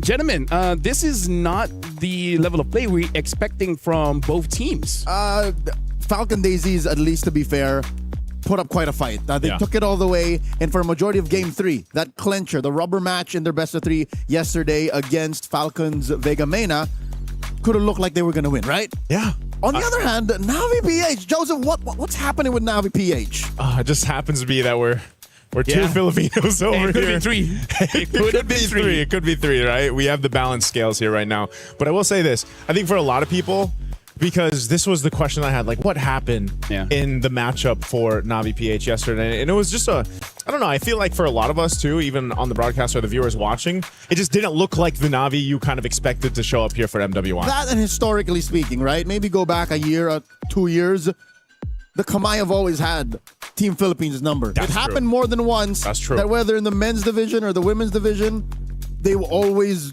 done well against us. I guess shout out to the coach. They understand that Mirai is one of the playmakers for the team. Right? I still remember game number 1. They didn't have a lot of crowd control. By the way, this is not Ayanami, Keishi, Rain, Mirai, as well as Rian. And yeah, maybe just picking off Mirai over and over and over again is, I guess, a simple solution to deal with Na'Vi PH. That, and they were able to somehow relegate not Ayanami to becoming just a body. Yeah. That's not how not Ayanami plays. If not for the Savage Empress, Shinoa, back in 2024, I think not Ayanami would have been my MVP. Yeah, 100%. But I think also you can look at, man, Falcon Daisies, they probably saw exactly how zoned in they were on taking out Murray, and that was a big game plan against that matchup against Na'Vi PH, that they probably will look to replicate the same thing in their matchup now against Na'Vi Philippines. And if they want to go ahead and draft that way, I mean, gentlemen, already in the first 2 matches, we've had how many more unique picks, right? More unique heroes come to the forefront already here at day 2 at MWI. And I know the same thing has happened even on Stream A. So there's a whole lot of, I think, flexibility. The thing that I would say messes things up for Na'Vi in this matchup is, again, Falcon Daisies, as we look at the roster here, it seems like they have this chaotic synergy about them. I know it's weird to say that, but it's just, they're kind of hectic in terms of the way they move around the map, the way they make plays, but it seems to work for them too in a way. It's just Burmese MLBB. Let's talk about Starsoy, because she brought the link, and her link was much faster activated compared to the link that we saw previously today, because all she needed was the Berserker Fury. That's all she needed, and then it was all uphill from there, right? So we just want to see whether she will bring it up again. Looks very different from Miss Meow's link, you know, and but they still got away with it. They still got away with it. They did, but it's one thing that can, I guess, if for Na'Vi, they can go ahead and try to go ahead and counterplay into if we see assassin junglers, because the Hirara, I can't even say it, man. Hirara. The Hirara is you know what my mindset is? What is it? We decide what it is. That's how I feel. We're the voices. No, we're not. We're the voices of MLBB. Voices. No, we're not. Not a single one of our voices are in the game. They should be. Sometimes when you watch the thing and, you know, it's the one that opens it, but regardless. You know, I was just saying that Harara still isn't finding that success I think that a lot of teams are looking for across both streams right now currently. But Harara is definitely still something that I feel like the teams want to test out. I just don't know how long they want to test that out for. I think it's past testing. It's still misunderstood, though. It is. I mean, you guys mentioned that, too. Like, what team misunderstands it more? Yeah. Honestly, it really is still misunderstood, where I kind of feel like it's just not enough time, especially if you consider the knockout stage. It's not that you have a low bracket. you lose, you're out, right? That's you true. have a lower bracket after the semifinals for the third place match, but come on, you're here to win it, right? You're here to become champions, not to be third place. That's why I gave the meta 72 hours to settle. Because after the group stage, no more. Yeah. Yeah, 72 hours. That's about the time. So That's are the we group at that stage. threshold now? After the group stage. After the group stage. Yep. So when you're in the knockouts, as LaFell said, there's no more time to experiment. No more So time. by Friday. When the weekend comes and then every game is a must-win or else you... Say it's the second last day of MWI. Exactly. Yeah. Which is still quite some time. And so far, I would say the wins that Hirara has is not necessarily because of her. Yeah. It's just the consequence of the rest of your lineup, right? Either it's your team or the opposing team. Now we're going to talk about this one because, again, we got to remind everyone, in case you tune in case you missed yesterday, this is elimination match, right? No team here, either Falcon Daisies or Navi PH, can afford a loss because we're looking at the grades here where Genji as well as Vitality are going up right now. Genji was so close to becoming the champion, so I feel like they got that fire for them for this season. Navi, they could not retain their championship after 24. I'm pretty sure they want to get to 2026, at least go to the grand finals. Or at least top 3, because top 3 last year was Terra Queens from Myanmar. Yeah.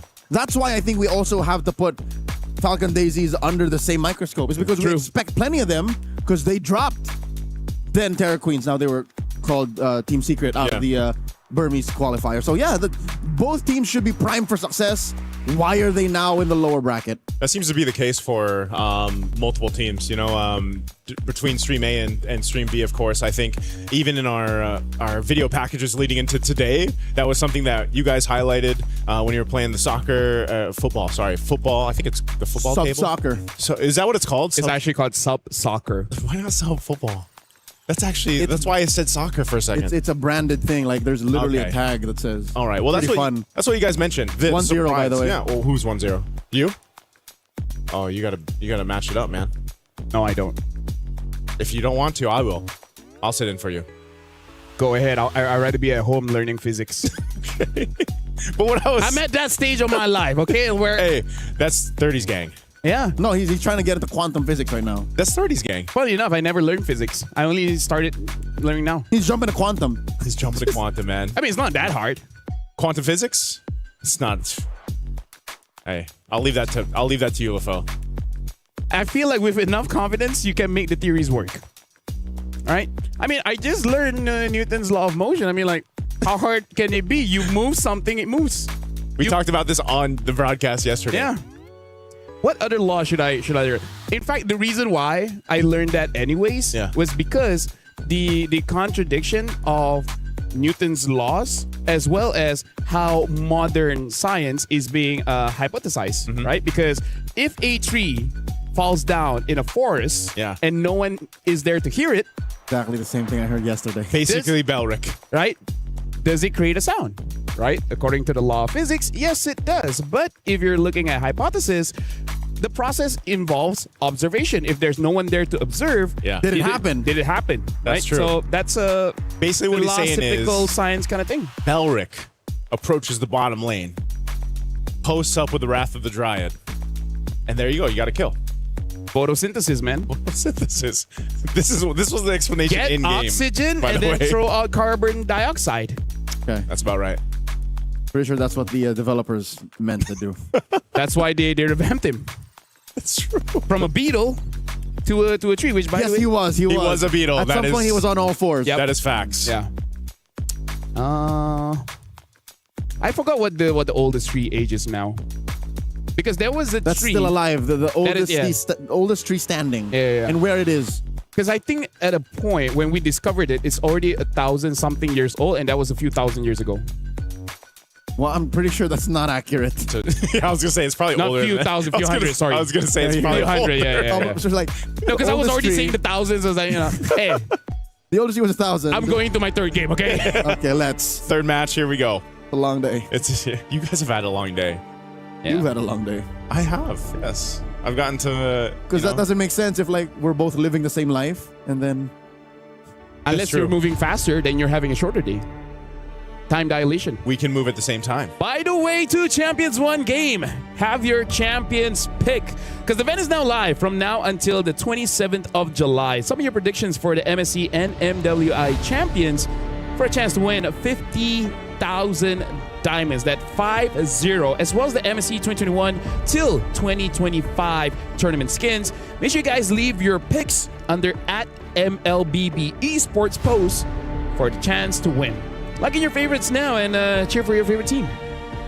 Yeah, I want some of those diamonds, man. You know? I want all of them. But there's only 5 winners, so we don't want to take them. Oh, actually, a total of 10, because it was 5 5 exclusive ones there for the skins here.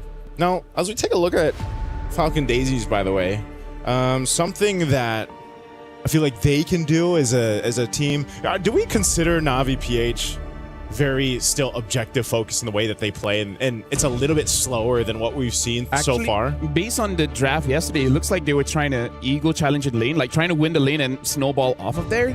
And they didn't get to a point where they really contest for the objectives, really. And that's my point. That's what I was thinking, because I was going to say, like, I feel like they didn't even get to a point where they really could contest, you know? Because either Murray had multiple deaths already before those objectives came up, and they can really fight into them. So I think that's going to be partly what influences these first picks, because you have Falcon Daisies on that blue side. First phase of the ban's already done. First pick is Esmeralda, man. And the best defense I've seen in a while was Rafa's Esmeralda that they had. So now Na'Vi, if they want to find a chance, they definitely need a carry +1. The question right now is, do they want to go for assassins or a tank? I think it's okay for you to delay just a little bit, but the only primary one right now is Barats, but you kind of need a Matilda as well as an Akai. Yeah. But I think you really need to get carry, because if not, you have no way to deal with this Esme. Yeah, I got to get the carry. The other one, too, that was received almost unkillable. Obviously, we've seen a whole lot of Freya today. Yeah, Freya's pop up. And they've been letting her through. Yeah, good thing she's been banned here. So 10 seconds in, they pick up the Kimmy. Quite an early Kimmy here, as well as a carry. This is also pretty honest, just showing straight up your, I guess you could say, win condition for Na'Vi. At least they get the carry, man. They get the carry locked in. Kimmy's there. Atlas is the response, though, for Falcon Daisy, plus the Gord. A little bold, though, to go double marksman off the cuff. Yeah, very, very bold. So now you got to pick up your jungler here, unless it really is some kind of surprise. I'm just worried going up against the Gord. That might be a problem. Yeah. Now that you mentioned the Fredrin, remembering yesterday's Nolan in the hands of Keishi. Yeah. She's a very good assassin, mechanically gifted, this young woman. I think she's in limbo.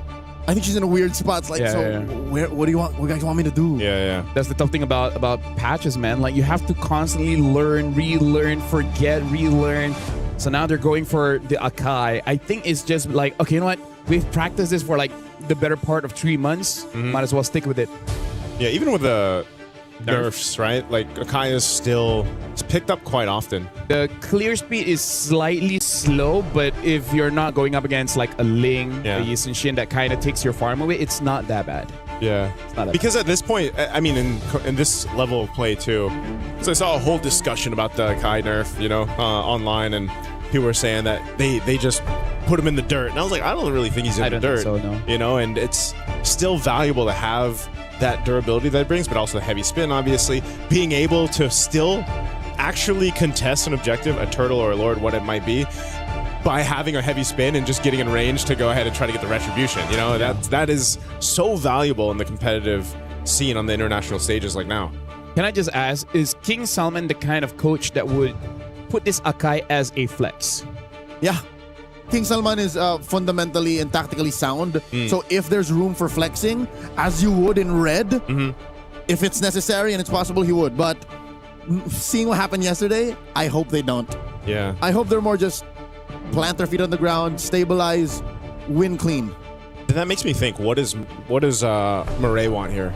Because what did we see yesterday? The glue and she picked another hero where it was the same treatment, right? She was just kind of bullied. So what does she need to go ahead and contend against an Atlas like this, and knowing that, you know, not only do you have to help kind of set things up so the Kai isn't just burning the heavy spin, but you know, being able to follow through, whether that's the traction pulse that's thrown out and giving that space to the carry. I think the Kimi, I feel like she needs something just a little bit more forward.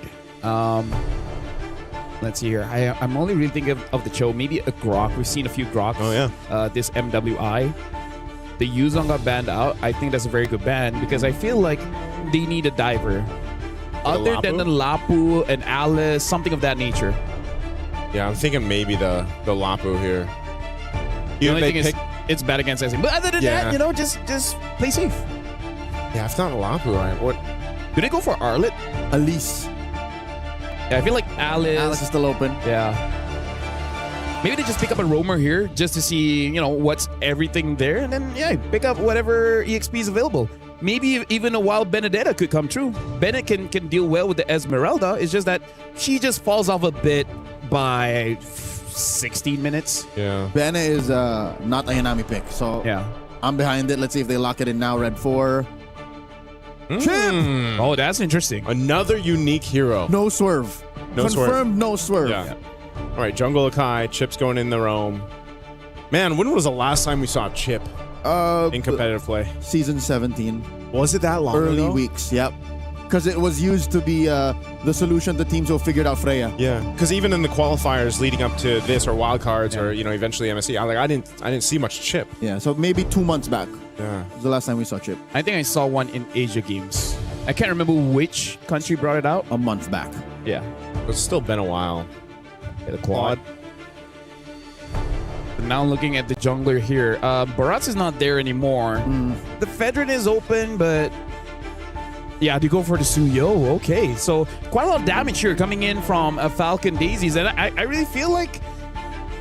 Nah, I want to say that Esme is a good enough frontline, but going up against Carry, that's not great. It's another quad core setup. Yeah. Look at that. Yep. I need to farm up 4 heroes. I don't know what Coach Nyocha's thinking, but... Masha. Double unique picks. So it's interesting because I almost expected this from Falcon Daisies, not Navi PH. Although I do have to say, coming in from Malaysia, Team Ray, they like to use this kind of lineup just because their EXP laner really loves the Masha. I even remember getting a Savage last playoffs. But either ways, right now, Navi PH going up against Falcon Daisies. Quite a lot of farm needed by Falcon Daisies, but Navi with this chip is definitely going to be interesting. I'm going to be throwing it over to Leo as well as Naisu for this elimination match. Thank you very much, LaFell. And now, if you're just joining us, we are about to go into our third match here for MWI 2026 at EWC 2026. And yes, it's an elimination match. The second one of today. We've got 3 total here on Stream B. Will the chip and even the Masha be something to get Navi PH one step closer to surviving here, or will it be stopped in its tracks in game 1 against Falcon Daisies, bringing a lineup we've seen before? And I don't know. I think that's the main question here, Leo. Is this too much experimentation from Navi PH? I don't think so. I'm okay with the Masha, actually. There's room in this current metagame for a Masha to actually succeed. Because I'm looking at Falcon's draft, yeah? 3 of them can actually get popped. 1 quick thunderclap combo out of Na'Ayanami's Masha, and that could be it. And that doesn't even change late game. Yeah. That at any point, as long as she builds her items, the Suyo and Star Soy, Afu's Gourd, Kiko's Claw, they can all die in a single thunderclap. Yeah, the Gourd especially, man. I mean... Here we go, Mirai. Gets sandwiched by 3. Flickers back. Rain to the rescue. Navi saves himself from first blood. A little scary there, man. I mean, I had flashbacks of yesterday. I'm sure Mirai did too. But nonetheless, she's going to be able to survive. Did have to go ahead and burn the flicker, but still, I think when we talk about Chip and how much of a value this hero brings to, you know, a game, it's very similar, right, to what we saw with the Luoyi in the previous matchup. In this sense, it's, you know, Chip, he's still able to go ahead and move around himself quite a bit. Mirai could also just send the team, you know, to a fight or an objective on the whim if they want to, utilizing the shortcut. But also, Chip surprisingly does a decent amount of damage too, especially with the concussive blast here. So this first objective will be the focus for both teams. Mirai, once again, the target here, very low, gets taken down. Apu draws first blood. That's unfortunate. Mirai knows that she didn't have that flicker available, but they potentially could have set something up in the mid, and unfortunately they just got kind of outgunned for that first blood go in the hands of Falcon Daisy. So, and that also went over to the gourd, right? That early kill, get some early scalability going on here on the gourd. That's something that's going to be cause of caution for Na'Vi. Now first turtle is up. Starsoya has this on the backside. Again, we're on broken walls, so turtle here on the backside further. Not Ayanami, he's going to go forward though. Finds the Starsoy, forces her to move around. Turtle down to a third of its health, gets a reset. Oh. Gosh! Coming through, not Ayanami down to her last HP bar. Backs off, fully reset turtle, ripe for Falcon Daisy's taken. All right, little gold lane action up to 1v1-2. The rest of the team duking it out for the turtle. Gold laners are going for it, but offer everything. Starsoy will go ahead and secure the first turtle of the game for Falcon Daisies. First turtle up, 3 minutes in. 1 death, all right? 1 kill for Falcon Daisies, and they're up by 1,000. They're up by 1,000, man. The map does not align with Na'Vi right now. Yeah.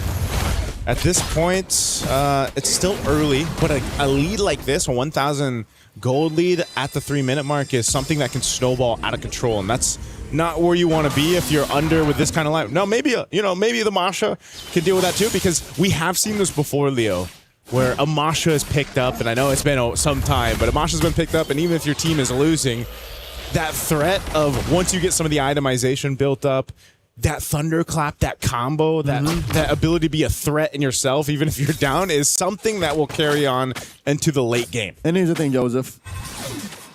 If Falcons are a quad core setup, yeah, Na'Vi is triple core, and but that's just as bad. Yeah. Especially if you're losing, if you're down 1K or there's nothing you're getting on the map, the fact that you have to farm up for your XP laner, your mid laner, and your gold laner, I'm thinking it might just be as bad. Expensive. Yeah, because Falcons are kind of at least snowballing. Yeah. At that point too, you just, if it's too expensive, you got to hope you can spread the wealth. Yeah. If you're Na'Vi Philippines, you can't enjoy your investments if you can't afford it. Yeah. And make sure you put some of that money away here for Na'Vi. On the right, members too, but it could also just be a long-term investment, man. One of those situations where you wait for that late game to get there, you wait for that potential, because you already know that's going to be the case for the carry. And, waiting for the Masha too is going to take some time. You can already see this focus down here on the bottom side. A couple shots with the Soul Sever will keep them at bay though. Already an enchanted talisman for Aira. So the fact that not Ayanami is just trying to farm up means Aira can get a little greedy. Don't invest in defensive items first. Go for the magic. Mirai gets flushed out of that Y-brush. Already has the shortcut. She can go ahead and pick up Rian if necessary. Turtle very low within retribution range. Thunderclap plus the gush. Heavy spin coming through. They trap Aira, but that might be the best target. Shortcut already used up. They are lanes. They find not Ayanami. And in the back line, Rian in trouble. Keishi falls. Jay gets taken down by Rain. But Mirai falls. 1 for 3 plus the turtle. Falcon Daisies, that's a bargain. Hey man, they got pretty much the best deal out of that one. Did you see the movement too coming out from Starsoy right when they tried to make a play on her? She just kind of dashed in, retrieved the turtle, secured that, went off from the fight, then joined it later on to come in with a Soul Sever. We're gonna actually take a look at the replay. This is what I'm talking about. Nice movements there, covering fire too from a fool with that Mystic Gush right there, and then Starsoy comes back in after that Fatal Link setup, finds a stun, gets a couple damage with a Soul Sever, and forces Rihanna back. That was such a beautiful team fight from Falcon Daisies, and that has ballooned that 1K gold lead we talked about early on. It's compounded interest now, man. We've just fast forward about 5 years, they have a 4K lead. You skip the broadcast for like 30 seconds and then they get 3,000 gold. We all wish our investments were like that. Falcon Daisies seem to have cornered Na'Vi once again. And here's the thing, Joseph, here's why I'm so worried, all right? Yes, Na'Vi invested in like, oh, we wait for the carry to come online, wait for that Masha to, one-shot people. But when that happens, Falcons would have farmed up too. Yeah. That Claude would have been lethal. Afu would have built her Sky Piercer. Built 3, shortcut, coming through! They find Afu! Rain scores 1! And now, another Fatal Link coming through, but Jay gets taken down and Rian can walk back over. It's not Ayanami who uses a shortcut and yeets herself out of there. Ooh, that was You know, that was a good play, a good move from Na'Vi because they saw a moment to go ahead and crash down on Afu.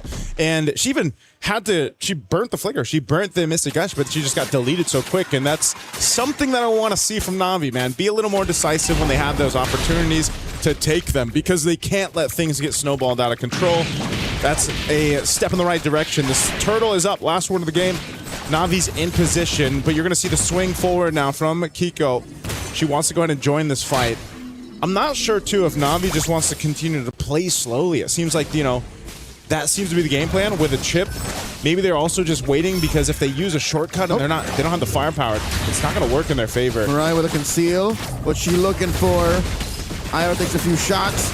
Turtle very low, looking for the gush. Finding Keishi off camera. They got to push. Keishi secures the turtle, but gets taken down by Ira. This is a tough fight to be in. Ira flickers back. Light wheels coming in from Rian, and they back off. The flicker from Mirai to save herself. Na'Vi happy with what they got. Na'Vi repairing the situation up top. Yeah. Oh! Star Soy scores. Styling with that Sky Piercer.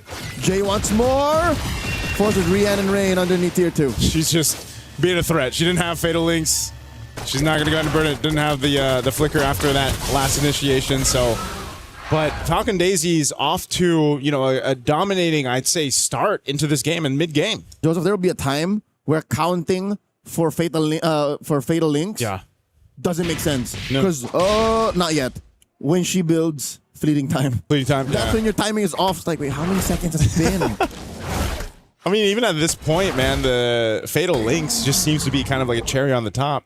They are really just kind of waiting for Na'Vi Philippines maybe to get a little bit out of position and then punish, because you've seen the Fatal Links now when it has popped up, it's been pretty delayed. You know, they've held on to it. It hasn't been something that they've had to rely on to set up right away. It's not an initiation tool. It's not. Chastised Pauldron will be one of the first items over here, and Afu picks up a Lightning Truncheon. So these kind of choke points that they're fighting around is still the power play for Falcon Daisies. Oh, they're up top. They're going to go for a stun here. Oh, she flickers. Okay. Nami will be all right. Battle spell down, though. Better safe than sorry, but again, there's something up with Navi's play now. Yeah. Feels very reactive. Yeah, feels a bit off from what we've seen before. And again, Na'Vi has that identity, that DNA, that championship DNA on 3 of the members here. And the 2 that have stepped up, I mean, they through their qualifiers, they pretty much had easy sailings up to this point in MWI. They weren't challenged too much, but now, day 2, their next matchup here against Falcon Daisies, they've been challenged once again. They are working for it. Na'Vi are really working their way into this contest. Lord here at an 1/8 of its health, just under 9k. Keishi still waiting, looking for the headbutt. Star Soizo secures after the gush. In comes a shortcut, but Na'Vi gets spotted. Kiko finds Mirai. The concealed by Jay, looking for that post. Lord take engagement. Checking the purple. Na'Vi's lost too much already. Lord and a kill over the Daisies. All right, Na'Vi Philippines backs against the wall already at this point. Gold deficit that they're working against, 6,000. Lord's going to be approaching the base here. And they have not had a team fight really go in their favor. That's one of the main points here. So now you have to think, can this team comp actually defend in a base? Now, the first Lord, yeah, they'll most likely get some damage done to the base turrets. Shields should go down. Because the way that this is playing out, the choreography here for the team fights is Falcon Daisies can kind of just pick who they want to go for. Pick with the initiation, the angle they want to go for, and that's what's working out so well for them. So Lord is finally going to approach here in the mid. Keishi's going to be pushed off. They're going to have to just wait for this next approach. You've got an off-angle push, though, from not Ayanami. Are they going to try to do something with the chip also? But the charge comes through. Shield pops. Look at the positioning from Mirai. Does she want to make a play? Do they want to make an attempt? I'd rather not, since you're down 6k. That gold difference is palpable. You could taste the difference in your damage output at 6k, 7k. Yeah. You don't want to do that. Unless, again, you're confirmed to only face off against 1 or 2 members. I don't know how Navi's going to do it, but maybe they can divide and conquer. If they can isolate 1 or 2 members, pick off, go from there, by all means. But for now, they need to get farm on Rian. They need to get farm on not Ayanami, because she's been on the back foot. She's been using her extra life bars instead of as tools to use Thunderclap. Just ways to not die. Just ways to not die. Basically, take the brunt of the damage, you know? Because someone's got to do it. You can even see her build here. She's got Blade of Pepsi. She's got the Sea Halberd, working on her third item. At least there's, you know, Rain's got a Sky Pierce, so she hasn't died. She's been relatively safe. But we're talking about a power spike that is miles away for Navi Philippines right now. Even with that pickup here by Rain, the Guardian Wings, it's just they don't have enough firepower just yet. And I think this is exactly echoing what you mentioned earlier, Leo. It's expensive. This lineup's expensive, and if you don't hit it at the right marker, then you're in this position where you're just kind of delayed until you get to that point. You can see, you know, even Rian, she's got to be so careful on where she farms, just because, again, she's on a carry, she's got to Purify, and pretty much a dash at this point. Silver lining in the whole situation is Rian hasn't died. So that means despite Navi's struggles, they're protecting their gold lane investment pretty well. Yeah. Imagine if she died and then, you know, she gets picked off first. Fortunately, she is rocking a Purify alongside Rain, so I guess that's priority number one for Falcon Daisies. Pop that Purify. Star Soy and Kiko starting off the Lord, dancing with it, getting the jiggy on, and it's a full reset. Yeah, full reset. They're going to go ahead and keep not Ayanami up top again. They can do that with the chip. Bring her in if they can, but they might just have to watch this Lord get blitzed down. I think it would be to their best interest unless Keishi looking for it. Goes for the heavy spin. No one home, a little too far. And now the bad they find Afu! And they find Jay! 2 for 1 in Mirai. Blazing duet coming through for Kiko. She hurts. Keishi just barely gets away, but now Kiko, BMI forward. Down goes. Sarsoy ends it. Quella! The follow through and the layering there of the skills from Falcon Daisies. This Lord's going to go ahead and push into the mid turret. Traction pulse thrown out. Hyra gets punished. A stack for Rain. Kiko. And Kiko, that's another stack. I don't know what happened. They did not expect the damage out of Rain. That's 3 stacks. That's 3 stacks in a matter of what? Less than a minute there off of that. Or no, yeah. My goodness, I wasn't expecting Falcon Daisies to overstep in that manner after that. And here I thought it was Navi who was sometimes overstepping. Yeah. That might have single-handedly bought back a little bit of the late game for Navi. The threat now of having a couple more stacks on Rain is going to be the problem. I'd say put her at 6. Yeah. You put that cap at 6, and then you have a little bit of burst out of not Ayanami. That's it. Yeah. You're eating good. It would allow you enough time to go ahead and let Rian catch up here. Mind you, like you said, she hasn't died. She's been able to go ahead and continue to farm up. That's great. Not Ayanami has been putting pressure on the off angle. That tier 2 is almost down for Falcon Daisies. Uh-oh, Mirai. Calls it in. There's a shortcut. The gosh, everyone inside it gets taken down. Kiko with a blazing duet. Keishi isolating them, taking her down, but Rain gets shut down by Afu. And Rian, the last one standing, trying her darndest, gets taken down. The wipeout for Falcon Daisies. They just made up for the blunder in the base about a minute ago. It was an attempt from Navi to keep Rihanna alive. She was moving around Murray and the rest of the team for Keishi, but it's just not enough. They're going to march into the base, and Falcon Daisies will take game number 1 in this elimination best of 3. Match point for the pride of Myanmar. These ladies flew all the way to Paris not to get knocked out the earliest out of the tournament. But this puts into context, into perspective, how dire it is for the once champions of MWI. Yeah. It's, there was a moment there where it's like maybe 1 minute of that entire game where it seemed like this window of opportunity was opening. Just maybe for Navi Philippines, but Falcon Daisies, I think even after that attempt in base, they're like, whoa, hold on now. Hey. Let's recalibrate here, because they don't want to let a lead that they built up, almost 7,000 gold, slip through their hands. We have seen that before. But at least in game one, it doesn't happen for Falcon Daisies. It was a one-time thing. Couple of stacks on Rain out of nowhere, but I think it would be a fever dream to hope. Well, I kind of feel like after seeing that game, the idea that Navi wants to achieve is essentially, let's win on the early game. Yeah. But all 3 games that they played in MWI so far, they haven't successfully had a good early start. And part of it is, it looks like the team is just like, you know what, let's just deal with Mirai. Like, as long as she's not there, as long as we delay the level 4 long enough, it always creates an advantage for us. Like, even in this game, not to blame Keishi, but she was the one getting targeted a lot, right? The range coming in from the Gord as well as the Suyo made it so that before the turtle fight even starts, Keishi is at a big disadvantage. Yeah, there was a couple moments here, like I said, where Keishi was trying to get in range with the heavy spin, like we talked about in the draft, to get the retributions off, or maybe even contest the Lord. But the problem was, once you fall that far behind, it gets even more difficult, because then it's just it's a sacrifice play. It's just one of those things where you go and you try to make a play, but the rest of your team can't follow through. Yeah. And this is what I was also talking about. This was a window where it's like, the heavy spin is there. Look at Rian's positioning. She's around Keishi trying to stay alive and let her kind of zone the rest of the team. But eventually, when she goes down, there's nowhere that Rian can go there. Yeah. Okay, you know what? We wouldn't be having this roundabout conversation if not for the early game problem. Yeah. What if they prio hard a hero for Mirai?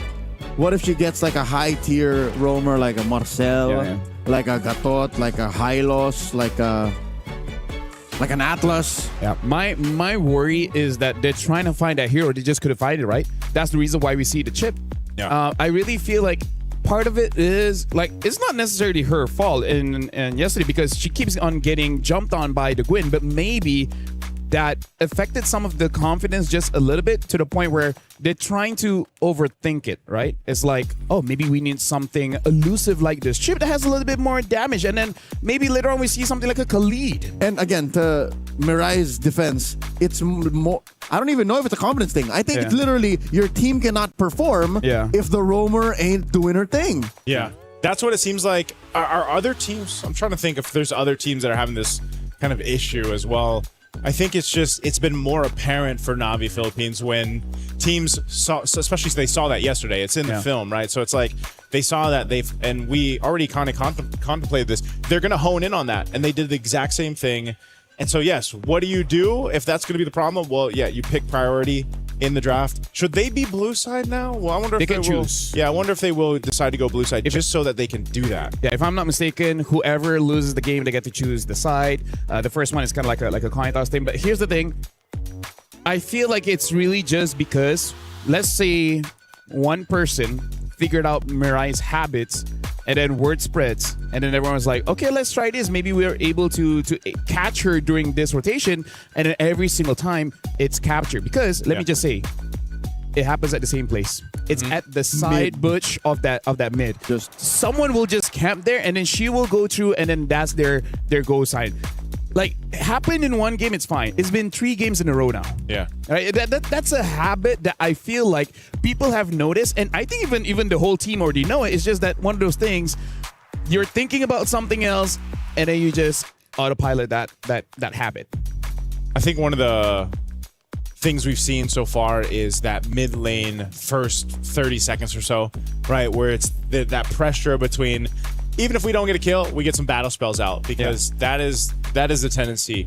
Even a kill, first blood isn't given, flicker is gone. Next thing you know, they replicate it, they do it again, boom, there's a kill, there's a first blood. And then incremental, 200 gold, 300 gold. Oop, look at that. We're 1,000 up, we're 4,000 up. Yeah. Game's over. And that's why I think when we saw that yesterday, especially, I was saying that, like, a mistake is an objective is a game. And so that ended up being the case, really. So hopefully some adjustments can be made. I think, even more so, you could just say it's going to be a draft thing, but like you mentioned, it might just be a habit that needs to be changed, or maybe the whole team needs to come up with something new. Actually, I feel like they tried that in draft. I feel like the Kimi was supposed to have priority, or at least if Mirai was attacked, then she can follow up. And they even have a tank in the jungle in case Mirai gets focused down. There's a secondary tank. So I feel like they tried to solve the issue. I feel like the idea is there, but there's just something going on that they just could not win the early. And I feel like that by hook or by crook has to be figured out by game number 2 because it's unfortunately elimination match. And if they went out of MWI without a single win, that's gonna be all over social media. Speaking of, looks like Renmar was able to find someone from Navi to talk to and hopefully give us a different perspective, a different look of what's going on. So Renmar, it's your turn.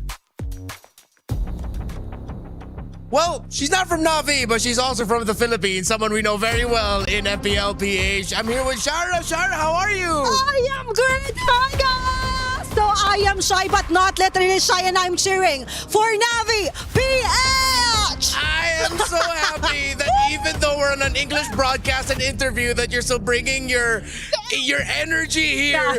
But let's start off. Well, I did not expect that, so we'll start off casually first. How are you coming to Paris? Is it your first time here? Yeah, first time. First time here. So have you gone around? Have you seen the sights? Not yet, but after this game, I will. All right. So of all the places in Paris, where do you want to go first? Eiffel Tower. Of course. Yes. Are you gonna get that expensive ticket to go to the top to get the view? Yes, of course, because I want to see the view. Yeah, okay. So if you can afford that, can you bring me along too? Yeah, do you want after the game? After this, we'll bring the rest of the English broadcast. Okay, let's All go. Right, I got that for the English broadcast. But now, of course, real quick, just so that our fans here know a little bit more of you. Who are you and what do you do for the Filipino MLBB community? Oh, I am an official Mobile Legends streamer, so you can actually see me doing ML while dancing and singing like that. So, yeah, you can watch my stream if you want to. All right. We need that energy to buff up our girls here. They're locked in right now. But how will Shara motivate Navi so that they can win this game and they don't get eliminated and we go to game number 3? Okay, I think that I'll just do the Odette voice. Okay. You know the Odette voice? Yeah.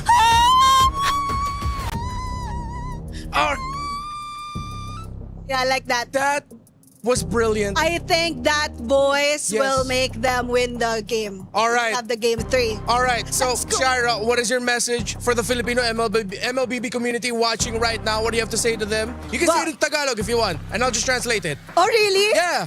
I'll give them a message. Oh, guys, alam nyo na, manood lang kayo palagi dahil may comeback. Kung may comeback sa totoong buhay dito rin, guys. Please, go Navi PH, kaya nyo yan! Navi PH will make a comeback. That was Shy. This has been Renmar. We're going to go to a quick break. Thanks, y'all.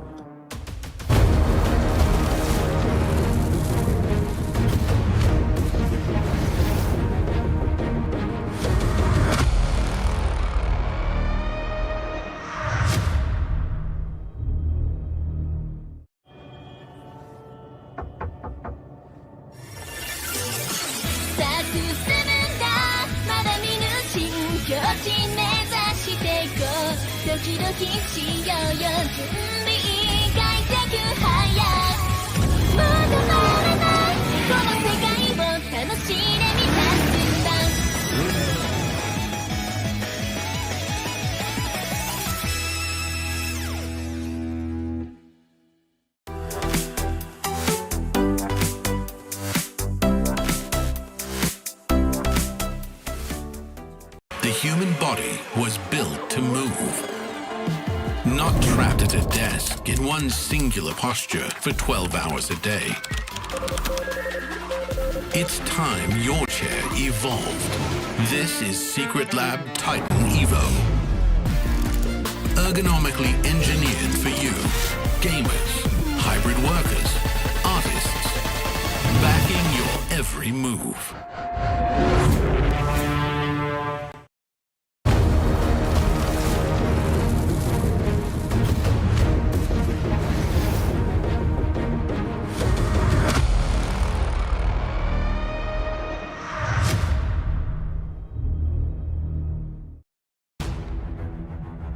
Thank you very much, Renmar, as well as Shy. We needed to take a break.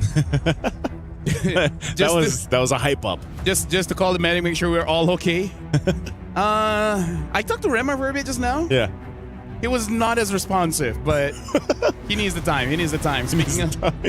Speaking of, we're about to jump into this game. Hopefully, after the energy brought by Shy, it gave Navi a wake-up call. It's a buff. Yeah.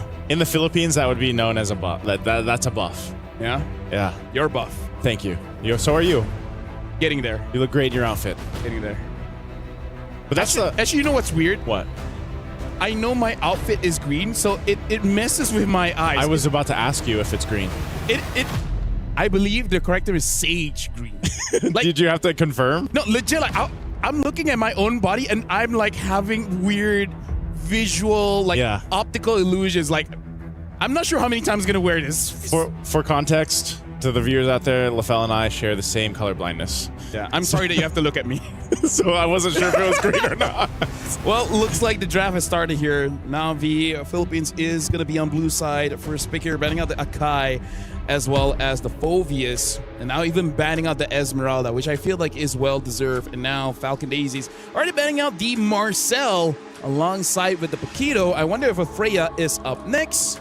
Oh man! Even though I'm not so sure what else they want to ban out. If it's not the Freya, like first pick is scary. Yeah, but also like let's see too. Are they going to go with what we talked about before the break of, do you want to secure yourself a solid option for Mirai already, because she's been struggling getting picked on basically and just kind of taken out, especially in the early portion of the game? Or do you just build a game plan around it based off securing something else? The Freya was the last ban, so if you want to be safe, I'm thinking Matilda.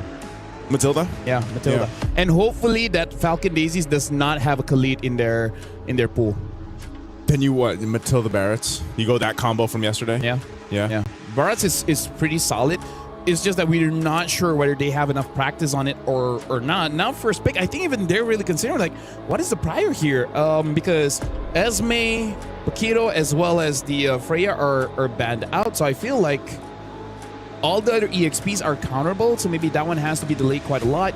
Eve maybe. Oh, the Belric. Respect the Belric for our first pick here.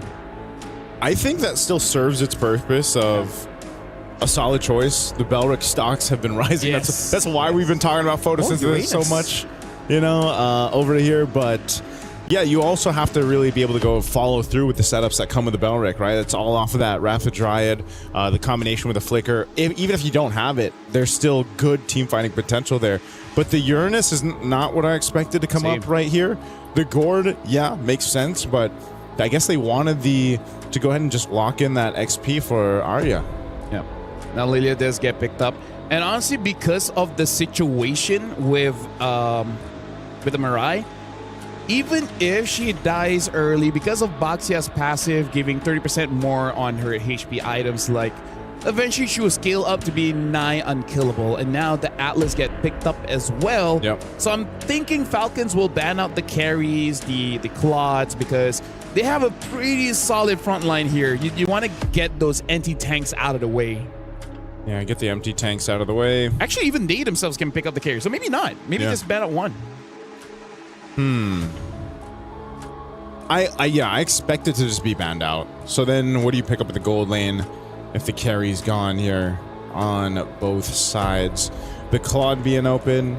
We might even see 3 gold lane bans come through off of this, or 3 marksman bans come through, just because of the nature of the first 3 picks for both sides. There's the carry like we expected. Maybe even 4, and then we see a Hanabi again, right? Because both teams do not have a gold laner. Yeah. So yeah, carry banned out. I feel like for Navi, maybe...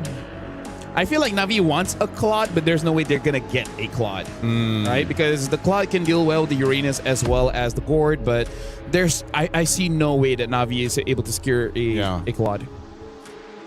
Let's see if they do hone in still on Marksman. Other than the Marksman choice, once we eventually get there, let's see, for Navi you need your Marksman and then you need your XP lane. Knowing you're going against the Uranus, you already banned out the Esmeralda. What would...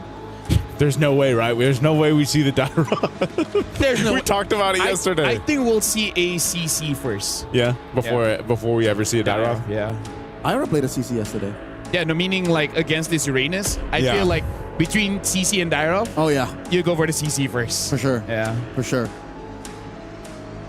Other than that, the Alice is still up. Alice is also like one of those wet blanket fights that you have with Uranus. It's just like, I'm surviving, you're surviving, I love you, you love me, we fight everyone else. What did you call it yesterday? A women, if it's a gentleman's agreement, it's a women treaty. It's a women treaty. Yeah. So you just have a women treaty in the XP lane. Exactly. In fact, I remember, I think it was M7. Yeah. I forgot who Kid Bomba was fighting against. He was using Alice and the other person was using Uranus. And that game was so long because both of them just don't die. Who was he going up against? I already forgot. That was quite a while ago. Was it Yangon Galacticos? Maybe, but I forgot the EXP laner, man. What's his name? Yeah, but I'm pretty sure it was Alice against Uranus. And it's just that both of them keep killing each other's team and both just never And die. they survive, so they're like, you know. They're the sole survivors. Every single time. Gosh, it sucks to be immortal, basically. That's kind of how it This is feels. what Edward Cullen feels like.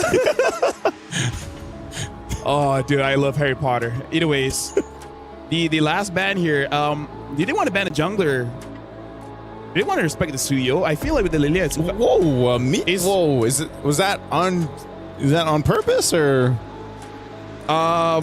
Is there? It could be this, or it could be the Novaria Arlott situation from the wild card. Yeah. Maybe. Yeah. Okay. Because, yeah. That? Why would you meta me when there's a Claude or a Harif? Could be something else. It could be something else. I don't want to dig too much into it because you wouldn't think, right? Unless no there's way. something. No way when you're up against the wall like this. Yeah. Okay. So it's not either a Claude ban or a Harif ban or a Benedetta ban. Okay. What hero have we not seen that could have been banned? Whatever. Stream B, we're amazing. Not man. the Bruno, not the Clint, because we know that those assets work. Yeah. Go Stream B. It's not even the Owless.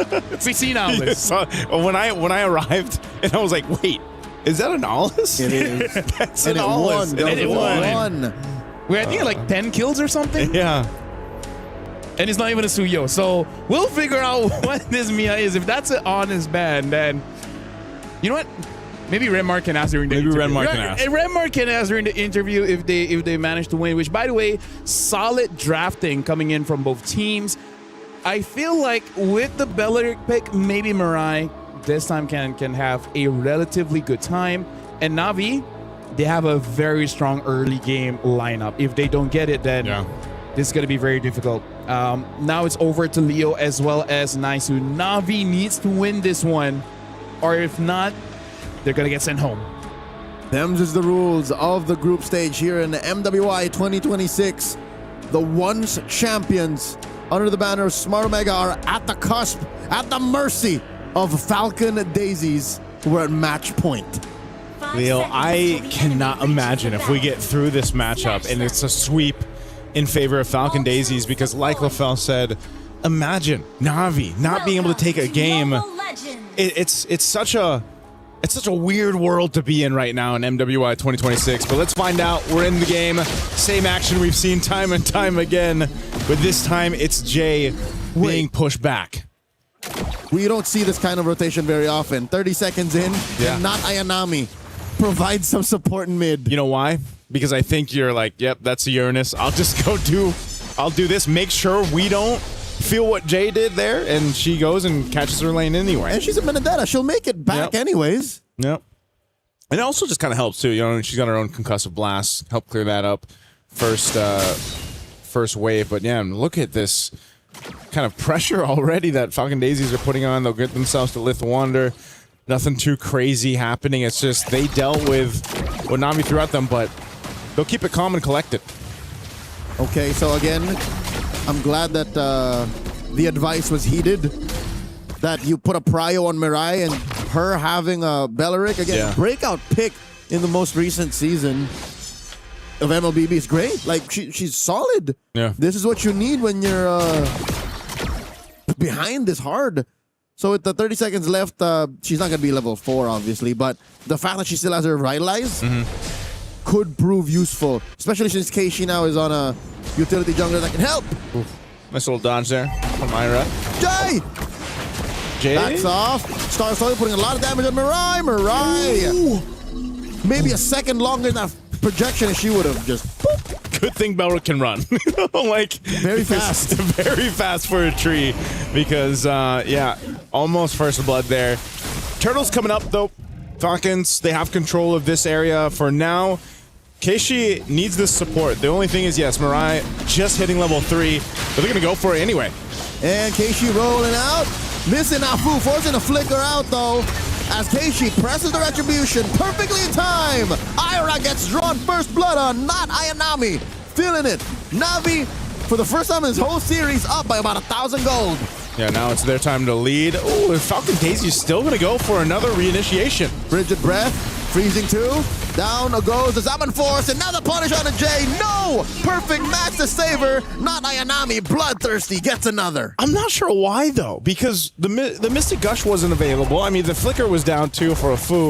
Even if she was able to go ahead and put pressure, it's not like she has the Fatal Link, so... Why? Yeah, the question was why the reinitiation after losing that objective. In Bahasa, Kenapa. Kenapa. In Tagalog, bakit? So that's what the run of Navi has been for this whole time. Like, why? A lot of big questions. And now for the first time in the series, we asked that to Jay of Falcon Daisies. Yeah. So this is a better start that Navi needed. Definitely to keep in this series. Again, facing elimination, this is kind of the early game you want to go ahead and start. And I think part of the method to this madness of working is also just having that Benedetta. That Benedetta pressure in the early game is great. Oh, Star Soy jumping in. Nanainami, sword intent through the wall. Joseph, I'm glad you mentioned the Benedetta. Remember a time wherein Not Ayanami was just winning everything? Yeah. This pick put her back into that shade. This was the one. This is her light. How many XP laners are there, man, that just have this pocket Benedetta pick that they can rely on and that they've made statements on, you know? If I could remember the first time Not Ayanami joined this squad, yeah, she was a breakout star, and I think Benedetta was one of her picks then. It's definitely one of the more flashy XP laners that you can see in this matchup in the game. And, you know, having a lead like this, a 2-0, having that Petrify, that's enough of a threat to go ahead and be a nuisance to Falcon Daisies. Looking to clip the wings on the flight here in game 2. Next Turtles up, second one of the game. A bit of a lead still for Navi, but it looks like Falcon Daisies, they still want to contest. They've got all the ultimates they need for this one, but it's half health. Turtle at a third now, looking for a massive fatal link. Keishi finds the turtle first, and now Jay contemplating the too late. There it is. Mirai finds a Rian, serves up the kill. The alley-whoop, the gush, the blazing duet. Kiko unable to secure anything besides the big walking tree. 1 for 1. Navi up now by 1,500. Wow, that was... They're so tanky for some reason, whether it was a revitalize or not. I mean, there's just not enough firepower from Falcon Daisies. Looking at the itemization, too, you can see it's only a DHS in the hands of Kiko. That's all she's got. There's no locked-in item just yet. No glowing wand here for Afu. Now Kiko brought quite low. Rian took a few shots from that turret, but Kiko and Jay, again, you mentioned, are just kind of short right now at 5 minutes. Yeah, they just don't have the firepower that they need just yet, and that's why any of these engagements that happen, Navi's got the upper hand. It might not be a crazy gold lead that they have, but it's just the way the compositions work. They've got a better chance of taking those health bars lows, and a lot of that, again, is this Benedetta in the hands of Not Ayanami. A glowing wand picked up here now for Rain. She's got that. So even looking at the difference between roll to roll, there isn't much of a lead or anything that they have. Oh, Arya? She should be able to survive this. She's on the Uranus. Ira's fine. She and Starsoy holding it down. They've lost plenty on the map. They're not giving up this tier 1 up top. Ooh. Gosh! Plus the frigid breath and a fatal link Sun 1. Mirai, they really want her. The revitalize into the projection. And Mirai barely surviving. Where's the follow through? 2v1 turned into a 3v1 finally, but off camera, they find Ira. So that was just both teams chunking down these chunky heroes. These chunky heroes. I mean, it took everything there to take out Mirai, though. Even with the revitalize, is earned. Nothing is granted. Nothing is granted in that one. But again, as items are built up on Falcon Daisies, it's going to be much more harder for Mirai to survive those initiations. This last turtle is up, though. Keishi has been on point. being able to secure these objectives with the retribution and just the space that is provided with Na'Vi. Let's see if they can do it again. This full force from Falcon Daisies are here to contest this one. Keishi with a delayed roll. Jay going hunting. Looking for someone to force an ult. There's a Zaman Force. Ira backed off. Starsoy flushed out of the Y brush. Keishi secures 3 for 3. And they go. Apu with a gash. Down goes Mirai. Fatal links into 1. Down goes Jay. Rain secures. Kiko finds Nara Yanami. BMI through. Gets the double. 2 for 1. I hope Navi's happy with that turtle because Falcon Daisies won the trade. Daniel. That was a double. That was a double kill and a shutdown for Kiko. Oh, Arya. Arya's fine. Flickers. Yeah, she's going to be fine. But yeah, that is a shutdown going in the hands of Kiko. She picks up a corrosive scythe now too. Starsoy. Keishi finds her. No more dashes on this Suyo. That's a pickoff. It's a pickoff. Kiko might be next. Okay. She's going to survive. Right now for Falcon Daisies, they're putting a lot of the weight on the shoulders of Kiko for now as she is scaling up 3-0 on the Claude. They are still trying to take down that tier 1 turret down, but both teams haven't taken many turrets down. It's been these fights all around the turtles, and now that the turtles are done, you have this Lord that's going to come up here. Ooh! A gush by Afu, knowing that no more black shoes for Rain to expend. Well, Nana Yanami, when was the last time she left this lane? Yeah, I mean, I think she, at one point too, she's wondering if she needs to shift that focus of, let me push this off lane, let me push the map or put the pressure on the map that might help Na'Vi go ahead and open it up further. Because right now they're kind of pushing and pulling between gaining macro dominance for Falcon Daisies. So you mentioned how as the game goes later, Mirai will not be as hard to kill anymore. Yeah. She just picked up Dominance Ice. So that's compounding defense the more opponents you have around you. Yeah. I think she'll be okay. I think she'll just be as annoying. She'll just tree it up, man. Yep, but when does she have a pauldron already? I think that's the next level of chunkiness necessary. Yeah. And Rian's catching up. She got a Holy Crystal now too. Navi's in a really good position to just secure this Lord. It's more so of how does Falcon Daisies kind of dance around it. Even in the last fight, they were pushed off, but there's a whole fight up top. Whoa! One-on-one! Nana Yanami takes down Starsoy. No retribution for Falcon Daisies. You were just saying how she made a name for herself here, but they're going to fight for this anyway. Rian tabs on Afu, takes her down 6 feet under. Zaman Force still standing. Kiko has to choose her spots very carefully. Jay goes down, 3 for none. Na'Vi goes straight for the big one. Oh no, Kiko, she's gonna get crashed down, sandwiched into this. Can't she get away? Flicker burned. Keishi jumps on. Rian looking to finish the job. BMI through. Kiko survives. Okay, she's fine, but man, I don't know if we'll have an instant replay, but I have to go back to that and say why? Why did they choose to stay around the Lord Pit to contest it when they knew their jungler had just been soloed up top? I think that's a moment of we're in too deep. We're just here, so we might as well, you know? Again, an issue with heroes with no re-engage. Yeah, it's going to just kind of be one of those mistakes that could potentially cost them the game. This is going to be a punch in up on this top side. Lord is working on the tier 2 turret. Na'Vi now ballooned their lead in what was one team fight, gaining another 3,000 gold. Bringing them to the 5,000 mark ahead. Starsoy. Uh-oh. Keishi finds her. Rain there too to cover the exit. Starsoy bites it. Gush to clear it out. Nara Yanami took a little too much there. 1 for 1 the trade. All right, there's a trade at least. Falcon Daisies keep the base under control. They're still holding on to the mid tier 2. So I'm thinking for Falcon Daisies, it's once again that question of how do they turn it over? Because you're looking at a lead gold-wise that's very favored towards Na'Vi. You just picked them Nice Queen 1 for Afu. She wants to slow them down. You've got Kiko that has been scaling on the Claude. Should have the Trinity. Working on the 4th item now. But, again, this is one of the things where their team fights, the ability to go ahead and get in the zone of Na'Vi just hasn't been a favorable thing for Falcon Daisies to do. They've really struggled to find that, which is so interesting because you have an Atlas, right? You have Jay. She's there to be able to go ahead and Fatal Links. It's just they haven't been able to pick the right targets or turn the tides before because they've just been reacting to Na'Vi.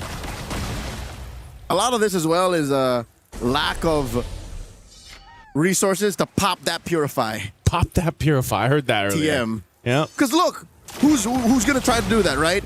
The projection from Afu and Jay with a frigid breath. That's it. And then you want to catch it on Rain. You want to catch it on Rian. It's a non-starter, Joseph. Like, again, you got to pop that Purify. It's not happening. Yeah, there's 2 Purifies over there that they got to work on. Right now, too, Rain has had a phenomenal game on the Lilia. Hasn't died at all. Really good usage of the Black Shoes and just being able to pump out enough damage that keeps Falcon Daisies from moving forward in a lot of these fights. So just kind of a standoff. You got Lord coming up in about 15. Positioning going to come out from Na'Vi. A big item pickup too.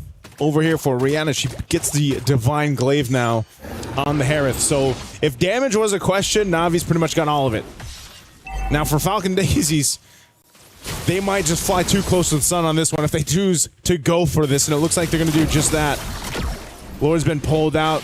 You've got the rest of the squad coming for this fight, but let's see. It's difficult, too, for Falcon Daisies because even that tier 1 in the mid plays a big part. Mind you, they haven't taken any turrets down in this game at all.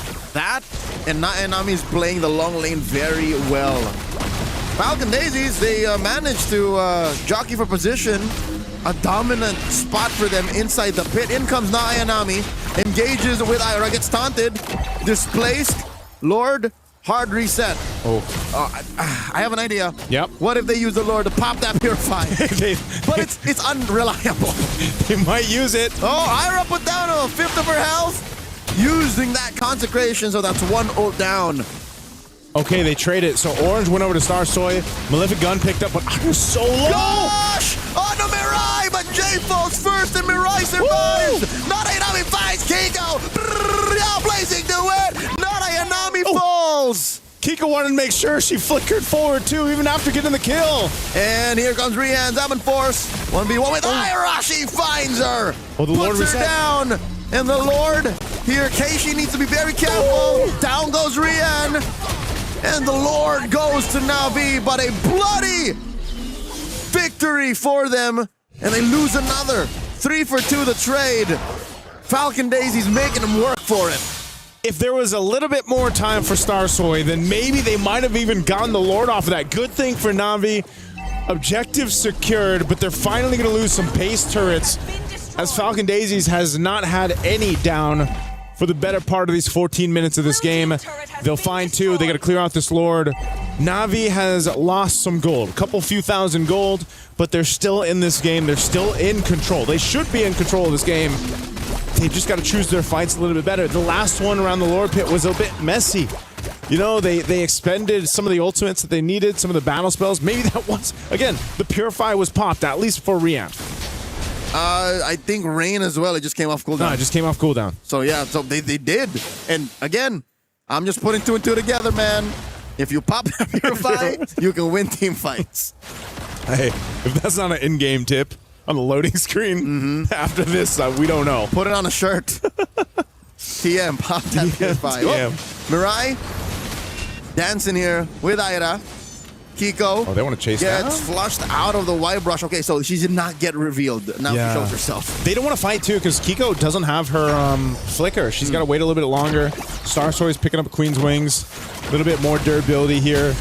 And Afu, she's got the flicker coming up, but they're locking down Jay. Diamond Force. Afu backing off. Nanayanami finds it. Takes down Afu. The trade. Star Soy scores on Nanayanami. Now in comes the rest of them. Revitalize. And the blazing duet by Kiko. Rain. Black Shoes trying to lay down damage. Fatal Links. A little too late. In comes Star Soy. Down goes Jay. And Rian gets another. Zaman Force down. Sending Falcon Daisies back. 1 for 2. That's a win for Na'Vi. Really good timing there for Rian to rejoin that with his Almond Force, keep them back and at bay, because that would have gone really bad if Kiko was able to go ahead and just follow through, but she was stopped in her tracks. Even when that fight broke out, I feel like as we look at the instant replay, look at this, Afu almost had her flicker available. It's actually coming up now, but she just dies at the moment. 1 second. 1 second there. Talk about timing for not Ayanami. But then I felt like the Fatal Links could have came out sooner here.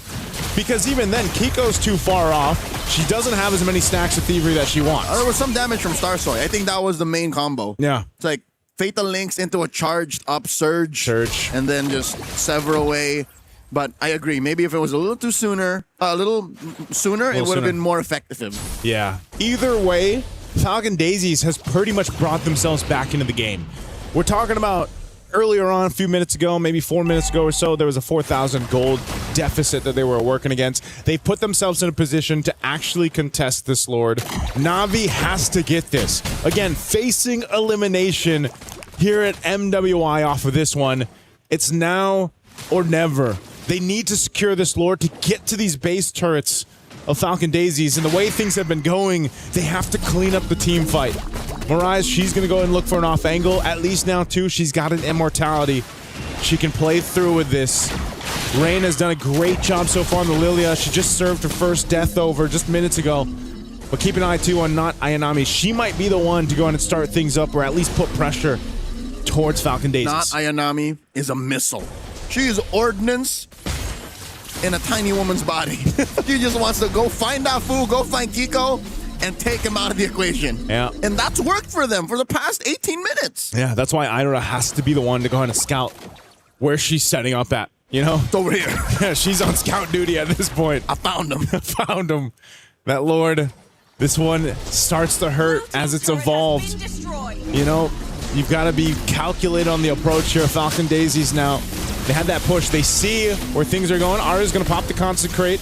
They know the Zaman Force is down, though, so is this an opportunity for them? It looks like they might just go ahead and rush it. Keishi, Baksha Unite, looking for it in the back line, rushes into the Lord. Starsoy secures with a Retribution, but Ira's very low. It's one pickoff. Oh, Starsoy so low. And they're going to chase her. Do they know that she's in the brush?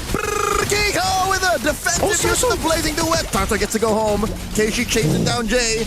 It only results in a pickoff, Joseph. Lord marching in mid. That Mystic projectile might have just saved the day from a further pursuit from Na'Vi. They are going to deal with the Lord, though, very quickly. But with Flying Clouds bringing Falcon Daisies back, they can't clear the Lord out just yet.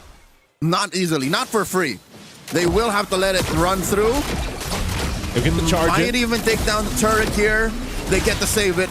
Na'Vi looking for the punish. They jump on Jay. Jay gets taken down here via the Zaman Force, and they should be happy with that. Again, every single pickoff past TikTok timers is something that'll take you a long way if you know how to play the macro, and boy, does Na'Vi know how to play macro. Yeah, this is a great defense from Na'Vi. I'm not sure what Jay's plan was there. She didn't have the flicker, but she does end up going down. Na'Vi clears things out. They nearly lost the tier 2 turret, but honestly, they didn't lose much, and that's going to be completely fine for them. Again, they will go ahead and get aimed up and ready for that next Lord fight. Now, that's kind of what we're going to have to expect here at this point. And Keishi got close. She went for that Retribution. Didn't happen, but Keishi, tanky enough. She hasn't died yet. She's stacked. I reckon it's a Sever Retribution combo. Yeah. Yep, it's hard to beat. That's something that Keishi, despite her dominant run as a Baksha in the 20-minute game so far, does not have. Yeah, and that's why that pressure from Na'Vi trying to push off or make it more difficult for Starsoy to actually get in range to get that off is what they tried to do last time. It just so happened that, you know, they weren't able to make it through. So Falcon Daisies, they might be the ones to answer now what Na'Vi throws at them. A Sea Halbert's picked up. You know, you're getting to the point now, too, territory-wise, 20-plus minutes into this game where immortalities, switching items, picking up Winter Crowns comes through.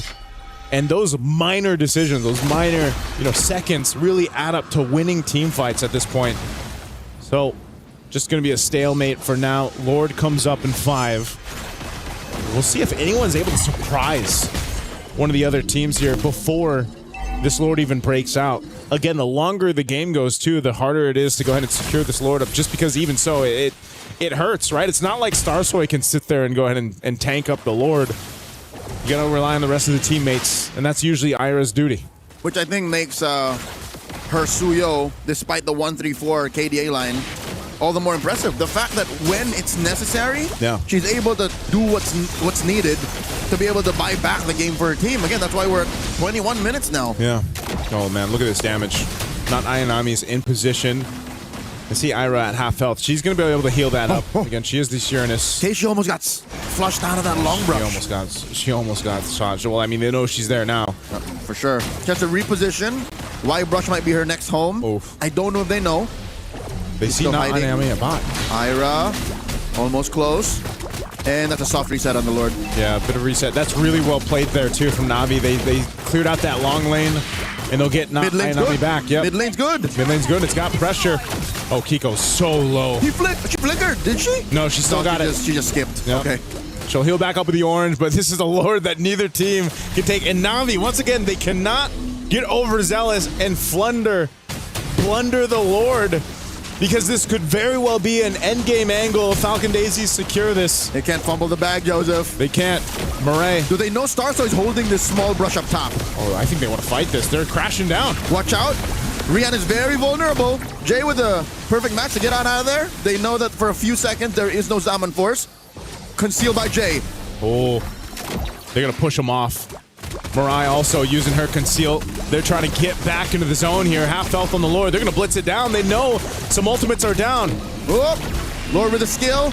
Not Enami coming through. Oh, really? Zaman Force again! Afu gets compromised. Jay up next. The gush from Afu. And they get the Purify through. Not Ayanami takes down Jay, but the Lord goes to Falcon Daisies. A push down bottom. Lord spawns. They take out Kiko. Currently the trade, 3 for 1. Ooh. I think Navi's good with this. Navi's going to be happy with this. They have 4 members alive. They should be able to clear out the Lord in time, but you still have the Gourd to worry about. But there's no flicker, so a play could be made from Na'Vi as long as they clear out Afu. They got to deal with Starsoy and Afu, and they are good at clearing out these waves. These are big powered up minion waves too, so it just might be enough time, 30 seconds on the clock, to have the rest of the team come up. And it looks like so far between Afu and Starsoy, they should be able to buy them that time. 20 seconds on it. Mirai popping the conceal. They want to make a move here. They want to make a play. They got to clear out these waves. Zaman Force pushing Starsoy back. That's enough firepower between the 3 to take down the mid lane inhibitor. Slowly but surely, Na'Vi are regaining the map. Even inside the base, they can threaten pushes now via mid. But, Joseph, I was about to say, yeah, the lack of an actual marksman makes a split push very difficult. Yeah. At best, it's not Ainami's doing that. Yep. And at this point, too, you just... Man, the marksman is so important in this. You saw that last team fight. I don't know, didn't get the replay, but Kiko tried. She tried to go in, get that Blazing Duet off. She popped the winner crown, did enough damage, but by the time she BMI'd back, she was caught, and the rest of the team couldn't really support her, so... We might see something very similar for the next Lord. I mean, we're reaching the 25-minute mark. What is our longest game of MWI? This has to be one of them. Approaching. Oh my God! Oh no, Kiko. That is the winner crown. Blazing Duet. She's compromised. She still has an immortality given, yes, but she spent a lot of her resources. Yeah, that's unfortunate. You got 30 seconds for this Lord to come up, and you don't have a flicker for another minute and a half. So now how does Falcon Daisies approach this? Na'Vi has this one on their hands. I feel like they can continue to put pressure up on that side, possibly catch someone if they can. You have the juggling of items happening here on Falcon's Daisies. Oh, Ira. The roundabout way that they forced Ira to engage. Oh, she flickers. Oh, Force Rian. the flicker. Rian dropping that Zaman Force. Where's the damage? Not Ainami trying to close off the exit. They pop the immortality onto Ira. Revitalize. The gosh! Ira falls. They are a player down. Falcon Daisies might not be able to contest. Yeah, they can't. They just have to let this Lord go. Na'Vi, clear sign to go ahead and take it. They'll keep these waves cleared out because they want to go ahead and pressure this as quick as possible. Jay going to take this Flying Cloud and bring her towards the purple buff. Are they going to go for a miracle play here, Leo? They might actually attempt it. They've got to keep their eye on Starsoy. Even at this point, 26 minutes in, you know this Lord is going to take a while to go ahead and take down. And that's exactly what's going to happen here. It might be enough time to at least contest it. Ira's up in 35. I don't think he's going to make it. That's quite a long time. At least she'll be there for the defense. So if they give up this Lord, they'll at least have a full force for defense. They can clench. They can clench. They can hunker down and say, you know what? It was too dangerous to try and contest. We'll deal with it when it comes here. Seal used by Jay Only sees that it's flicker used. Mirai the flicker too. You have to just go to the base. After that flicker was burned, No more. you need to just go to the base and defend. Stay behind the walls. Oh man, this is quite dicey for a game 2 match point for Falcon Daisies, but Navi has done it. Saying it's a dicey defense. It's a dicey defense. Navi's very close to bringing it to a game 3. They should. This is a beefed up Lord, man. Almost the 28-minute mark. Picking up some immortalities here. They have all the room to work with on this. The hard decision now for Falcon Daisies is what tools do we use to make sure we clear this out? And that's most likely, again, this Mystic Gush, and you don't have a flicker, so a Fu could easily get popped. She picks up an immortality. Once again, items being picked up. Ira picks up an Athena shield. They got to deal with this big wave pushing down mid while they try to hold on here. Also a chubby wave up top. The fight has broken out. Startoy, 101 with Nanainami. A lot of damage dropping through. Like the final blow underneath the base. And Kiko goes J2. Ladies and gentlemen, Navi have forced the issue. We're going to game 3. Navi Philippines and the rest of the Philippine fans, for them, can take a breather for a minute because we're going to a game 3.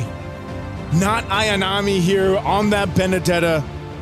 Definitely an MVP for me just because of the way she started that momentum for them. They desperately needed this, man. Again, they haven't won a game until this for MWI. And hopefully this has boosted the morale. I don't know, man. Maybe Shira really did give them the buff. What was it? That special note. Yeah. I mean, she was dancing earlier. I saw like they're already recording the whole TikTok and everything. But yeah, not Ayanami. This is the not Ayanami we were waiting for because she's a playmaker. And I feel like that's just a small adjustment, that quick rotation in mid just to make sure they win that mid trade. Like, it created a lot of difference. Like, this is one of those moments where it's like, Mirai finally gets to play the game. Yeah. And you can definitely see the impact of that in this one. So the adjustment moving forward, maybe the Belleric has to go, maybe it has to be banned out, but also quite a few weird moments happening with Falcon Daisies for some reason. The draft picking up the Uranus early is like, okay, fine, that's strike number 1. Yep. But then strike number 2, there's a lot of, why did you go in? Like, why would you stay? Why were you there? We asked it in a couple languages. Yep. Yeah, so it really does seem like for game number 2, is it overconfidence? Like, is it just like the momentum, the adrenaline is just so high? It's just like, hey, we can beat him. Just go for it. I don't know, man. There's a lot of things that just happened there, I feel like, on both sides. But it is true with what we said about, at least for the Belleric and Mirai, like they were able to lock that in. Yep. They tried to beat her down, but she was just so ready to answer back. Because again, revitalized. Yeah. Plus the sap punch. Was there more? Or, like, was there another one? Or no, just those two? Yeah. Okay. You play Belleric, right? He just charges up, punches once. That's it. It's enough heal. Yeah. There's something that I want to say, but even I know I shouldn't say on broadcast, right? So honestly, for that one, I think it's just a Stream B thing that we have 3 games. Like Stream A, it's our benefit.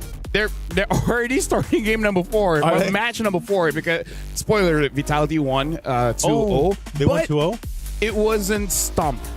Like, they were fighting. It was an actual match. It was an actual match between the two. Good to hear. It seems pretty fun to watch, and I think like one of the standout plays was from Fumieko, especially game number 1 on her Arlet. Looked amazing. So now you mentioned Fumieko, just to wrap it up and again tie it to what's happening. Fumieko, not Ayanami, in my opinion, tied from the same cloth. Yeah.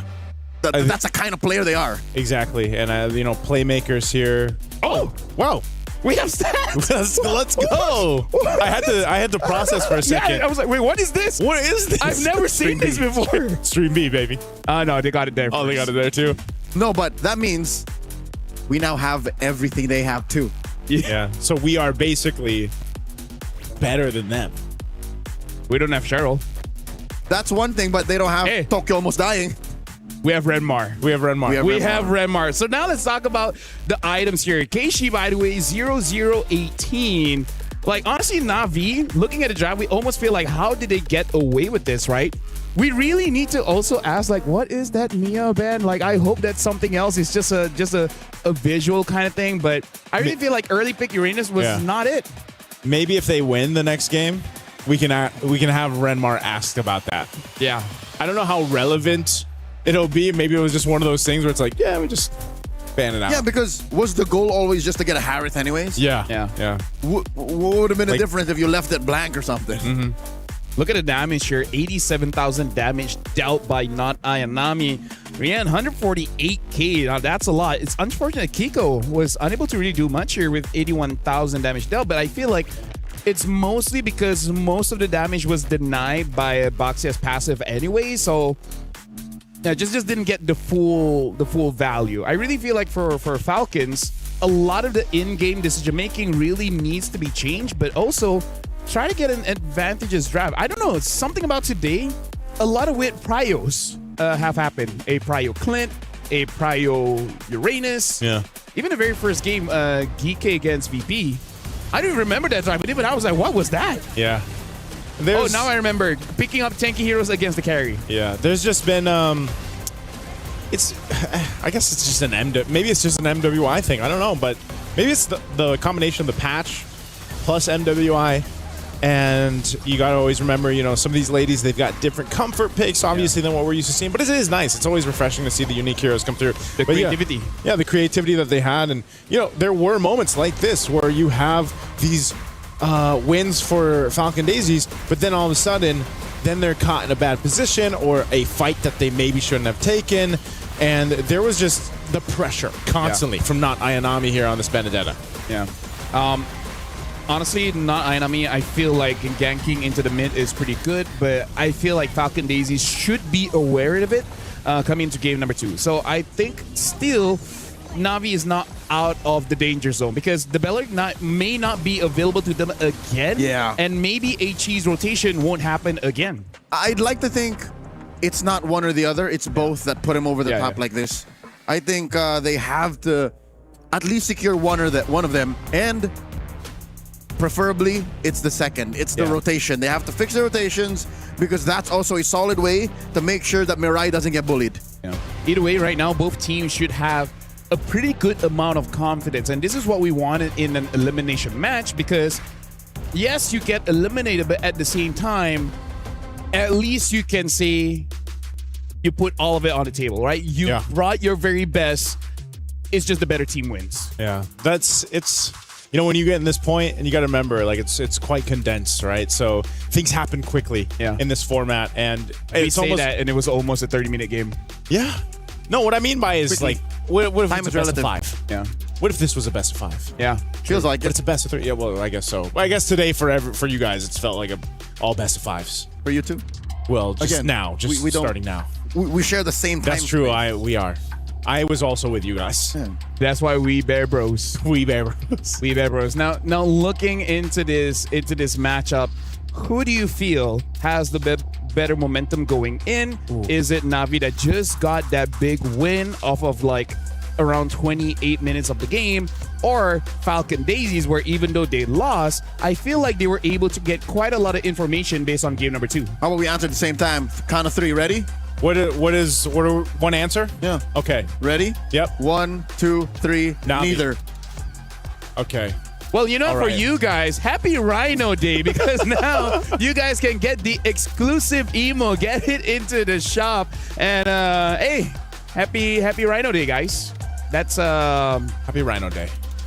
I should probably search up a little bit on rhinos, but for now, we're going for a break because that was a long game. We're going to give an opportunity to both teams to really figure out what they're going to do in game number 3. But when we return, it'll be the final game for one of these teams. We'll see you guys then.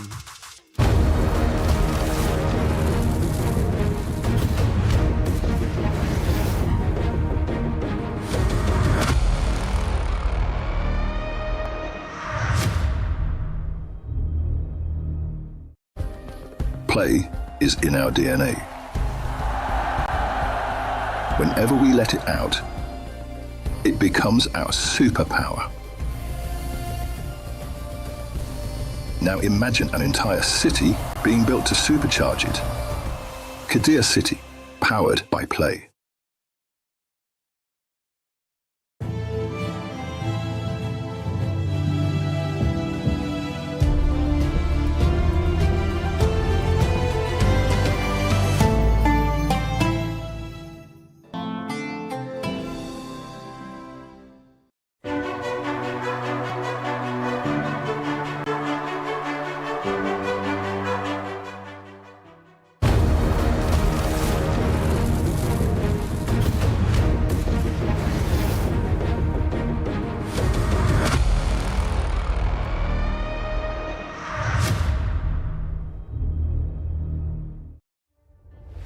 Welcome back, ladies and gentlemen. This is the elimination match between Navi from the Philippines as well as Falcon Daisies from Myanmar. So far, Navi was able to win out game number 2 with Not Ayanami on that Benedetta and of course Mirai on that Belleric. So it was still quite a slobber knocker of a game. It went to almost 28 minutes. So now we have to see for both teams what kind of information that they got.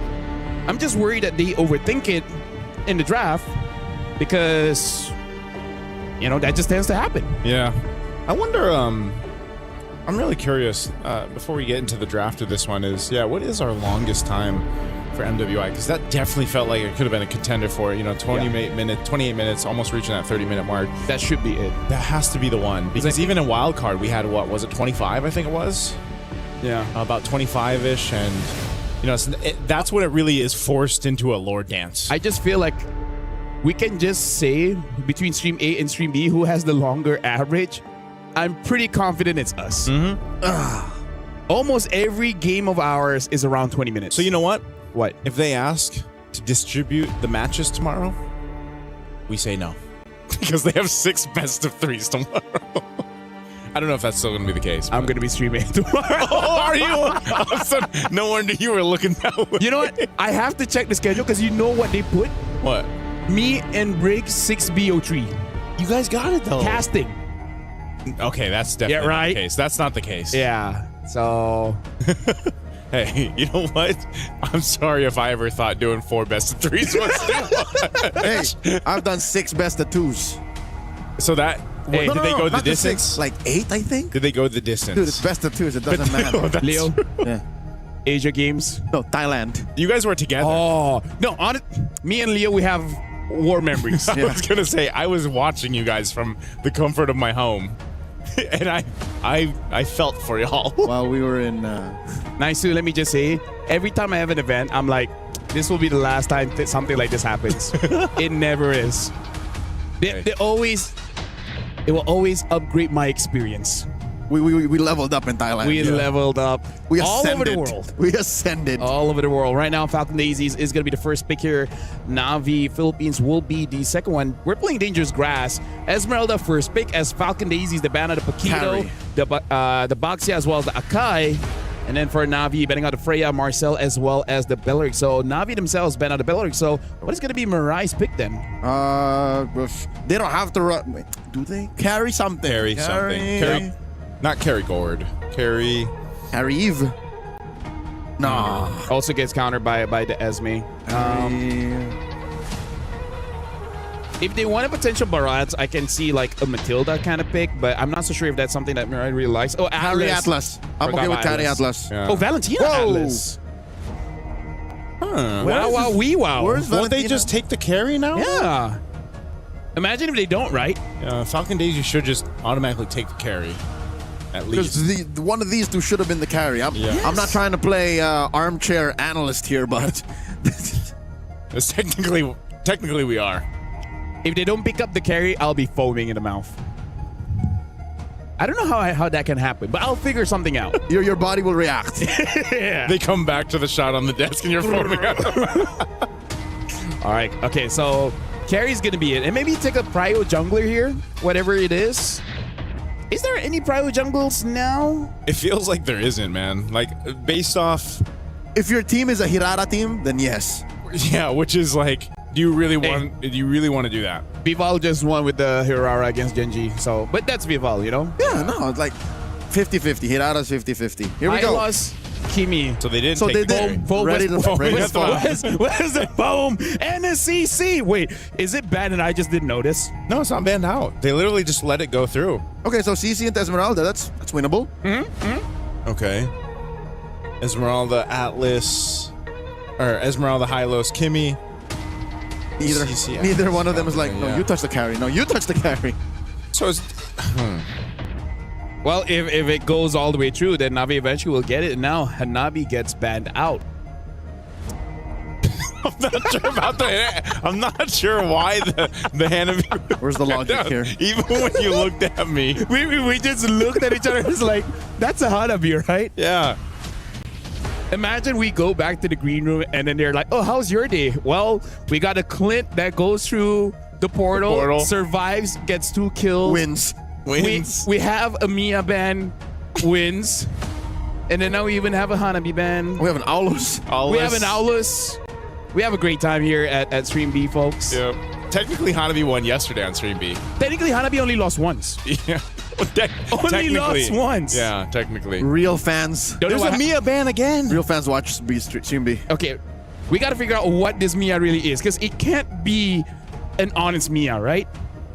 It has to be something, to just leave? Yeah. A potential pick. So I don't know if the last one was just so that the Harris would be open, but now this might be so that the carry would be open. It's one or the other. But since the Harris got banned, I mean, Mia's not a bad hero, by the way. She's okay. You know? There's worse. You could play Alucard. We have a lot of Alucards here in rank. I was gonna say, I actually like Alucard. I wish he was better. I think they were influenced by Zadel. There's a carry. There's a caravan. You're allowed to have wrong opinions, Joseph. That's your right. That's your right. Moskov! Because, again, you don't know what Falcons, Daisies, junglers yet. Yeah. Alucard. Okay, no. So, do you want to run the Suyo again? Against this lineup, I think it's not that bad, honestly. It's They just need against damage. It's just against the Moskov that might be a little bit annoying, but that's kind of the same thing against all assassins.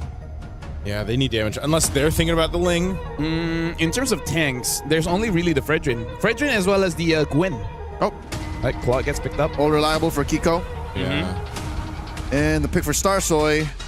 What is this? A Ling. I called it. I'm an armchair analyst. I didn't want to say it because I don't think it's a game for Ling. That's the only problem. But hey, maybe... Starsoy was the one yesterday who played it quick.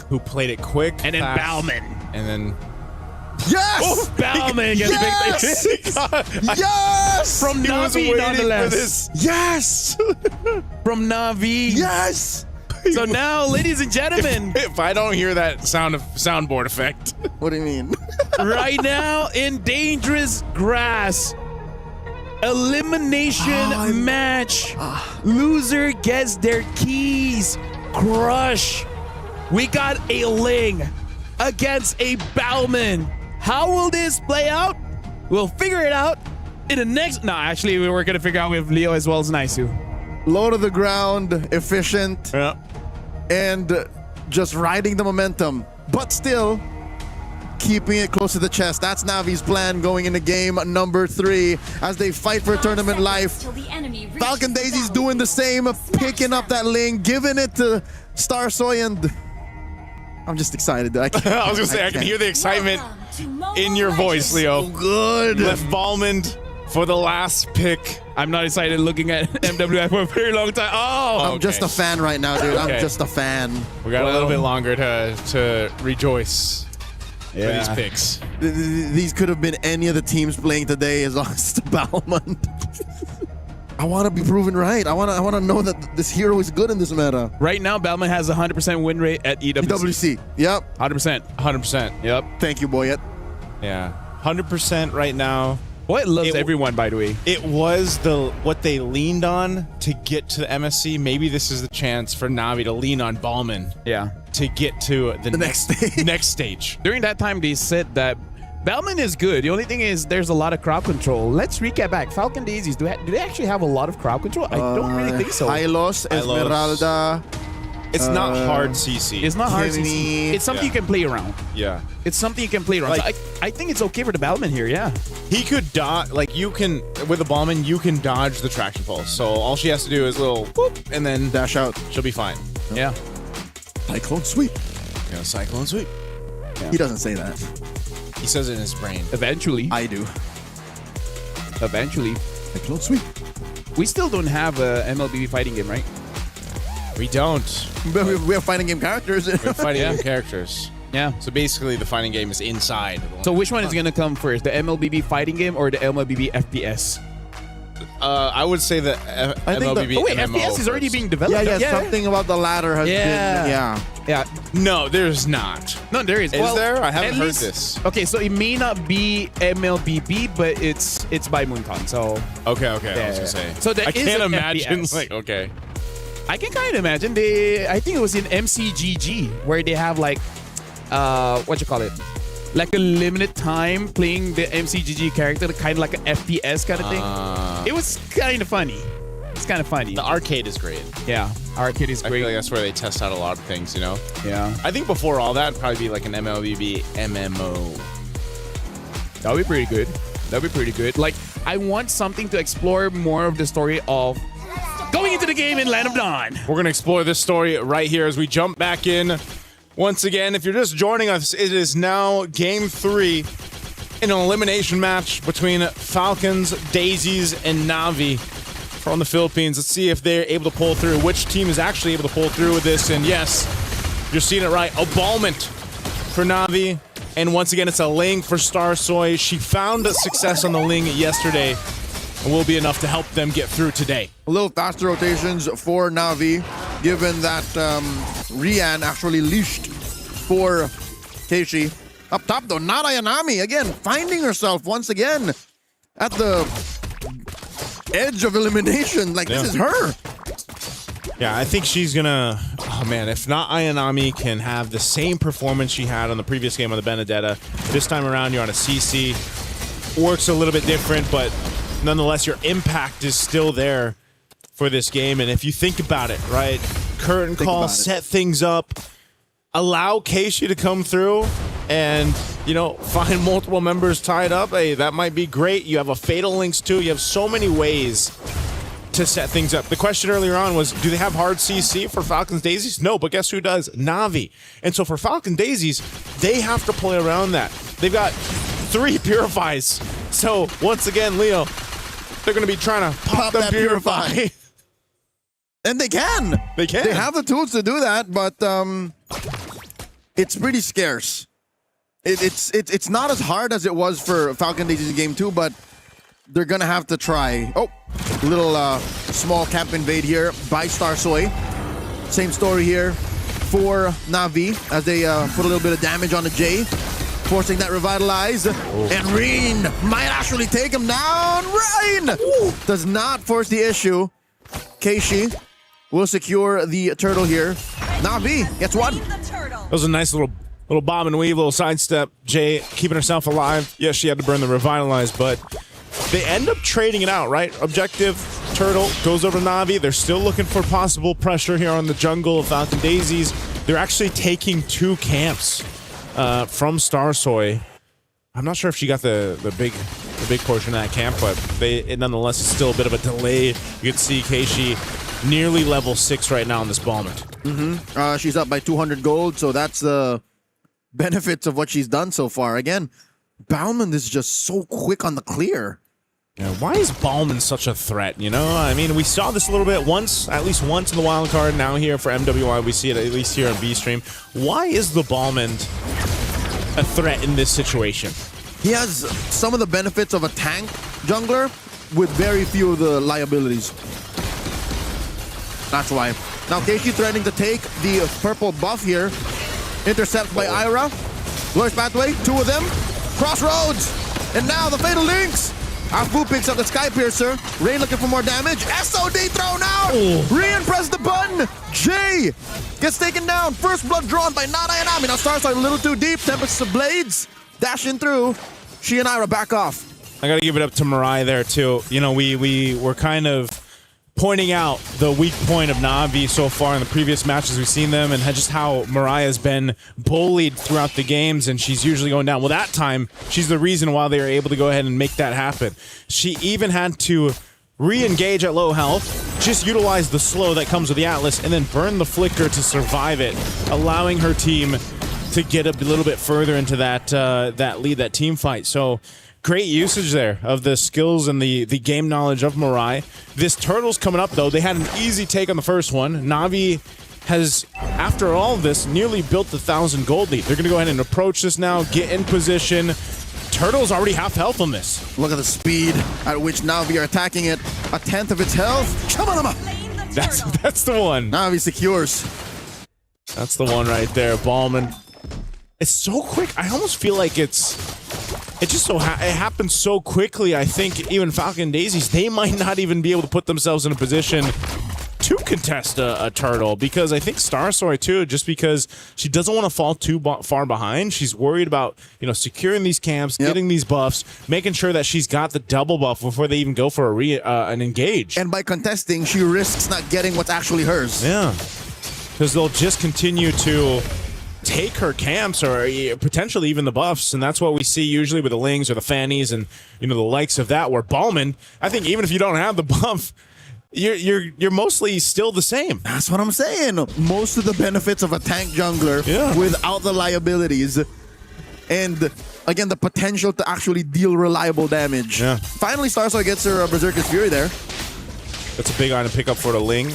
Oh, she's lurking. Oh, Keishi jumps in. And in comes Keishi. Spinning the wind. Cyclone sweep. Lethal counter. Takes down Ira. You saw it coming from a mile away. Keishi just had all the world to just go set things up, shred down that armor, and just bonk with lethal encounter. There you go, though. Traction pulse counterplay. And drop into that glorious pathway. Ooh. She survives and gets taken down. Mirai bites it. Finally, Falcon Daisy's score. Trying to close up that gap. About 1,500 gold up. Na'Vi. Man, Jay's really got the fancy footwork going on now. Not getting hit by the SOD. Surviving there, so it's Mirai that ends up going down. Maybe there will be a turtle now that Falcon Daisies can go ahead and try to secure her. Rian? This is trouble. Kiko forced to use her Purify. A little bit more damage. Kiko gets away with it. Tempest Ablaze. It's Rain who goes down. Man, I am so surprised Kiko was able to survive. She was booking it after popping the Purify. Na'Vi wasn't able to convert the kill. Rian had to burn her Flicker too. Turtle's up though. Starsoy is going to go ahead and grab her orange buff. We'll see if they just delay this a little bit further. She chooses to go ahead and grab purple too, but right now Na'Vi, they're planning themselves around it. Starsoy will choose after orange, grab purple, and then join this fight, and that's why Falcon Daisies are in the vicinity. They sent Kikoi up, so she's going to go ahead and put pressure up on that tier 1 up top, while Na'Vi has to decide they have to go ahead and secure this. Mirai looking for a big ticket. Old Fatal Links. The answer. The Glorious Pathway. The secure. Keishi gets it. 3 for 3 on Na'Vi's turtle taken. And fortunately, Falcon Daisies did not go hard on the top lane push. That could have been their trade. Yeah, it was good choice too to have Rian up there. But at least they didn't die. Yeah, they didn't die. So it's good either way. Good either way. Nonetheless, 3 for 3 here. Turtles for Na'Vi. Been very clean fighting around the objective, so I expect the Lord to go similar, but I think Falcon Daisies, as long as they maintain this, it's nothing too much, right? 1,000-ish gold for Na'Vi. They'll be in a good position to contest the first Lord. Keishi just pretty much has, again, free reign on where she wants to go for now. Falcon Daisies haven't really had an answer for that because they're just letting Kiko farm up. She needs to get where she needs to be. They rely on their ability to either set things up through Traction Pulse, peel with it as well. Oh, look at this damage. Oh my lord, the damage out of Nana Yanami alone, able to force a Tempest Ablaze, and down goes Starsoy. Such good usage again from Mirai on the Flicker in the toolkit that comes with this Atlas pick. Oh, no, Ira. She's got a stolen Glorious Pathway underneath her. In comes Narayanami, Rian, and the rest of the gals come through. A real Glorious Pathway comes through. And then the Traction Pulse. Keishi spinning to win. Down to a quarter of her health. This is a non-starter. Na'Vi backs off. All right, Na'Vi gets one. They back off. And, oh, man. Really close there. But still, I think they want to take down one of these tier 1 turrets, at least in the mid lane. Both teams here are trying to work up some of the space to maneuver around this Lord once it comes up. 15 seconds from now, Rian clearing up on that top side. I think both gold laners are essentially just about there. This 9-minute mark is usually when we see that Trinity lock in. If we take a look at the items before this Lord does come up, we'll see exactly where they are in terms of itemization. But right now, too, Lord spawning up on this top side of the map. They'll send Rian down. That wave is pushing in, but it's a fight for the space here. Ira holding down this brush. Mirai taking care of that river brush. Falcon Daisies, I think they're second guessing how far and deep they can go. Yeah. Ayanami spots him, still holding on to that curtain call. Perfect match by Mirai. Check in range and soft reset. Reset for now. Falcon Daisy still fighting for the space. Double buff for Starsoy. She's ready to go and contest this. Just choosing her angle. She's going to clear up that top side. And this is the problem. Look at Rianne. Yep. No one's controlling Rianne here, so she's got a free reign on the tier 2 turret. It's a free push. She got it. She got it all this while Na'Vi was holding Lord hostage.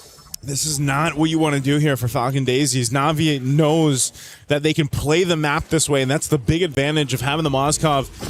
And even the rest of the team, I mean, this team compositions allow them to do this. And Rain has also been really good at picking some of these ultimates to take. It's a lot of times it's Glorious Pathway. Uh-oh. Jay forced to use a Revitalize. Fatal Links! Down goes the Hylos. She did get at least force out a stolen Glorious Pathway out of range, so that's 2 ults out of Na'Vi, but they are down a tank. Down a tank. 17 seconds for Jay to be up here. Here's the items. DHS, DHS, Corrosive Scythe, almost the Golden Staff locked in here. 1,000 gold behind between the gold laners for Kiko. Mid lane, though. Could be another one. Afu purifies out. So they did pop the Purify there. Oh, and Nara Yanami comes in. Takes a few hits from the turret, and they continue. The onslaught taking down that tier 1. And straight to the Lord they go. Na'Vi, this is the rhythm. This is the pattern we've been looking for in them. Yeah. It seems like, again, I don't know what it was after game 1.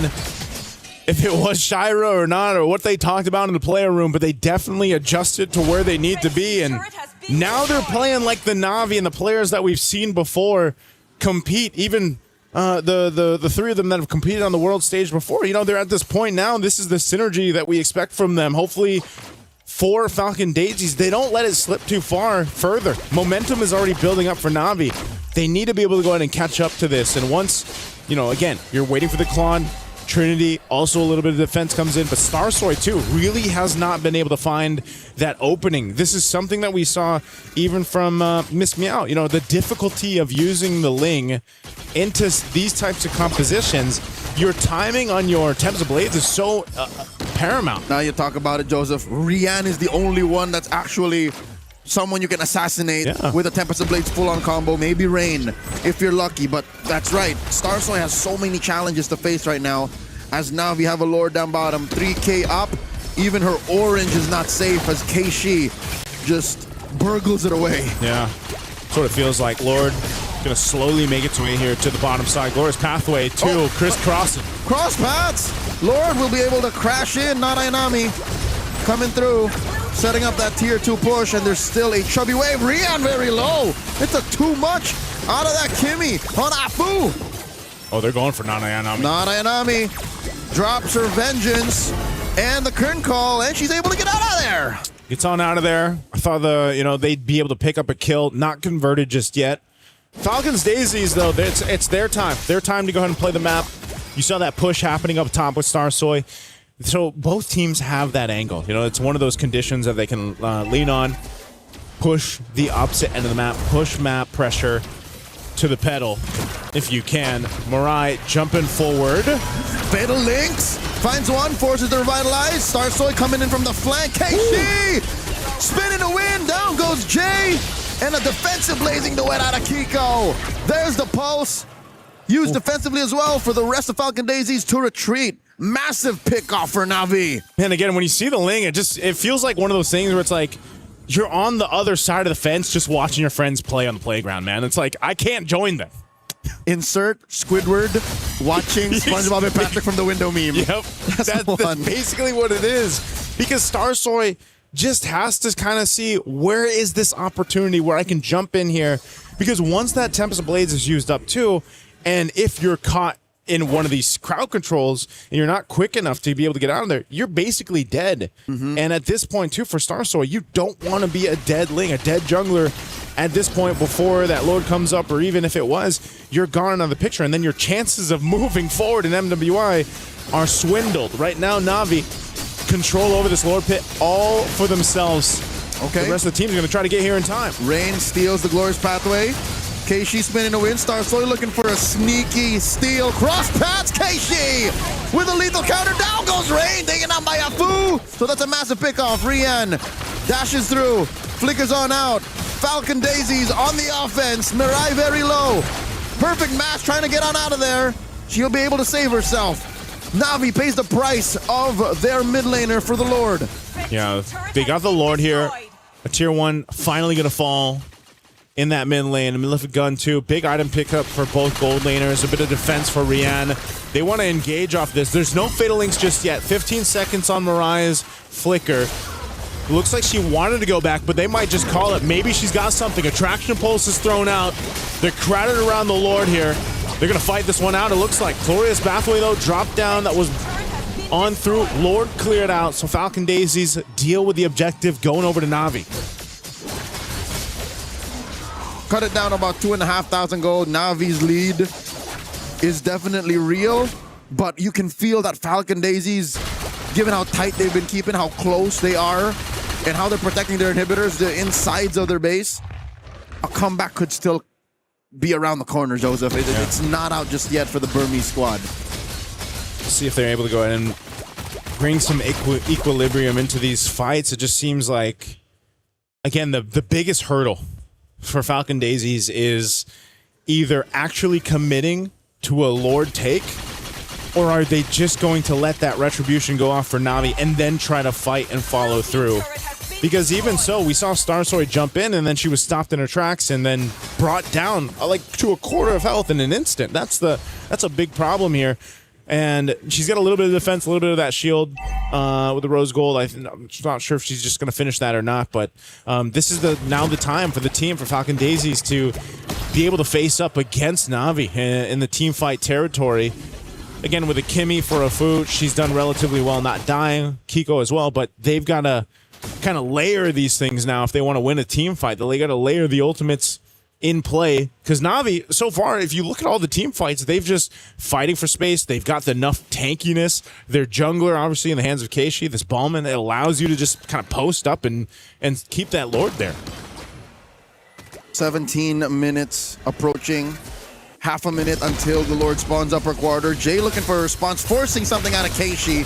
Hits the low in order. A lot of damage out of Kiko. Keishi very low. There's a Glorious Pathway dropped in. Now the Blazing Duet. Keishi looking for something. Fatal Links into the turret. Keishi still holding on for it. And there's a stolen Glorious Pathway. And now Nara Yanami finding him. Down goes Kiko. And gets another J-Folds as well. Rian takes down Ira. 3 for free going over to Na'Vi. A big play from Na'Vi. And it looks like they're just going to go and march down the mid lane. Whoa. Lord is up, but I don't think they care about it. Bloodthirsty Na'Vi. They know that they can go straight for the throat unless they're just happy with the penetration. Mid tier 3 has fallen. Oh, they're going to work on this tractable. So now that's going to be clear the waves, though. So they do get a base turret off of that. Meanwhile, Keishi was working on that Lord. This will be secured by the time the team gets there. Why not both? Why not both? Why not the penetration in mid, permanent damage to the base, and of course the coup de grace, Lord number 3. It's an evolved Lord too. Yep. Lord secured, a big team fight win there for Na'Vi. And it was just, again, interesting that Falcon Daisies decided to go for that. They wanted to go for a fight. They saw them get whittled down, but then they ended up getting caught in a Fatal Links under a tier 2 turret down bot. Great timing on the SOD because it also landed in that zone. So then they have the turret to kind of fire off and help supplement some of that damage. So that was just not a fight that Falcon Daisies wanted to find themselves in, and they didn't have a choice. So now Na'Vi with this Lord, they're approaching the base here. Conceal going to be used, dragging it out a little bit longer here. Jay gets hit by an SOD plus a Fatal Links. Dropping the Glorious Pathway. Tempers of Blaze. Rian is fallen. Afu finds her. Finds Keishi too. It's a double kill. Falcon Daisy successfully quelling Na'Vi's assault. They're still in it. They're still in it. Falcon Daisies find some flight in this one, nearing once again the 20-minute mark of this game at 3. An elimination game on the whims. And Falcon Daisies made it happen, man. It was that glorious pathway. Let's look at the replay here. Great usage to drag out the Lord a little bit. You take a ton of damage for Jay. You drop down a glorious pathway here, and it slows him down enough to get blasted by that blazing duet from Kiko. This is once again what we were talking about, layering the kits that these heroes bring to the table for both teams, but Falcon Daisies just did it better in that team fight. And now they're going to go ahead and approach this tier 2 finally to take it down. The last time they fought there, they got defeated in a team fight. Man, this has been a great series. It's very back and forth each game. Again, high expectations for both of these squads, and the fact that they're at the brink of elimination, I expect no less. Yeah. This is the minimum of what we expected to see, because if one of them has to go home, they go out in a blaze of glory. It's got to be this, you know? And I think even more so now that the positioning, the value of the gold laners is so crucial. As we saw in the last team fight, Rian was taken out pretty quickly. They both can play that long map too. You can see Starsoy sitting up on that top side. She's putting some pressure there. That Lord is coming up there though too. So they'll keep Rian down here. We saw it yesterday, man. A base push when teams were concerned with the Lord. And mind you, this is a evolved Lord, so it's much more difficult to take. Takes longer to secure. Is there an angle here for either team to go for that? We'll see what ends up happening. Na'Vi getting in position. Rian's making her way. She's gonna go grab that buff. You can already see the way that Falcon Daisies is looking to go ahead and keep this under control too. They might potentially try to catch someone out from Na'Vi. Rain holding on to her own glorious pathway. And you can see that bottom wave clear from Kiko. So they've got the information now. Oh, it looks like Na'Vi might be looking to make their own setup play if they have to. Flickers, battle spells across the board for both teams, all available. Everybody's ready to go. This is possibly the last team fight we see between Falcon Daisies and Na'Vi PH. I think Na'Vi are checking range to see how much they can get away with to get that mid lane split push. Yeah. All this while, Falcon Daisies are just covering their bases. What if we can use this long lane to try and win this inhibitor, push down bottom, and then finally eventually go back to the Lord? Lord is less than half health. Starsoy jumping through. Jay with the real glorious pathway. And I think Afu wants to hold on to her traction pulse. Down comes Starsoy. Taken to the ground. Holding the Lord at half.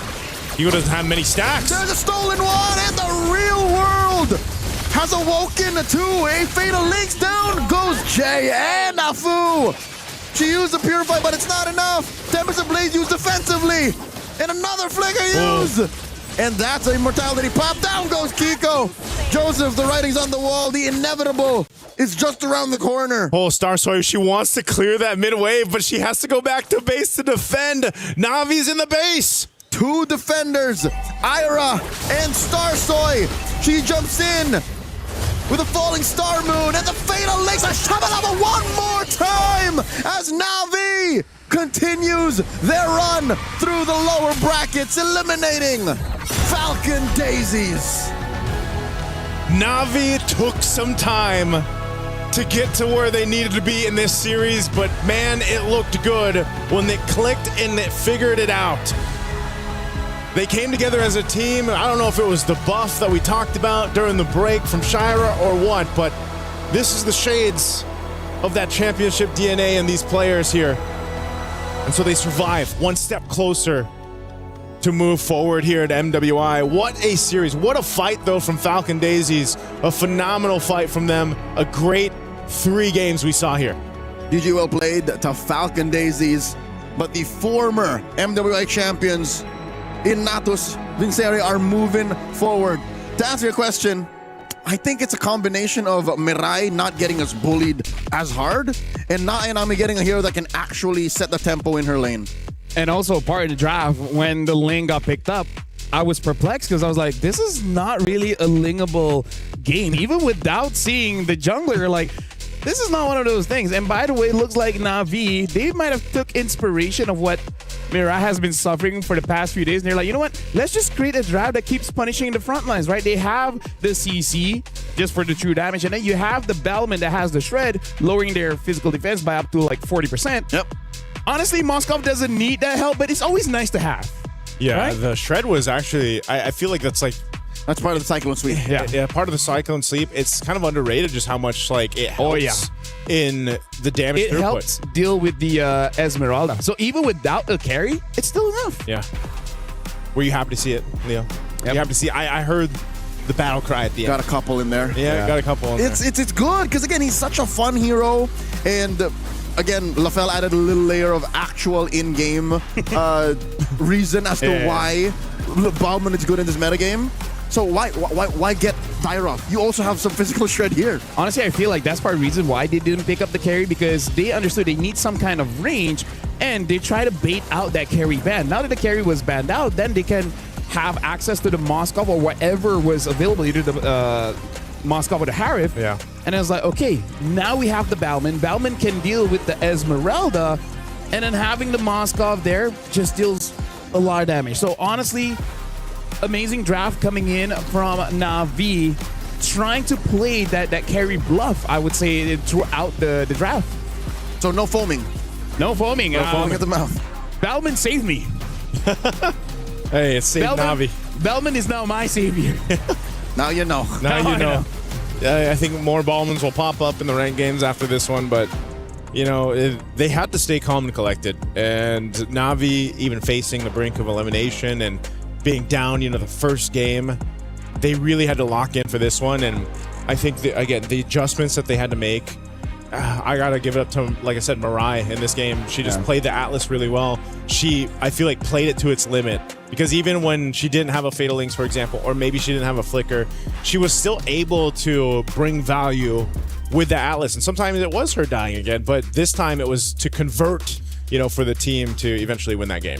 Gentlemen, let's talk about the character of Falcon Daisies. Even though they lost, even though they got eliminated, smiles all over the place of the players, cheering each other up. It really shows that, yes, they lost, but they brought everything to the table. This is the very best that they can bring. The better team won, and I feel like they can be proud of themselves because they came, they lost, but they showed up. Right? Not only are they proud of themselves, I am proud of them. Yeah. I enjoyed every second All three of games, every game, even yesterday. Yeah, even yesterday. What a performance! Yeah, it's what a series, like I said, that we got to go ahead and witness here, because this one again, 22 plus minute, 20 plus minute game. Part of the thing about Bauman shredding was that War Axe. We've seen, well, now we've only seen two Baumans, right? But we've seen with a War Axe and without a War Axe. But the War Axe just makes his passive, well, the Cyclone Suit that much better. With Cursed Helm, without Cursed Helm, with Brute Force, without Brute Force. Yep. I think that's one of the cool things about Bauman, why I like him too, is it's a dynamic item build. It's not like you're chasing something all the time. You can literally do almost anything after the boots. Yeah, you can build him as a tank, can build him as a fighter, and both really does work. Looking at how this game has been played out, I feel like this has to be a cautionary tale for the other teams that's still surviving here in MWI. Ling, no doubt a good hero, but it's not every single draft that you can insert the Ling. If there is, I would say, three very tanky heroes, probably not a good game for the Ling. But now we got to throw it over to Redmar, and I believe it's with Not Ayanami, just to see after those 3 games how she's feeling. Redmar, it's your time.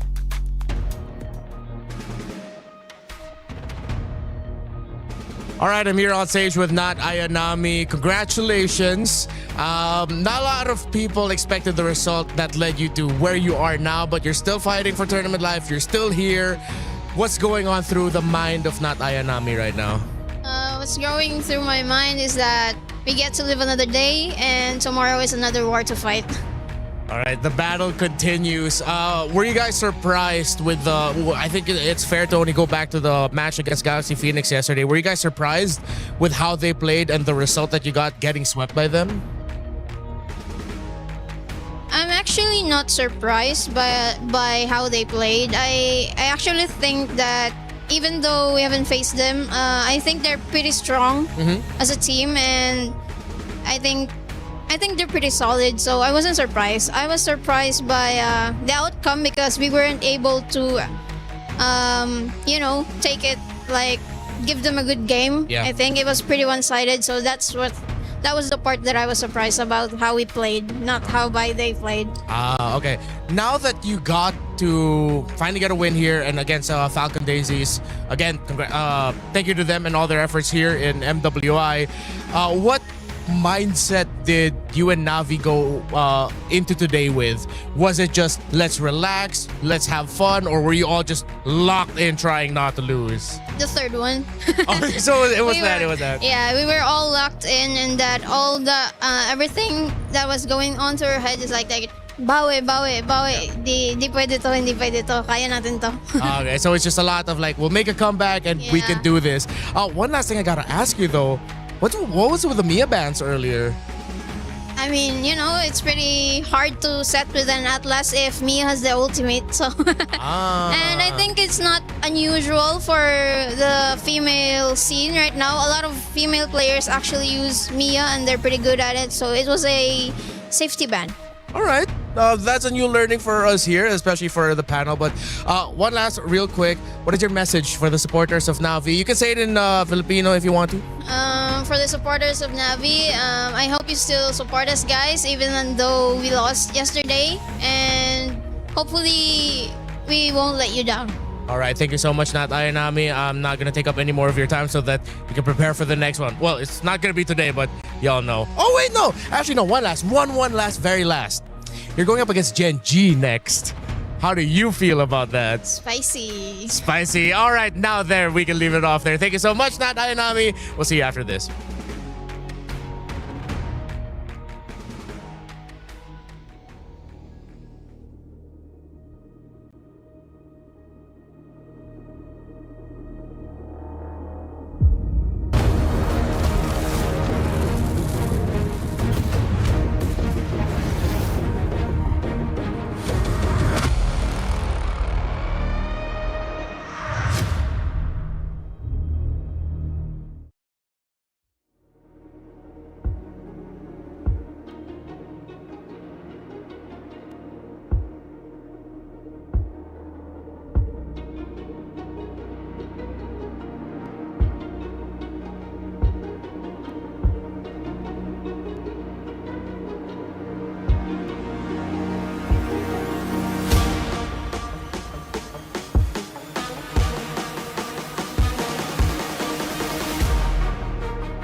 is in our DNA. Whenever we let it out, it becomes our superpower. Now imagine an entire city being built to supercharge it. Kadir City, powered by play.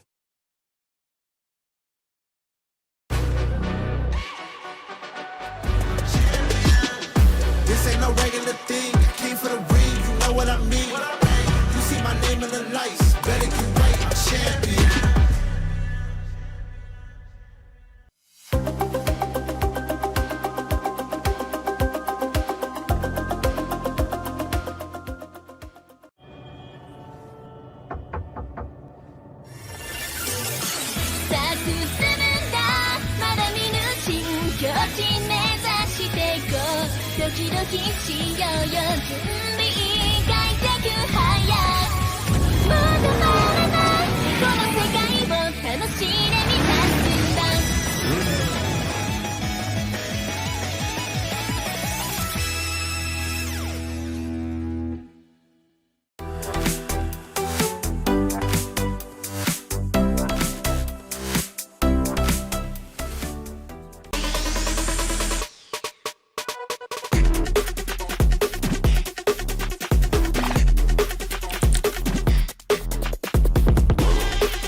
Welcome back, ladies and gentlemen. We just got done with our second elimination match just now between Na'Vi going up against Falcon Daisies, where Na'Vi still surviving.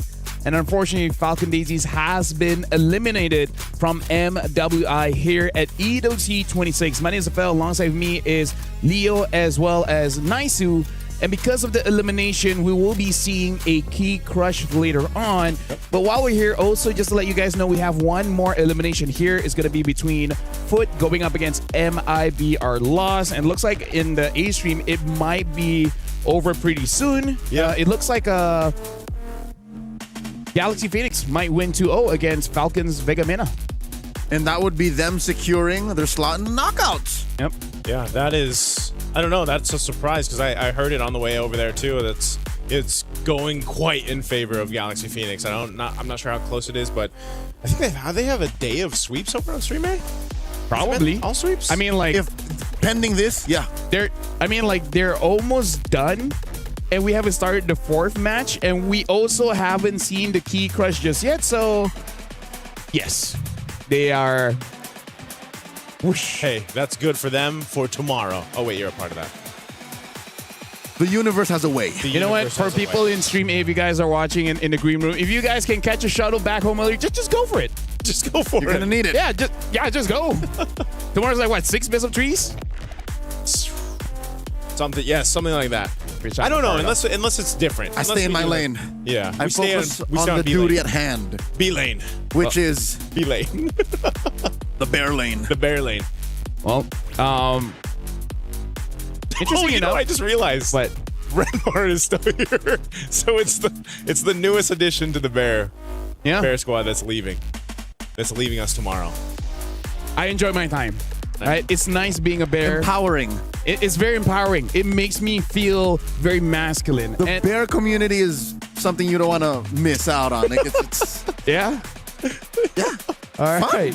So, you know, as we're waiting for the key crush, we didn't have the pleasure to see MIBR Loss or Foot Esports play in Stream B. Yesterday, Foot went up against Gen G, and it was quite a stomp. So we also have to see how Foot really recovers for this one, going up against MIBR Loss, which, if I'm not mistaken, went up against Vitality, and you know, it's Vitality. Just to put it into context, the reason why we have higher expectations of Foot is because they were a top 8 team in last year's MWI, and I have fallen in love with Foot Esports. I am a Foot fan. I'm a Foot fan as well. But, Joseph, think about this. Are you really a Foot fan, or are you not for one of the teams out of a mare? I am a foot fan, but yes, I am also a fan of one of the teams out of Amer, as I always am a fan out of Amer.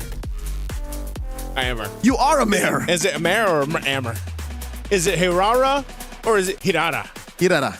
Dude, you it's not that different. You spent a good amount of your life in Japan. You should know. Yeah, but I basically, when I saw that comment online, I replied. Dude, potato, potato, tomato, tomato. Exactly. It means the same thing. Like, you're not saying hiwawa, are you? Salad salad. Right? Salad salad.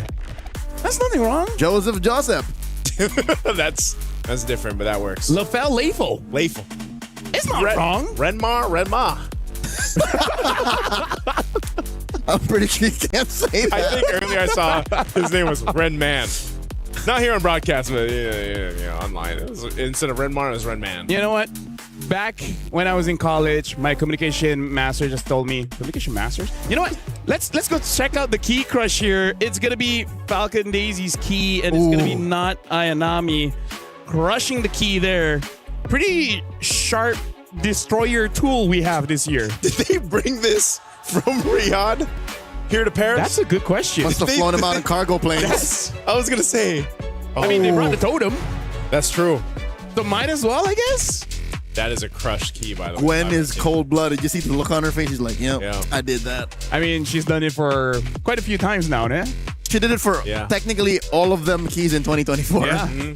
So it's like, for the first few, it hurts, but after that, it's like, all right. See y'all next year, you know? Next one. You start to get desensitized. Hopefully not, because every EWC, every major event we do is special. That's You're different. special. Thanks. And you know what also, why it's special? Because it's a step closer to the bigger portion of the prize pool. That's right. They've confirmed the next stage. Yeah. Money's great. That's true. Life-changing amount of money. Life-changing amount of money. Do you want to change your life? Get a lot of money. and be happy. I would be very happy if I get a big change. Here's the thing. I feel like it's the same for all of us, right? Yeah. If we get a big portion of money, we won't tell you, but there'll be signs. Yeah. There will be signs. Hey, here's the thing. We didn't look like this before any of this. What do we look like? We wore suits. so we just lost a lot of money this year. No, so yeah, where's the connotation with money and suits? We won't tell you. There'll be signs. Anyways, it's going to be Foot going up against MIBR Laws. In terms of the heroes, I think, if I remember correctly, watching the game between Foot as well as Genji, there's nothing odd about the hero. It's like whatever's meta they do pick up is just more on execution, especially because I remember Genji Ashley was on that Minotaur, and apparently that was enough to really punish whenever Foot just like, clump up together and then try to go for a fight. The thing about Minotaur is maybe Foot picked up on something like that. Maybe Nora starts playing it, but it mixes the best of both worlds, crowd control and healing. So yeah, we're going to be looking at the Group A brackets here just to see how the tournament really has progressed. It's going to take some time. I don't know why. This is honestly it's not that long, but playing video games as a career really gives you a lot of perspective. By the way, again, just to see here, Caltech as well as Team Ray Young have both advanced to the playoff, and we're looking at a decider match that's going to be happening tomorrow. Twisted Minds will be going up against Team Falcons ID, and then Seda will go up against Etc. For Group B, here we go. Genji obviously had their win against Foot Esports, who we'll see play against this one. Team Vitality, so you have Galaxy Phoenix after their win against Team Falcons Mena. And then over for the matches tomorrow, their Team Falcons Mena will be playing against Lower Bracket 1. Genji is going to have to play against Navi tomorrow. My goodness. Your goodness. My goodness. Our goodness. Our goodness. Oh, that's going to be a tough one. I wonder if I'll be casting during that game, or where that game is going to be played. I'm actually not sure what's going to be on Stream A and Stream B. Since Homie's moving over, then you are. But no, there's so many games tomorrow, though. Oh, if it'll be on the... Yeah, because if it's the case where let's just say we have only 2 on Stream B, they start around the same time, but then a ton of matches still happen on Stream A towards the afternoon. Let's talk about the ladies. I mean, like, personally for me, I feel like that's a problem for tomorrow, LaFell. Right now, we got to look at MIBR, which were the players just now. You guys saw it. You guys know. You know who they are. Yeah, we're going straight into draft here. But we'll be on the blue side. And MIBR will be on the red side. Dangerous Grass is going to be the map. Atlas, Fovius, as well as Freya has been banned by Foot Esports. MIBR lost. They banned the Hirara, Fanny, as well as the Marcel. Belleric is open. Belleric. Nora, please. Belleric so far is, you want to win, you pick up Belleric. I feel like he's the guy right now. He's the tree and the only tree in the land of Dawn. Hey, maybe Munta will give him a wife. Or a son. Or a son. They don't go with the Belleric. All right. Bucks is still solid, though. Yeah.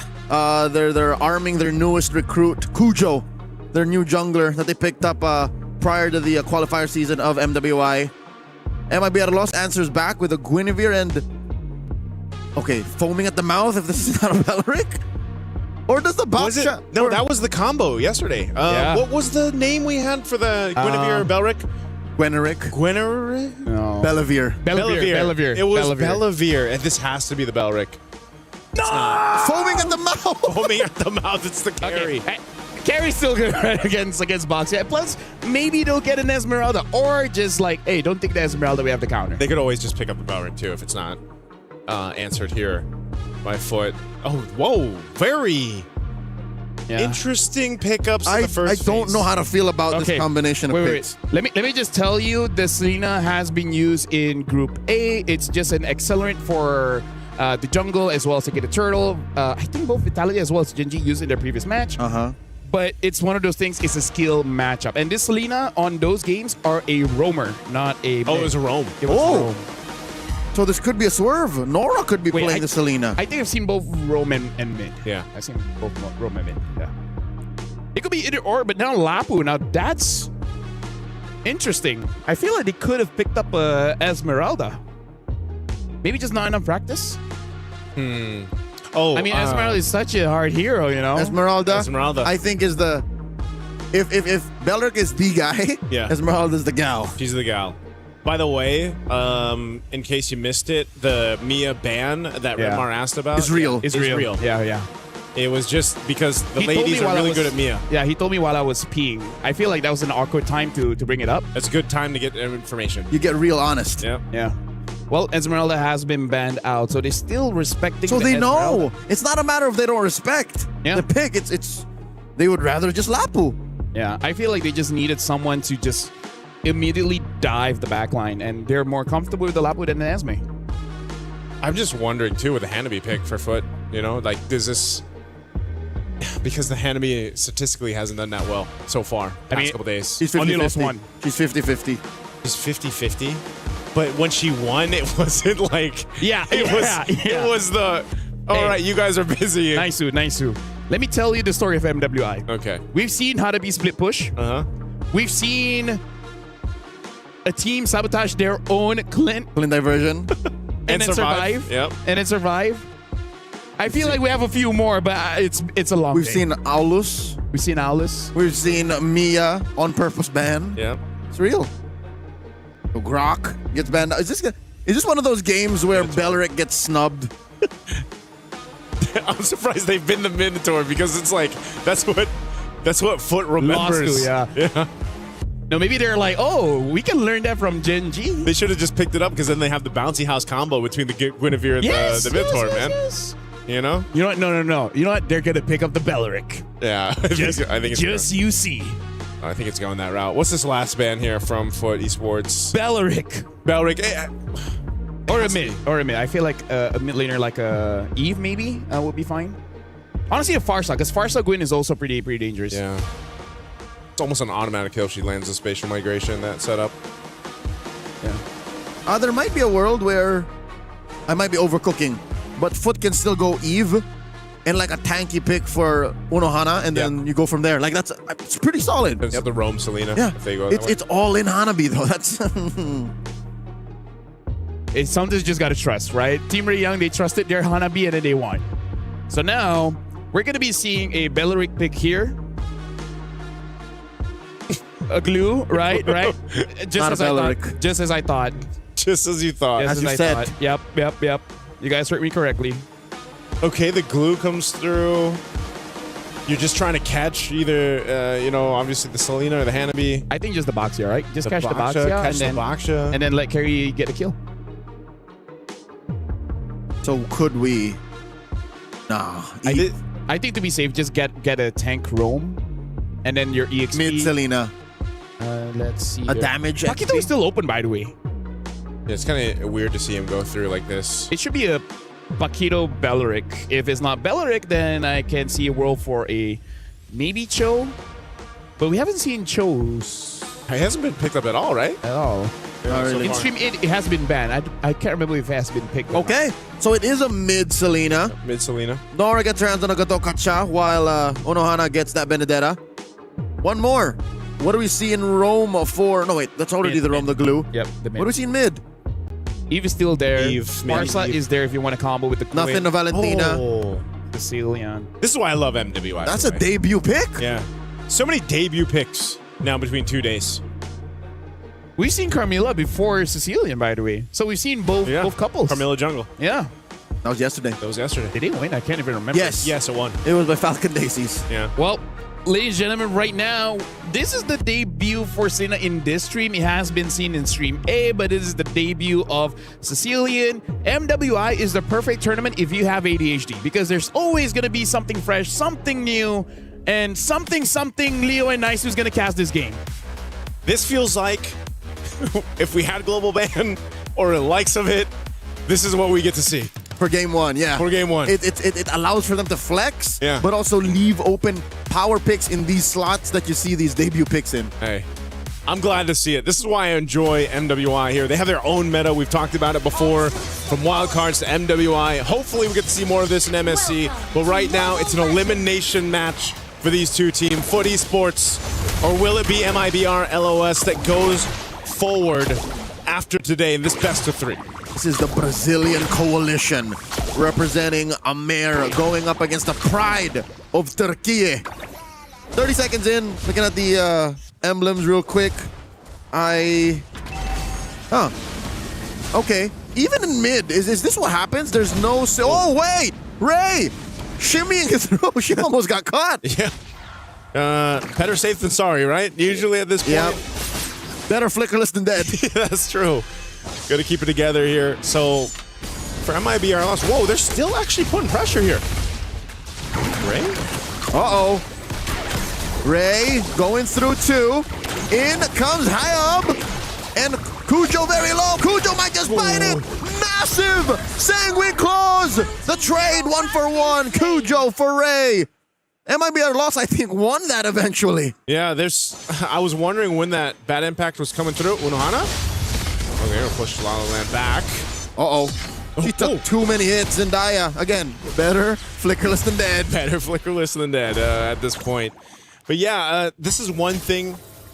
Because it's been a while since we've seen a Sicilian competitively, you know, in some cases or not, depending on what region you're watching, you know your late game kind of fallback if it gets to that point. And I don't know, man, the way that today's gone, if we get to a 20-plus minute game, your Sicilian's going to hurt. You know, you're going to be able to go ahead and build up those stacks with the bad impacts, get to that point where you're a nuisance. Whoa, mid lane, though. Oh, massive from MIBR loss. Unexpected damage output from them as a Foot suffers another death. Zendaya falls. This is no bueno as they go into the turtle at less than half health. Hyob holding on to a retribution. Nowhere to steal here. Unohana gets on out of there, cutting their losses. Yep. Pendinana, she just walked down here. She's like, hey, I want to join this. Turtle secured, though, pretty easily for MIBR loss.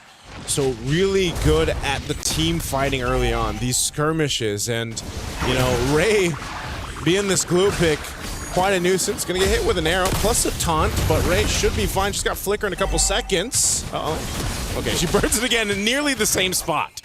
Hey, it's the beginning. She's already died, so I don't want to do that. We're not going back to that. I've seen this before, right? Mm-hmm. Foot, I don't know what they're trying to do. Here's the thing. Yes, you've tried the Selena, put it in Rome. Sure, if maybe it worked, but I'm not feeling it now. Yeah. It's so weird. Like, what's the idea? You want to hit the carry? Sure, if you can. You want to hit the Sicilian? Pop that Purify? Sure. Purify. But what else? I heard LaFell say the word expedite. You know, you expedite the rotations, expedite the team fighting. I can't see it. Oh. They do find the Hyob's clone, but no dice. Maybe eventually, once the game evolves here, we'll see more of that use of the Selena, especially the arrows, maybe the vision. But yeah, you're just not going to be able to do much in the lane matchup. And then when it comes to these early turtles, I feel like unless you're able to go ahead and capitalize on an arrow that lands, then what do? And it's definitely not going to come from your gold laner for a while, right? The Hanabi needs time to go ahead and build up here. And that's why I think that's the big question mark on Foot Esports' lineup, at least for now. We got 15 or so seconds for this turtle to come up here, and then we'll see if that ends up being the case. Because right now, MRB or LOS, they haven't had to do too much. They can just go ahead and continue to farm up. The concentrated energy is already locked in for Hyob, so she's going to go ahead and get in position. Look at the rest of the team's positioning here. I'm wondering if we'll see even Pandihana join this one. Oh, massive Requiem. Forcing out a Revitalize to save Nora. Turtle put down a quarter of its health. The Mount here. Kujo's in trouble.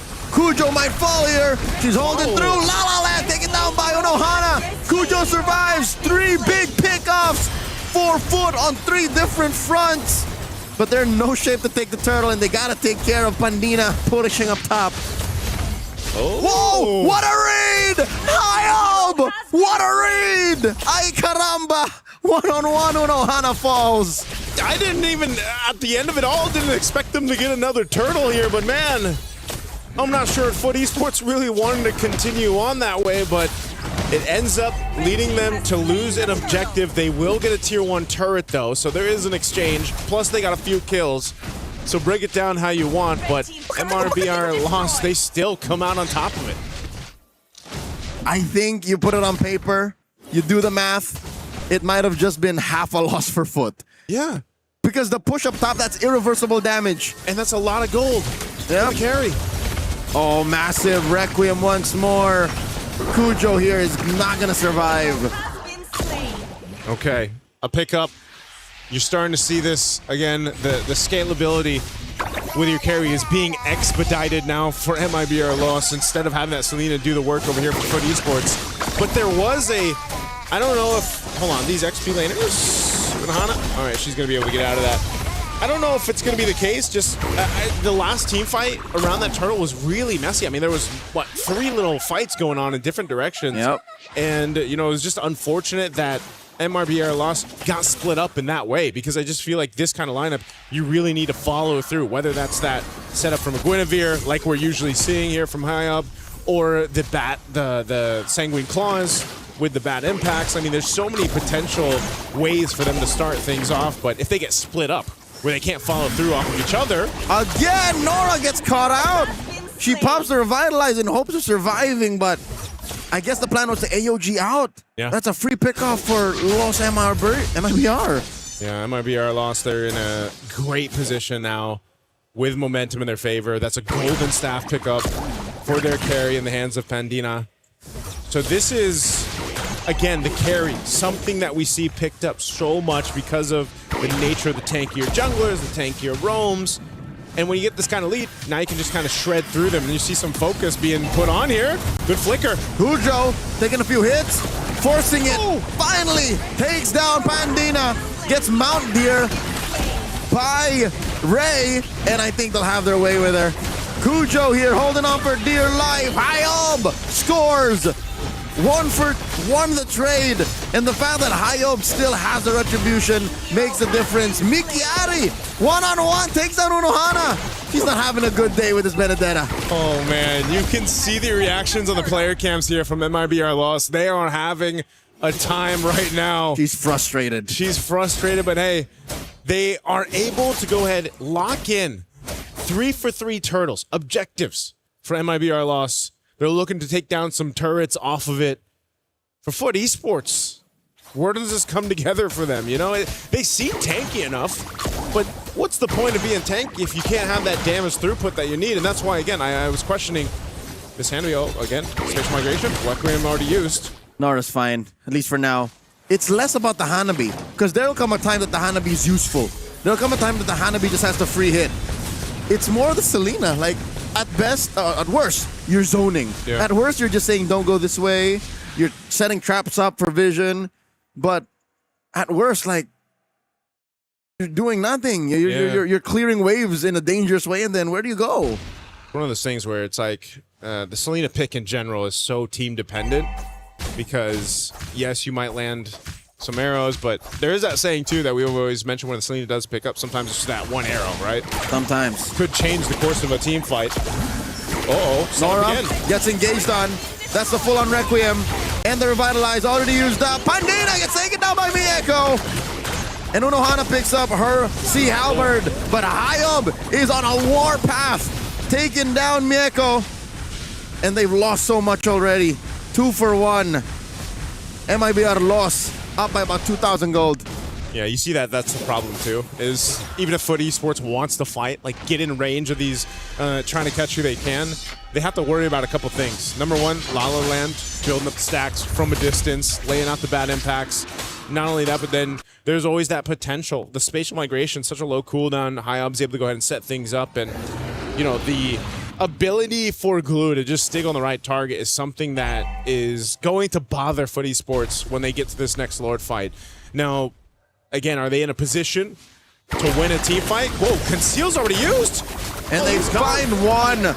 Nora, another death for a free pickoff by MIBR lost. This definitely locks in this Lord for them. That's what I was saying, Leo. You know, the multitude of crowd control that MRBR loss has seems to be the upper hand play right now as Lord is secured.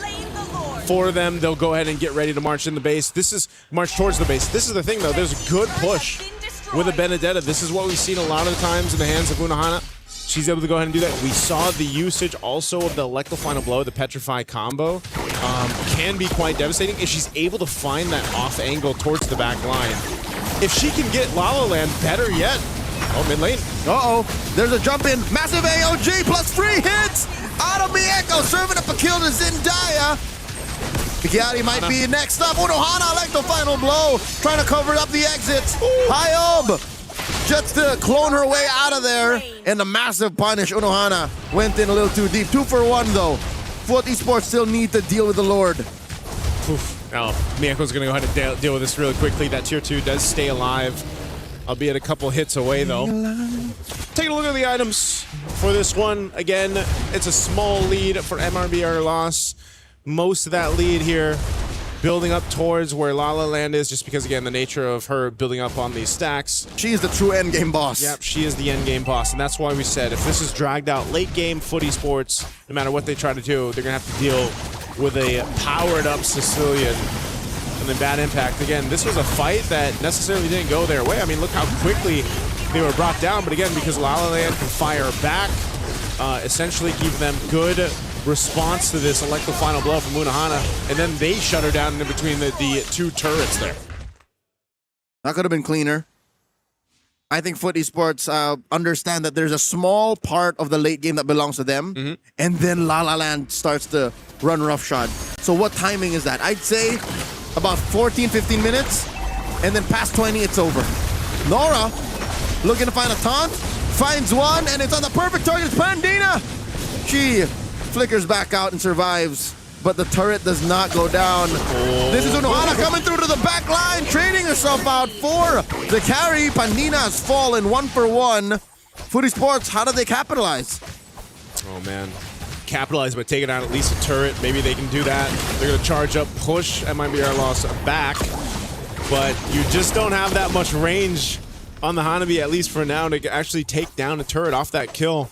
So it's been pretty stagnant, I would say, in terms of that gold lead that's building up for MIBR loss, and that's great for Foot Esports.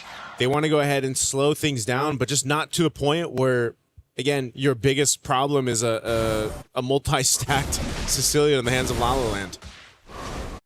So until La La Land can like 2-hit Mieko or 2-shot the softies, like let's say she finds Zendaya, Foot has a chance, and they have to get Mieko into a position where her free hits hit everybody. Yeah. And they can. Realistically, they can. All right, this Lord is up. Look at this again, Leo. Unohana doing her thing, pushing down that bottom side.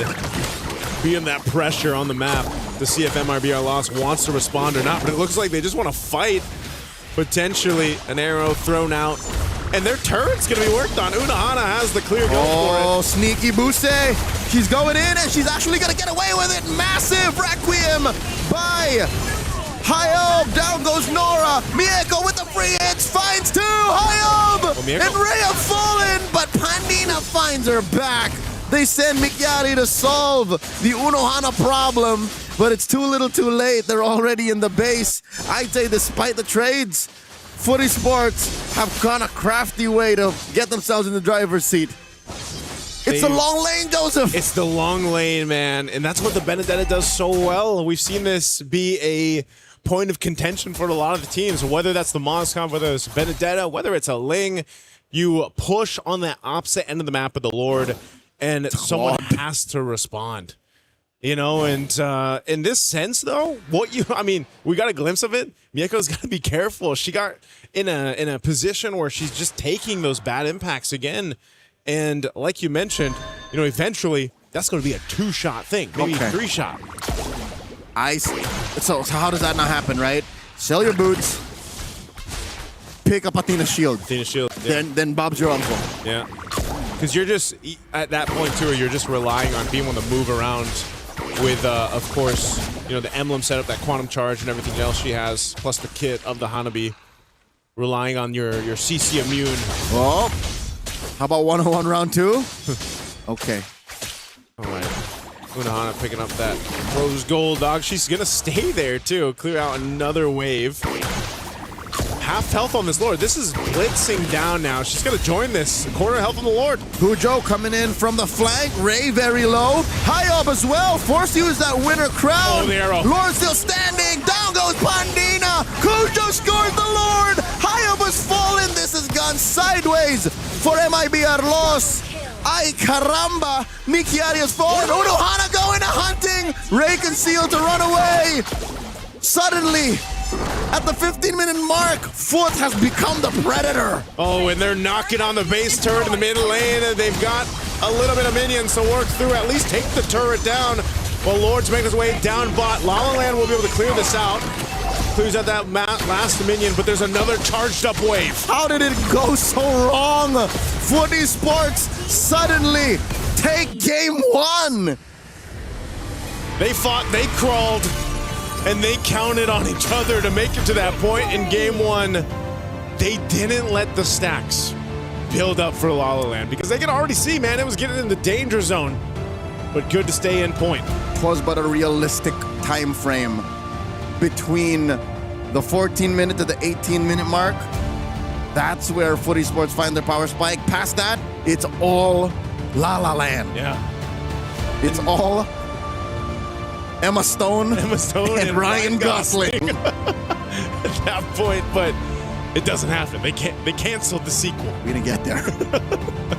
You know what? Hey, that's a good game 1, though. I mean, it was a back and forth. I really didn't know exactly where we'd find ourselves after that Lord. It had a weird pivot. Yeah. It was a weird swing. Well, gentlemen, here's the thing. Yeah. I think I know the answer. What's the answer? We now live in a world on a competitive scene. This is the best Hanabi win rate ratio in all time. In all competitive lifetime.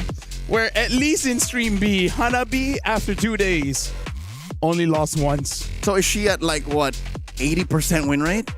Something like that. Something insane like that. Close to that. It's because she's Hana B and on the B stream. A stream.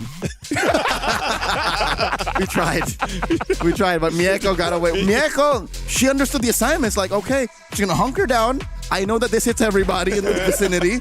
We go. I have one button that will press repeatedly. I mean, like, to be fair, honestly, in this game, the real turning point is the fact that Unohana started getting a kill, I believe, somewhere around the top region of the jungle. And after that, she's like, I have enough items to just solo a lane. Yeah. And then at that point, MIBR Loss has just not have enough reps in high-level competition to be like, wait, what should we go for? Should we stay here? Should we someone go back?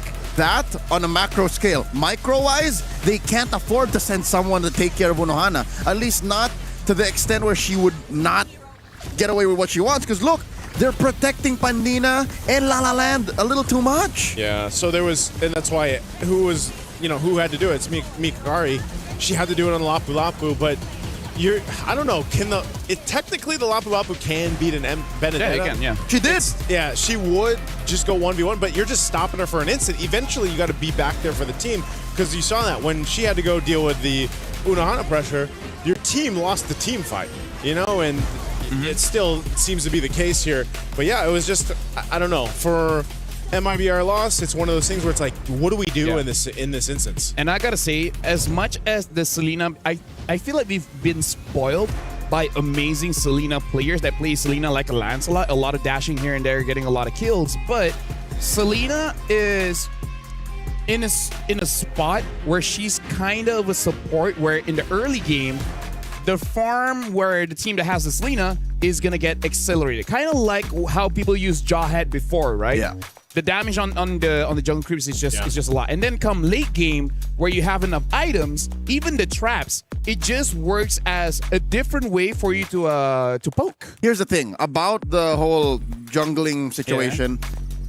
It didn't happen in this game. Nora did not have the Yeah. seasoned hunter. No. I didn't know. She didn't. Oh, So okay, it was more of zoning. It was more of vision. It was. I wonder if you'll see it in the post game stats. But yeah, no, it was a very different kind of. It's an alternative build, Selena. Yeah. Actually, because of that, I feel like the power spike for Zendaya on this one was the Wishing Lantern, right? Because at that point, when you hit your traps, it's HP based damage. It's HP based damage, so it does a little bit more onto Hayo. That's what we saw in the last Lord take, where Hayo just took a lot of damage just because she keeps walking on those traps. Yeah, and then with the Genius Wand, you have that plus the emblem setup that she had. So they were burning pretty good when they got hit with the arrows, but I think even some of the vision obviously helped. But Unohana, I feel like the pressure that she put on the map is just really what allowed the swing, the kind of weird swing, go in favor of Footy. Her and Mieko, it's the side lane connection. Yeah, damage. Yeah, damn if you don't. If you don't deal with the team fight, Unohana will push you out. If you go pay attention to Unohana, Mieko's artillery is just deadly. Imagine Hanabi and Benedetta look at each other face to face and be like, Hanabi's like, I did the same amount of damage as you. Heck, I did higher. And then you look at the hand cam of Hanabi and Benedetta and be like, I deserve that almost 80k. But right now, we will be going for a break, allowing for both teams to really re-strategize coming up into game number 2, where again, it is an elimination match. We'll see you guys right after the break.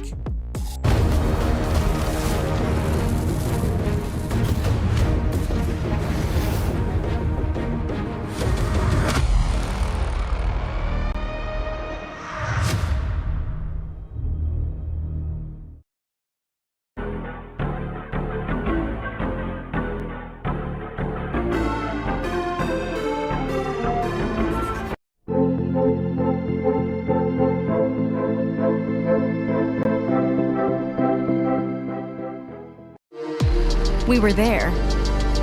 For every click, every clutch, every respawn.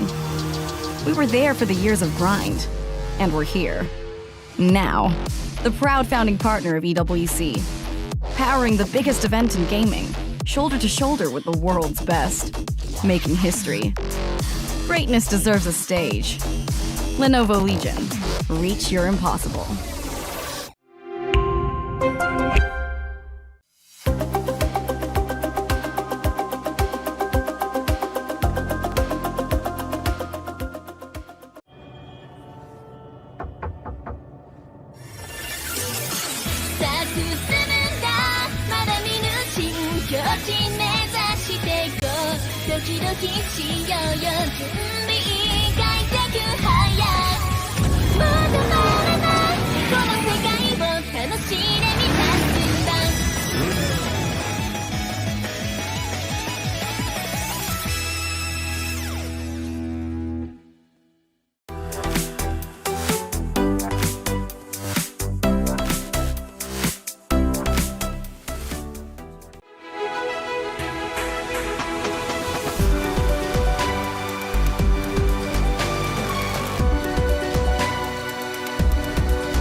Today we're going to be playing Don't Touch the Hero with Mieko and Mikiari. You girls ready? Yeah. Nana. Lilia. Freya. Lilia. Lilia again. I'm confused. Don't worry, girls. I feel like that kind of game would confuse me too. It's like, say it's the hero, but don't touch. I'm like, wait, what? Not that one. Not that one. Yeah. That's a very unique concept, I gotta say. And now, folks, we're looking at the players here. It is MIB, our loss, going up against Foot. If you guys just tuned in, Foot has secured game number 1 in this best of 3. And honestly, it's one of those things where you don't know what happened, and then all of a sudden the game ended. That's kind of how it felt. You know? Yeah. That's why I said it was a weird pendulum swing. It's like, you know how usually pendulums just go back and forth? It's somehow it went forward a little bit and then just ended up on the right direction. That game hypnotized us. Yeah.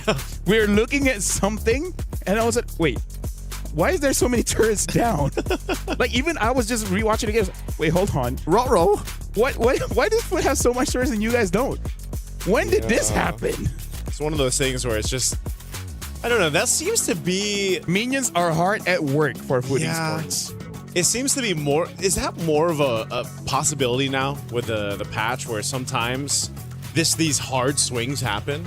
Because you got to remember too, there wasn't this massive gold lead that MIBR Lost had. It was, for the most part, I think it was around 2000-ish for the majority of the game. And then it was dissipated, and then next thing you know, boom, Foot Esports is in control of the game. I feel like a way to explain is that they need to really brush up on their wave management, right? For MIBR Lost? Yeah, because I feel like a lot of it was due to that. Like, they left the lane because they were focused on the team fight, which, to be fair, they won the team fights. Yeah. It's just that the minions just kept on pushing, and now Foot is still on the blue side. MIBR Lost is on red side. We're going to be playing Expanding Rivers. Hanabi first ban. What does this mean? I have seen everything. Naisu and Leo. Like, Leo, we talked about how every single event, we just level up. Yep. I'm surprised for myself after 9 years, that's still true. After SEA Games, this is... And then, this is Lina ban. This is Ascension. Yeah. And of course, Freya. Yep. So Foot Esports are playing on the same plane. It's like, nope, we're normal. Yeah. And this is where they go for the throw. This is when they know that they're in control. Their bans are normal, but their picks, something else. Can be it's Marcel variety. That's your own meta. Look, even the Selena's banned out. Yes, at least Marcel banned. Yeah. But Beleric. We questioned the Selena going in the mid, and it's actually noting a ban here. Vitality did it. Yeah. Right? Beleric or Esmeralda? Belric. Esmeralda. There you go. I'm more Foot than you. Yeah. Well, are you more MIBR Lost than me? Belric doesn't have feet. What? He does? He's got trunks. No, he has a trunk. They're literally trunks shaped as feet. Honestly, I'll give that one to you. I actually give that one. That was clever. Okay. That was clever. Here, I get one a day. Sometimes you get more. Sometimes you get more. This should be a carry, right? It should be, but it wasn't the last time. It wasn't immediately. Hey, remember. Hirara? Okay. Hirara. There's Looks a way like to it's gonna be a 2-0. There's a way to go around it. There's a way to go around it. Wait. Balmond, remember? That's Shred. Oh, yeah. But no, we're not seeing a Balmond here. This is... But does this mean that they lost the draft because they got Hirara? Statistically, we can't say yes. Only one win in Stream B. Yeah. Hirara. Actually, that's what I want to know. What is Whoa! the total play? This early on, a Fanny! Well, Fanny was banned before. This early on, a Fanny into a Grok. Hey, more unique picks Yeah. here in Stream B. And then Lunox. Not the first, but still. There's very little interaction Yeah. between these two drafts so far. I like that the team are playing global ban without enforcing it. That's what I'm saying. That's what it feels like. Yeah. Without telling us. Yeah. No, I agree with you. I agree with you. What if it's just like, they're like, oh, it's not global ban? Like, but no, I think it could also be one of the cases where, again, elimination match. Yes. You're facing being eliminated here. If you're MIBR lost, you might as well. Maybe some of this is just comfort. Play on your best case scenario. Or catch him off guard. Catch him off guard. Catch him off guard. How about that? Catch me off guard. Well, it worked on Oh. us. It worked on It us. did, We it are did. caught off guard every single game. My ADHD twitch has been fingered. No, what's serviced? No, Serviced? Sated? My Satiated? itch has been quenched. I think quenched works. Satisfied. Yeah. Okay. The itch has been satisfied. But I will never be satisfied. Kimmy band. Kimmy and Lilia both. Are they thinking that there's a Kimmy goal for MIBR loss? Could be. No, Or a or the Lunox Lunox gold. Yeah. Yeah. That's a thing. We only really see Lunox goal against a Harif. Yeah. Haven't seen it much against etc. That's true. Belric. Belric. The respect has been shown. The Belric band. Okay. That took a while. That did take a while. Belric, he's been priority. Now he has been slept on and then banned out. What's the last ban here for Foot Esports? But hey, I feel like it's still okay because Belric has planted the seed for a while. He has planted that seed. For a while, for a few a while years. now. Yeah. Yeah, that's fine. That's fine. As long as they get what they want. Uranus. All right. Maybe in their head they pick up the Lunox early so that their Uranus wouldn't get. Esmeralda is still up. So that's still an option too if MIBR lost wants to get it. Oh wait, no, Esmeralda is on foot. Yeah, It's been a long day. she's worse than up. She's there. It's been a long day. You know who's been slept on is the Jushin, man. Well, Jushin gets picked up. Jushin, this is what I'm saying. Like, So wait, confirmed gold Lunox. confirmed gold Lunox. Okay, What are you saying? I forgot. He literally like a second ago. This is what I'm saying. This is what I'm saying. The Jushin. I think we're forgiven. It's been it's been a day. It's been a day and a half. It's yeah. And then we're gonna have to wake up tomorrow. You know what? If they tell us we got content to do, we just leave. Valir? And a Valir? I mean, like we've seen Valirs. Yeah, we saw him today, but Valir is good against the Dushin. Good not against the pushing that Hirara. Grok. And the Grok. Melt the rock. Melt the rock, I guess. And the Gatot. Nora was pretty good on the Gatot. Yeah. We saw her die a lot, but no, she forced a lot out of MIBR loss earlier. Oh man, what's the last pick here to put in the gold lane? Oh no, gold lane Lunox. You know This what? is Dire off They need an XP laner. to deal with the Esmeralda. just please, can we see Dyroth once? If you're going for a tank, maybe the Rizzler. Lapu's still open, no? Oh yeah, Lapu's still open. Oh, because I feel like you need some kind of tank, no? Wait, why is it coming down to Was that a three-way? Yeah, why is it coming down to the rock, paper? No, it's well, Team Ray Young did it. Oh no. So All right, Coach Collins Black won a majority of those bouts. yeah, that's why he's the coach, and then Alice gets picked up. That's why he's the coach. Why he's the coach? That makes sense. This is his way of telling the team, don't overthink it. Yeah. Right? Don't overthink it. You have a Fanny, just Sasageo, you know? That's true. Speaking of Sageo, it might be our loss with the Hirara. She has to give her heart out to win this one because my question to both Leo as well as Naisu, what's the win condition here? The win condition here is going to be just they got to play better, man. MIBR loss is facing elimination. This is, and I say that because this is not a normal composition that we're used to seeing. And they're trying to beat statistics on a jungler with the Hirara. So this is something that they're going to have to pull together and just execute better against what we just saw for Foot Esports, because they did it in the beginning of game one, but then they lost that game over to Foot Esports. So we'll see if that's going to be the case here. Once again, elimination match. Can they extend this a little bit further to a game 3? Foot Esports versus MIBR loss here for MWI to move on forward to stay in the matchups here. Let's take a look at the emblems. I mean, the Fanny 2 being a pickup, that's a bit of a risk in itself. I think this is a Kujo thing. Yeah. This is a Kujo thing. So the comfort, a big part of being of comfort here. Whoa, really flicker already. Hey, better flickerless than dead. In comes Kujo. Dealing a lot of damage.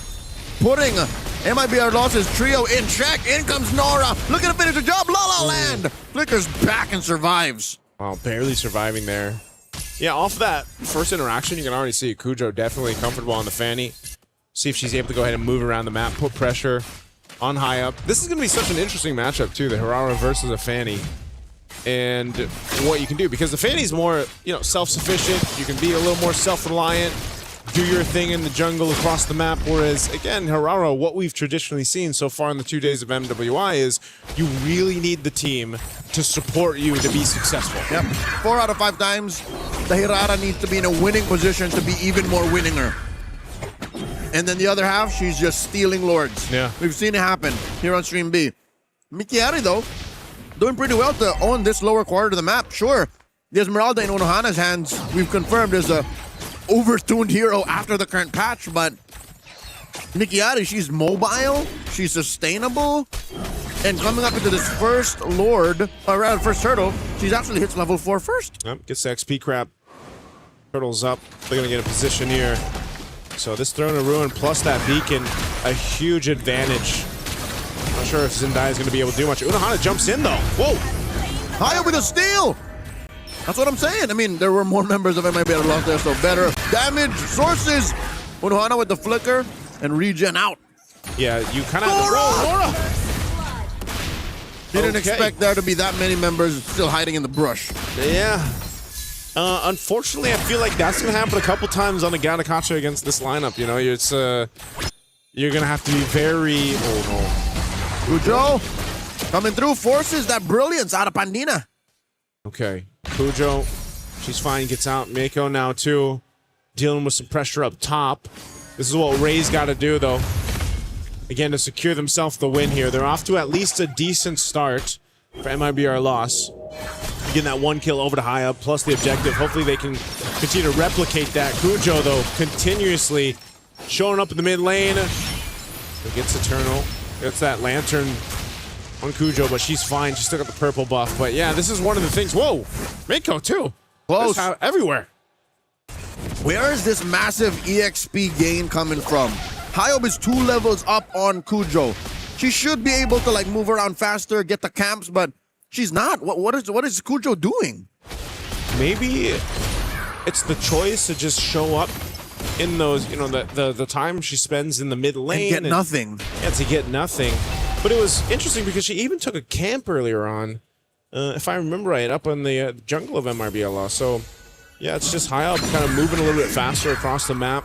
More efficient with her movement. More efficient. And again, this is what we talk about with the Hirara. She just needs the team to let that happen. And look at Ray. Ray's positioning is great. She's been all over the place. And this being expanded rivers also makes it easier for them to go ahead and rotate around the map for MRBR loss. So once again, putting pressure on the Fanny purple buff is what we see a lot. Whoa. Revitalized out of Nora. Forced out. AOG used defensively. She backs on out of here. Unohana looking at that between these 4 members of LOS. MIBR lost. Already has 1 turtle under the belt. They want more. Unohana flickers on back. Nora in trouble. Mikiari gleam through. The damage out of Zendaya is short. Oh, foot. He's short. 1 more. Mikiari gets away with it. Unohana falls. Bandina takes her down. Oh, man. 1 HP. Mieko threw out that SOD. Mikiari survives, but Hayab was also there, so if the follow-through came through, whoa! Would have been a punish. Good Kujo brilliance. dances out of there. Yep. Pandina staying alive.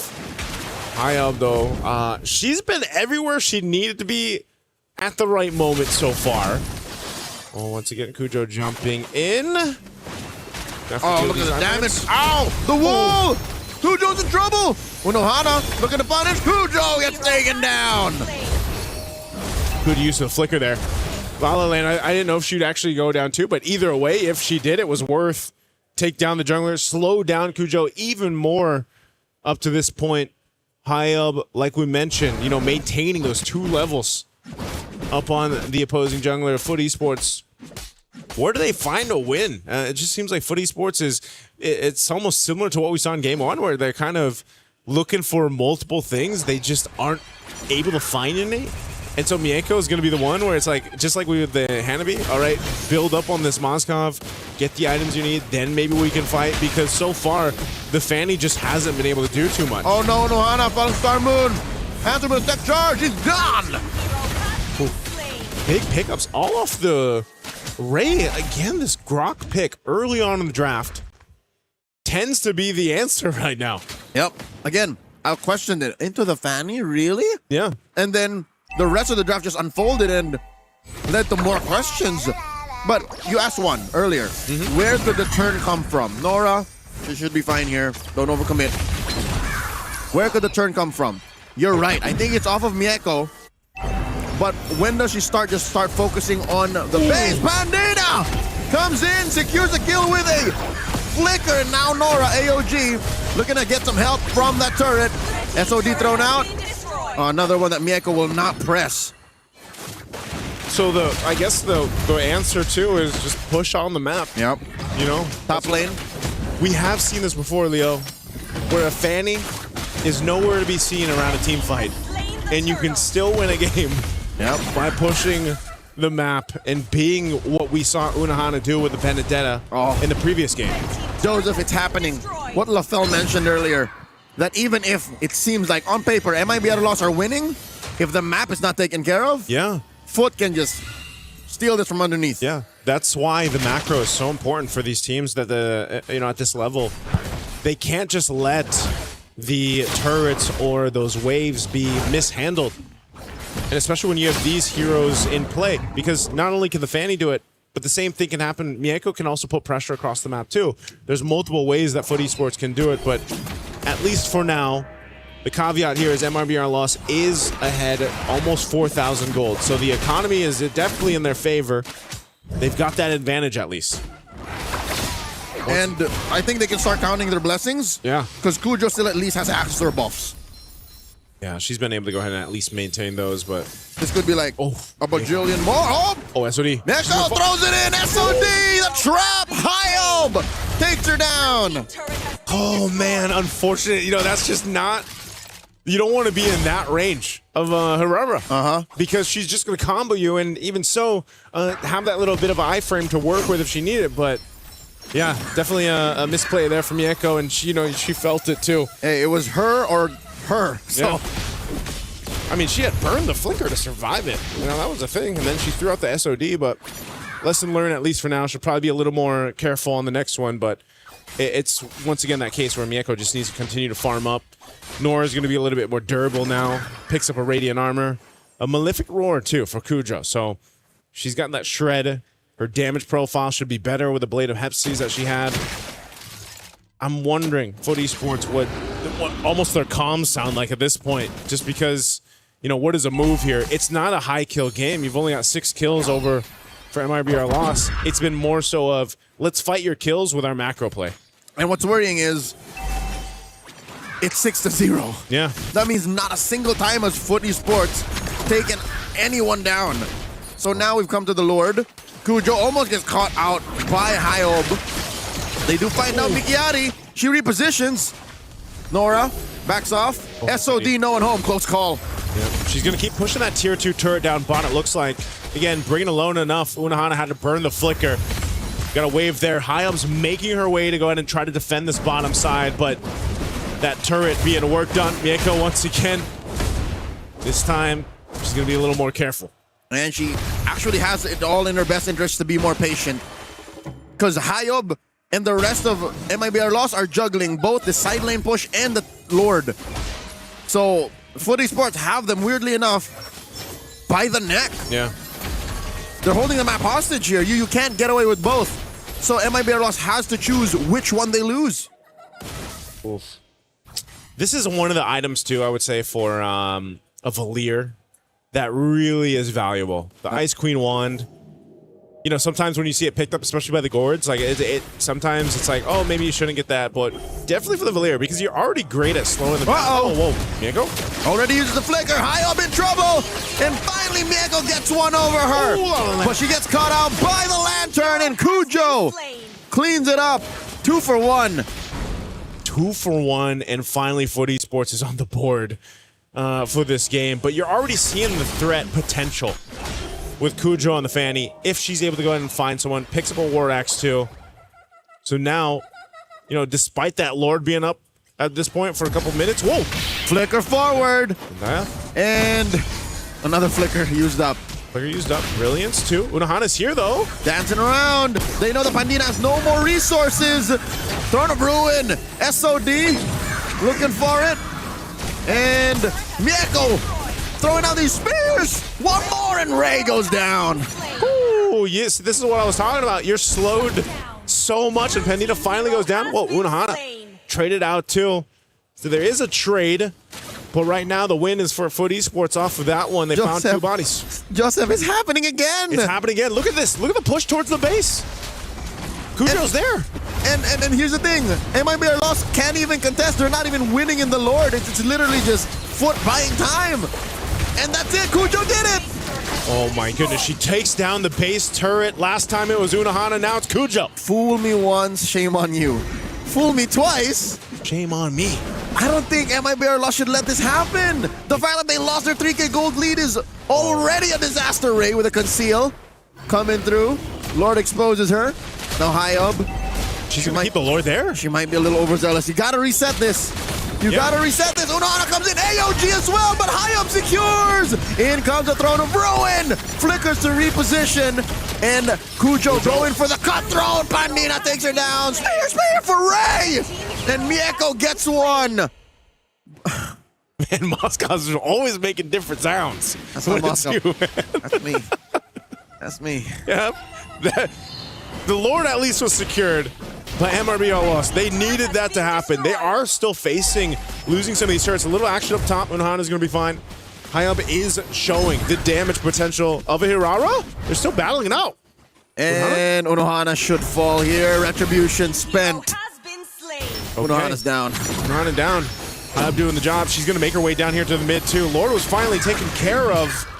So Fort Esports off of that will be fine. Purple. Looks like they want to put some pressure here. They're going to go for this. Ooh. Cujo put down by a chunk. Might not be able to even get her own purple. She accepts the fact. Okay. No buff for her. Zendaya, I think, just picked up, if I saw it right, She was a did. brute force. A brute force breastplate. Brute force breastplate. Need that defense. It's a battle mage. Oh, battle mage. She's willing to stand up in front a little longer. Cujo.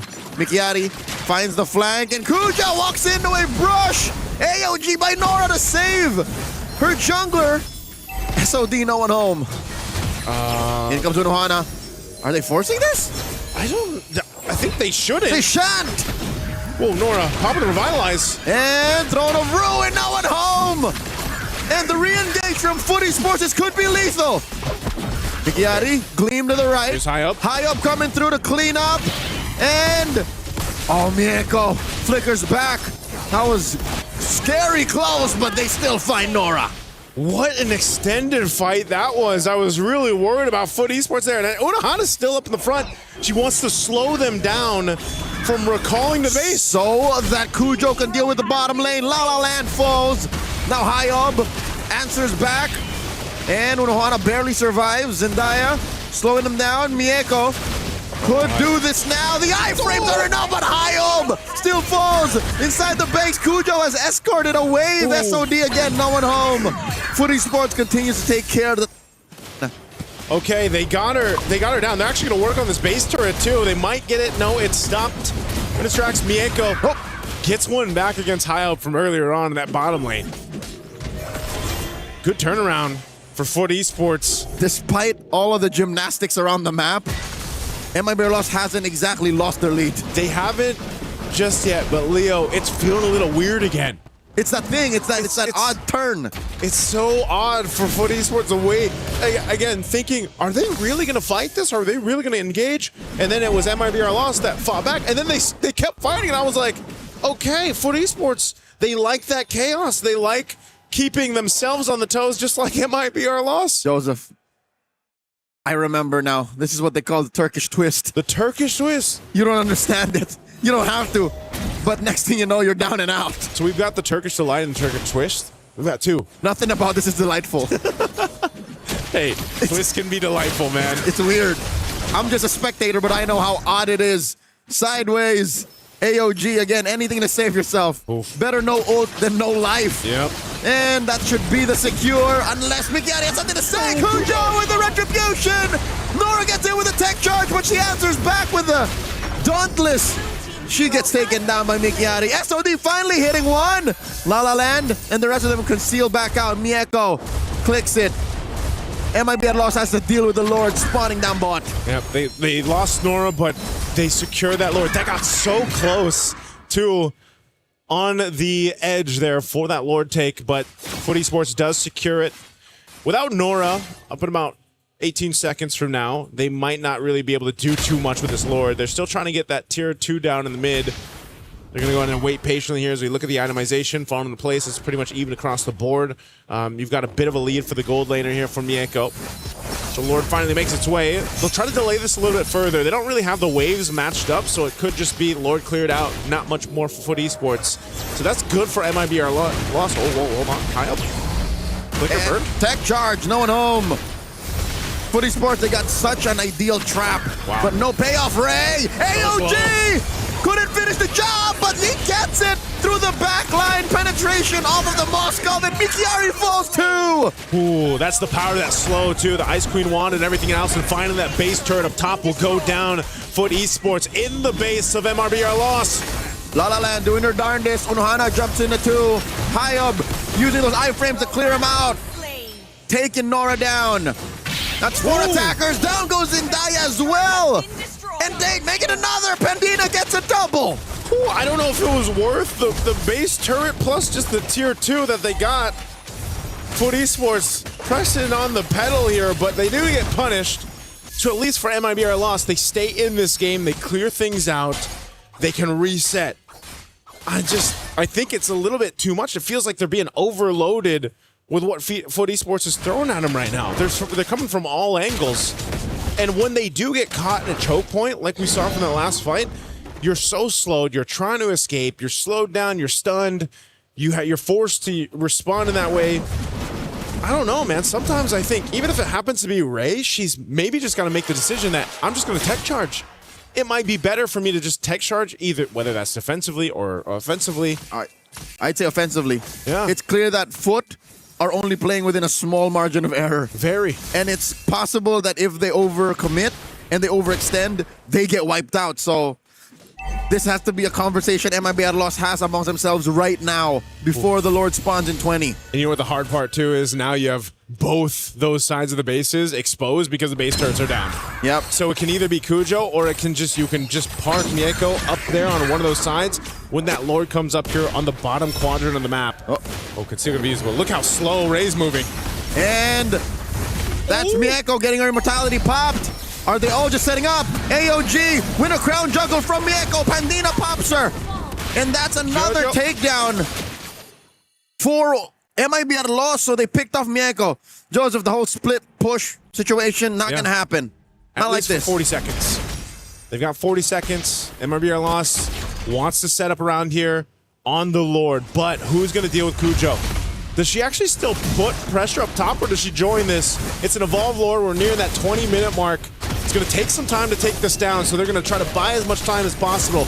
20 seconds still for Mieko. Unohana, superhero landing, dancing between two. Trouble.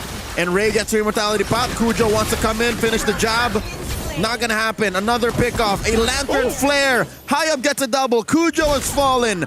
Zendaya shuts down Pandina. And Unohana just running around, wasting time. Mieko's going to be up. She's going to have SOD. And that could be it. That could be the way in. Unohana setting it up. Oh, she landed it. Throwing. And it's on Hayab. Can she do it? Iframe save Hayab. She's fine. Unohana gets taken down by Mikiari. Inhibitor going to be up next. And they're okay. They're okay. What a fight. Just a couple seconds on the Mozcom for Mieko. Comes up in time. And through all this chaos, they're able to deny the Lord from MIB at a loss. That's the biggest thing in that exchange. More than the mid lane inhibitor, I think the Lord deny is the best that Foot Esports gets away from the back-to-back blunders.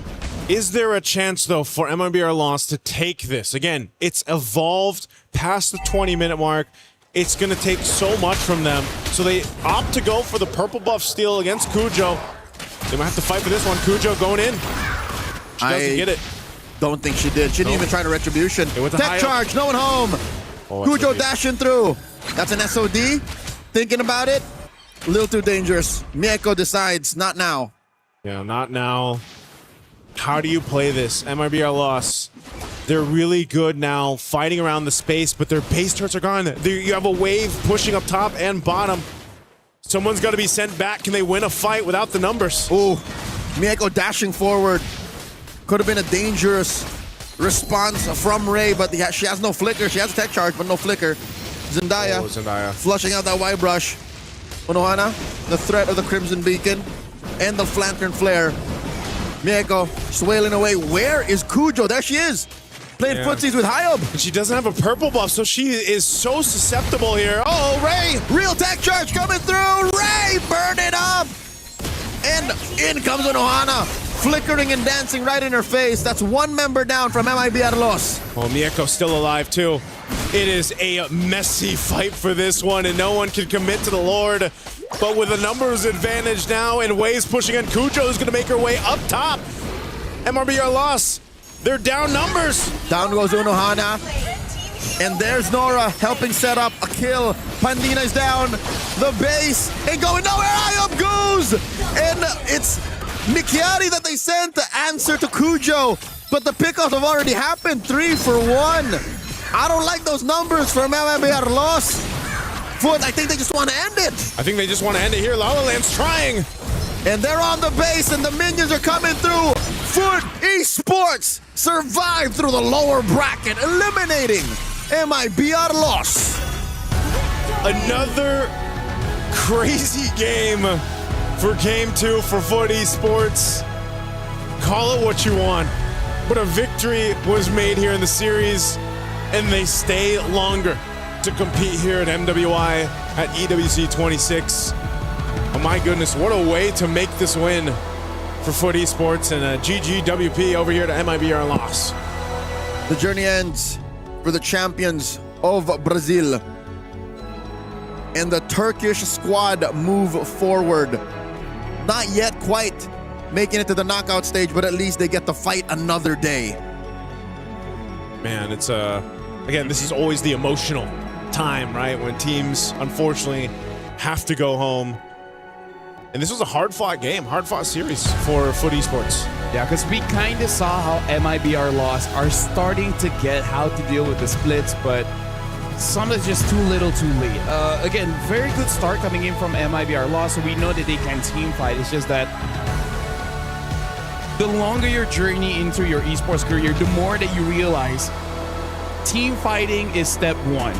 There's multiple steps moving forward where I'm just gonna point it out. Mikiari also made quite the mistake on Alice, where she wanted to start things off with an Oracle, and then she's like, okay, wait, no, I need a Dominance Ice. So then she switched it up. Yeah, until the end of the game, she didn't complete that Oracle. Yeah, it's hard to go halfsies like this. Yeah. It's like you already have 2 slots with the rings, and it's just like, you know, it was just a wasted opportunity. She should have just committed to the Oracle or sold those rings for the other items she wanted to commit. I think that's the kind of result or the response to the pressure that the mayhem that Foot Esports was putting on the map. That's what happened. That's on a microcosm. That's Mikiari's movements. What about the rest of them? That's a small thing, but again, it's like the domino effect, right? Like it causes you to be less tanky, and when you're less tanky, you're dealing less damage. When you're doing less damage, you don't commit to a bigger win after a team fire. You don't translate that into turrets and etc.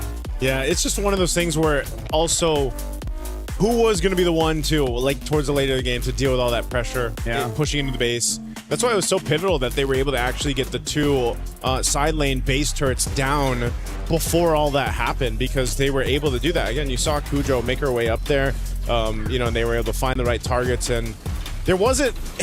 LaFell, you said it before we even got to the game too. The biggest adjustment that MRBR loss needed to make was managing the waves, managing the base, managing the map, you know, and macro. You saw it was step by step that we actually saw Foot Esports do that and take the map in control of their favor, and inevitably it led to them winning the series. That's the unfortunate downside of locking in.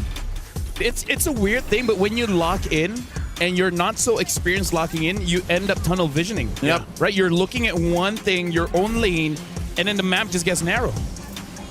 It's deceptive, it's painful, but that's a lesson you have to learn at this level of competition. Yep. I think that's the difference. MIB Arlos said, Foot, we will defeat you. But Foot said, no, we just need to win the map. Yeah.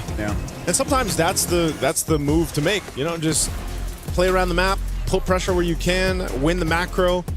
And these lore dances were weird, man. Yeah. It's like I felt like we were dancing in different genres. We'd start one way, we'd end up in another dance style. It's slow dancing the dubstep. And then there's crumping in the middle of it. There's a crump break. All right, back off.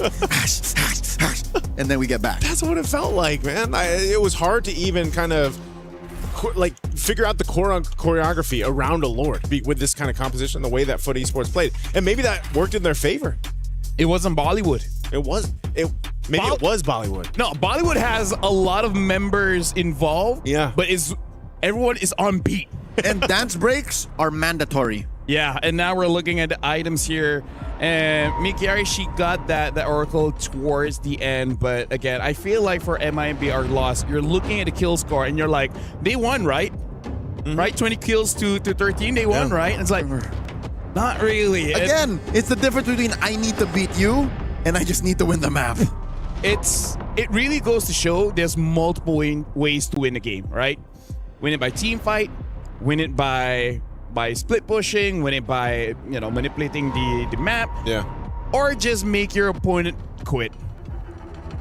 That's more of a ranked thing than a competition thing. But that's true. Settings. Yeah. Settings. You know where this random button is? Yeah. Looking at the damage here as well.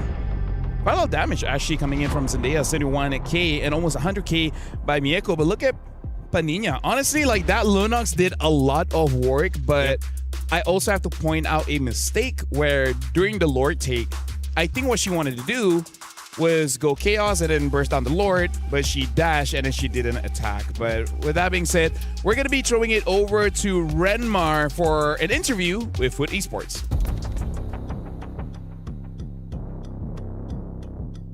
Thank you so much, gentlemen. I'm here on stage with Zendaya from Foot Esports. Congratulations. We were talking behind the scenes. She's very excited that they won. But as we all know, yesterday, you went up against Gen G and it wasn't the result that you wanted. What was the biggest lesson that you learned from going up against Gen G that you brought today? Actually, we was really excited on yesterday. Yeah. And we really opted for this, so we will more stronger for this series. All right, Yeah. so you just came here today with a better mindset. Yeah. A little bit more positive today, Yeah. and you didn't allow it to weigh you down that you lost yesterday. Now, allow us to understand you a little bit more. What does Zendaya bring for the team? What do you think is your biggest strength for Foot Esports? For this series, actually split. Because they are always fighting in the mid lane, but we split the gold lane and XP lane, so we win. All right. Yeah. So for you, mainly it was just how you decided to play the game for this one. Do you do a lot of the shot call for the team, like telling them where to go, what to do? Is that your role mainly? Our ideal is on the late game, Mieko. So she always call I go with gold lane, so you can go mid lane like that. All right. Okay. Well, one last, you can say it in Turkish. I won't be able to translate, but what is your message for the fans of Foot Esports? Okay. Dün için gerçekten çok üzgünüz. Biz de böyle kolay biten bir maç beklemiyorduk. Bizi desteklemeye devam edin. Sizi seviyoruz. All right. Thank you so much, Thank you. Zendaya. Congratulations. Good luck for tomorrow. And Thank that's you. it for us. See you guys.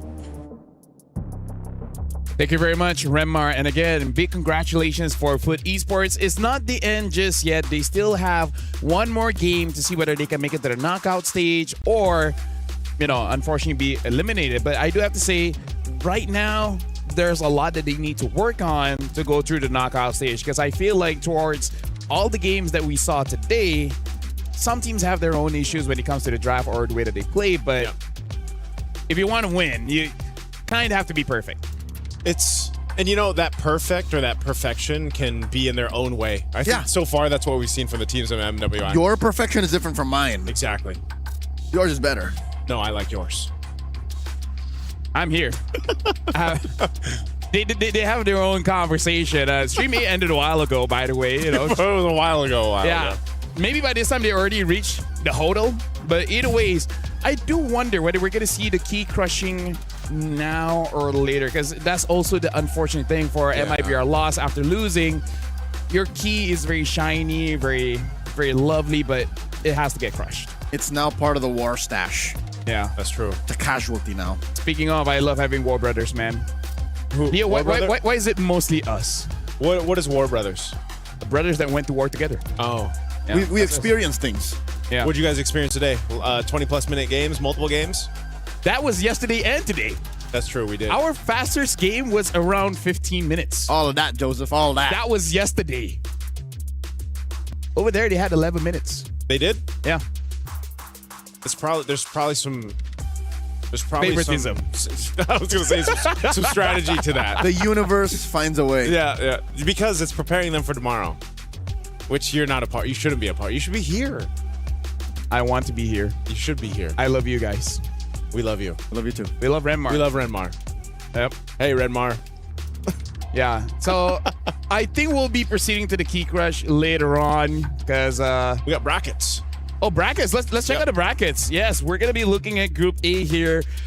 This is again where the teams that has advanced to the playoffs is Team Ray Young as well as Galtech Cyber Team, and then we're gonna see Twisted Minds go up against Team Falcons ID and Zeta against Virtus Pro for their decider match from Group A. So we're just waiting for the other two teams out of Group A to see, you know, who's going to the knockouts. Yep. And then Group B, which a lot of people have touted before the tournament started as the group of death. Already we have, of course, the defending champions, Vitality Esports, Team Vitality rather, qualifying, and of course, Galaxy Phoenix out of Cambodia. Yeah. And then it's anyone among these four down here that could move on. Team Falcons Mena, Foot Esports, Gen G, and Navi. I gotta say, Gen G, after facing against Vitality, then have to face against Navi, something about them, I think even since, no, I think it's just an NA thing. It's an NA thing. Every single international, you always go up against previous champions. I don't know what's up with that. The road of most resistance. Yeah. Something about NA, man. But what I did hear is that this is Mirko's fault, by the way. It's his fault. I mean, like, he did a draw. Oh, that's true. Right? I heard it was a great matchup, though. Actually, even though it was a sweep against Team Vitality, that it was actually a pretty good competitive match. Yeah, I mean, I saw a bit, and it wasn't like, say, a 4-0 start or anything like that. There's always like some kind of trade. Yeah. So, I don't know. There's so many good matches. What is it? A total of 8 matches tomorrow? I want to see if I can hear the key crush from here. Oh, the sound effect? Yeah, because they're doing it there. Yeah. I mean, you want to hear that pop? Yeah, you guys will see later on. It's pretty noisy. We never got to hear it in Riyadh. Oh, I think they crushed it. I just heard it. Yeah. We didn't get to hear it in Riyadh. Because it's always in a different room. In a different room. I heard it once because, you guys were casting it. I was just like sitting at the audience during that time. Bro, it was loud. It was loud. Because the hall is shaped in a way where the noise just vibrates together. The acoustics. The acoustic, thank you very much. Yeah, the acoustics serve the pop. Yeah, it just bounces off the wall. Here, not many walls to bounce off of. You have to be close by to hear it. Yeah, there you go. Merch coming up, by the way. Pop That Purify. Pop That Purify. Who's going to make the merch? You? Is that personal merch? I don't know. I'm just saying it's coming. I haven't dealt with how it's coming out. Pop That Purify almost sounds like a dance move, though, too, dude. It sounds like something else in my head, which I will discuss with you guys later on. All right, have you?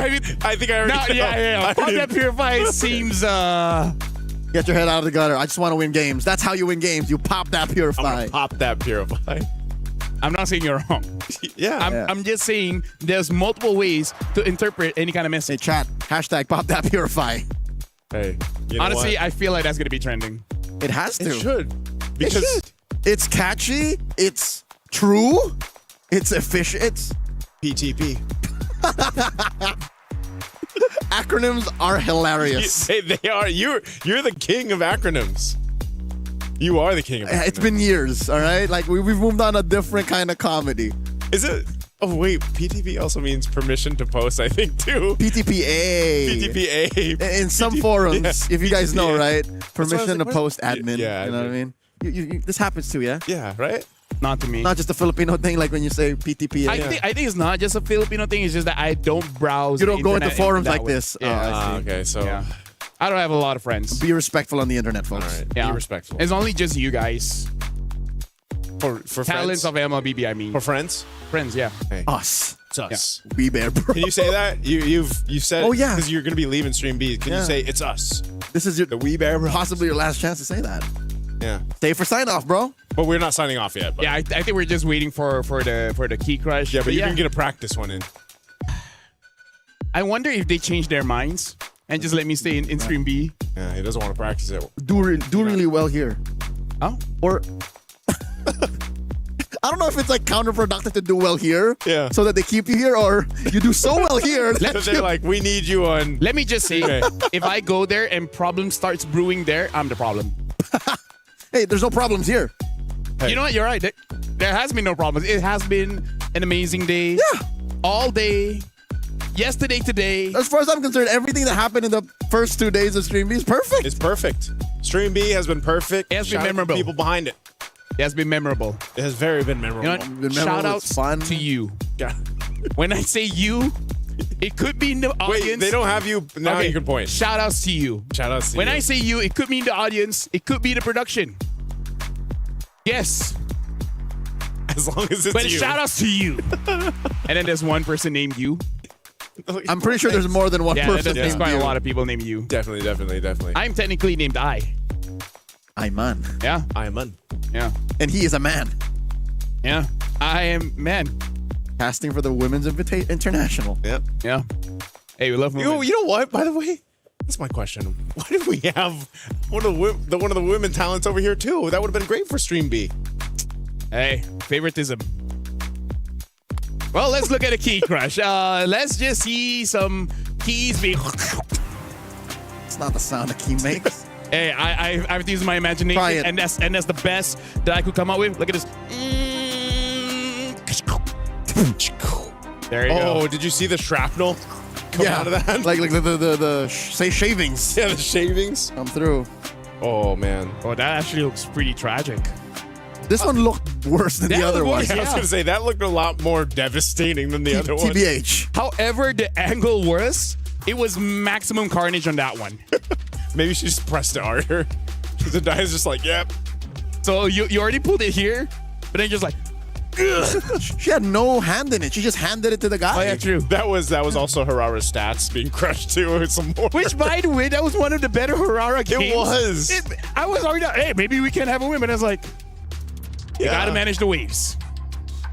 It's a macro thing. It's a macro thing. Which I think now makes sense. Hirara is a very micro-specific hero. Yeah. She provides very little macro, so she can't even pop that purify. She can't. Yeah. Well, technically, she can if she uses the the dash slide into the damage because there's a stun there. Oh, is there? Yeah, there's See, like I don't know, and this is okay because Chi-Boy doesn't know. Even Chi-Boy doesn't know. Even Chi-Boy doesn't know. And she has to deal with it on a daily basis. A lot of the players were just like, yep. I only have to deal with it when it comes out. Which honestly doesn't come out that much because here we see Popolo Koopa and Alucard. We see a whole lot out here. Shout out to France. Viva la France. European server. We love playing on the European server. We actually really love it. By the way, that's it for today. Say it. Listen, we are the Bear Bros. Alongside with Remar somewhere here. But this is it. We are signing off. See you guys tomorrow for more MWI MLBB action at EWC 26. Bye-bye.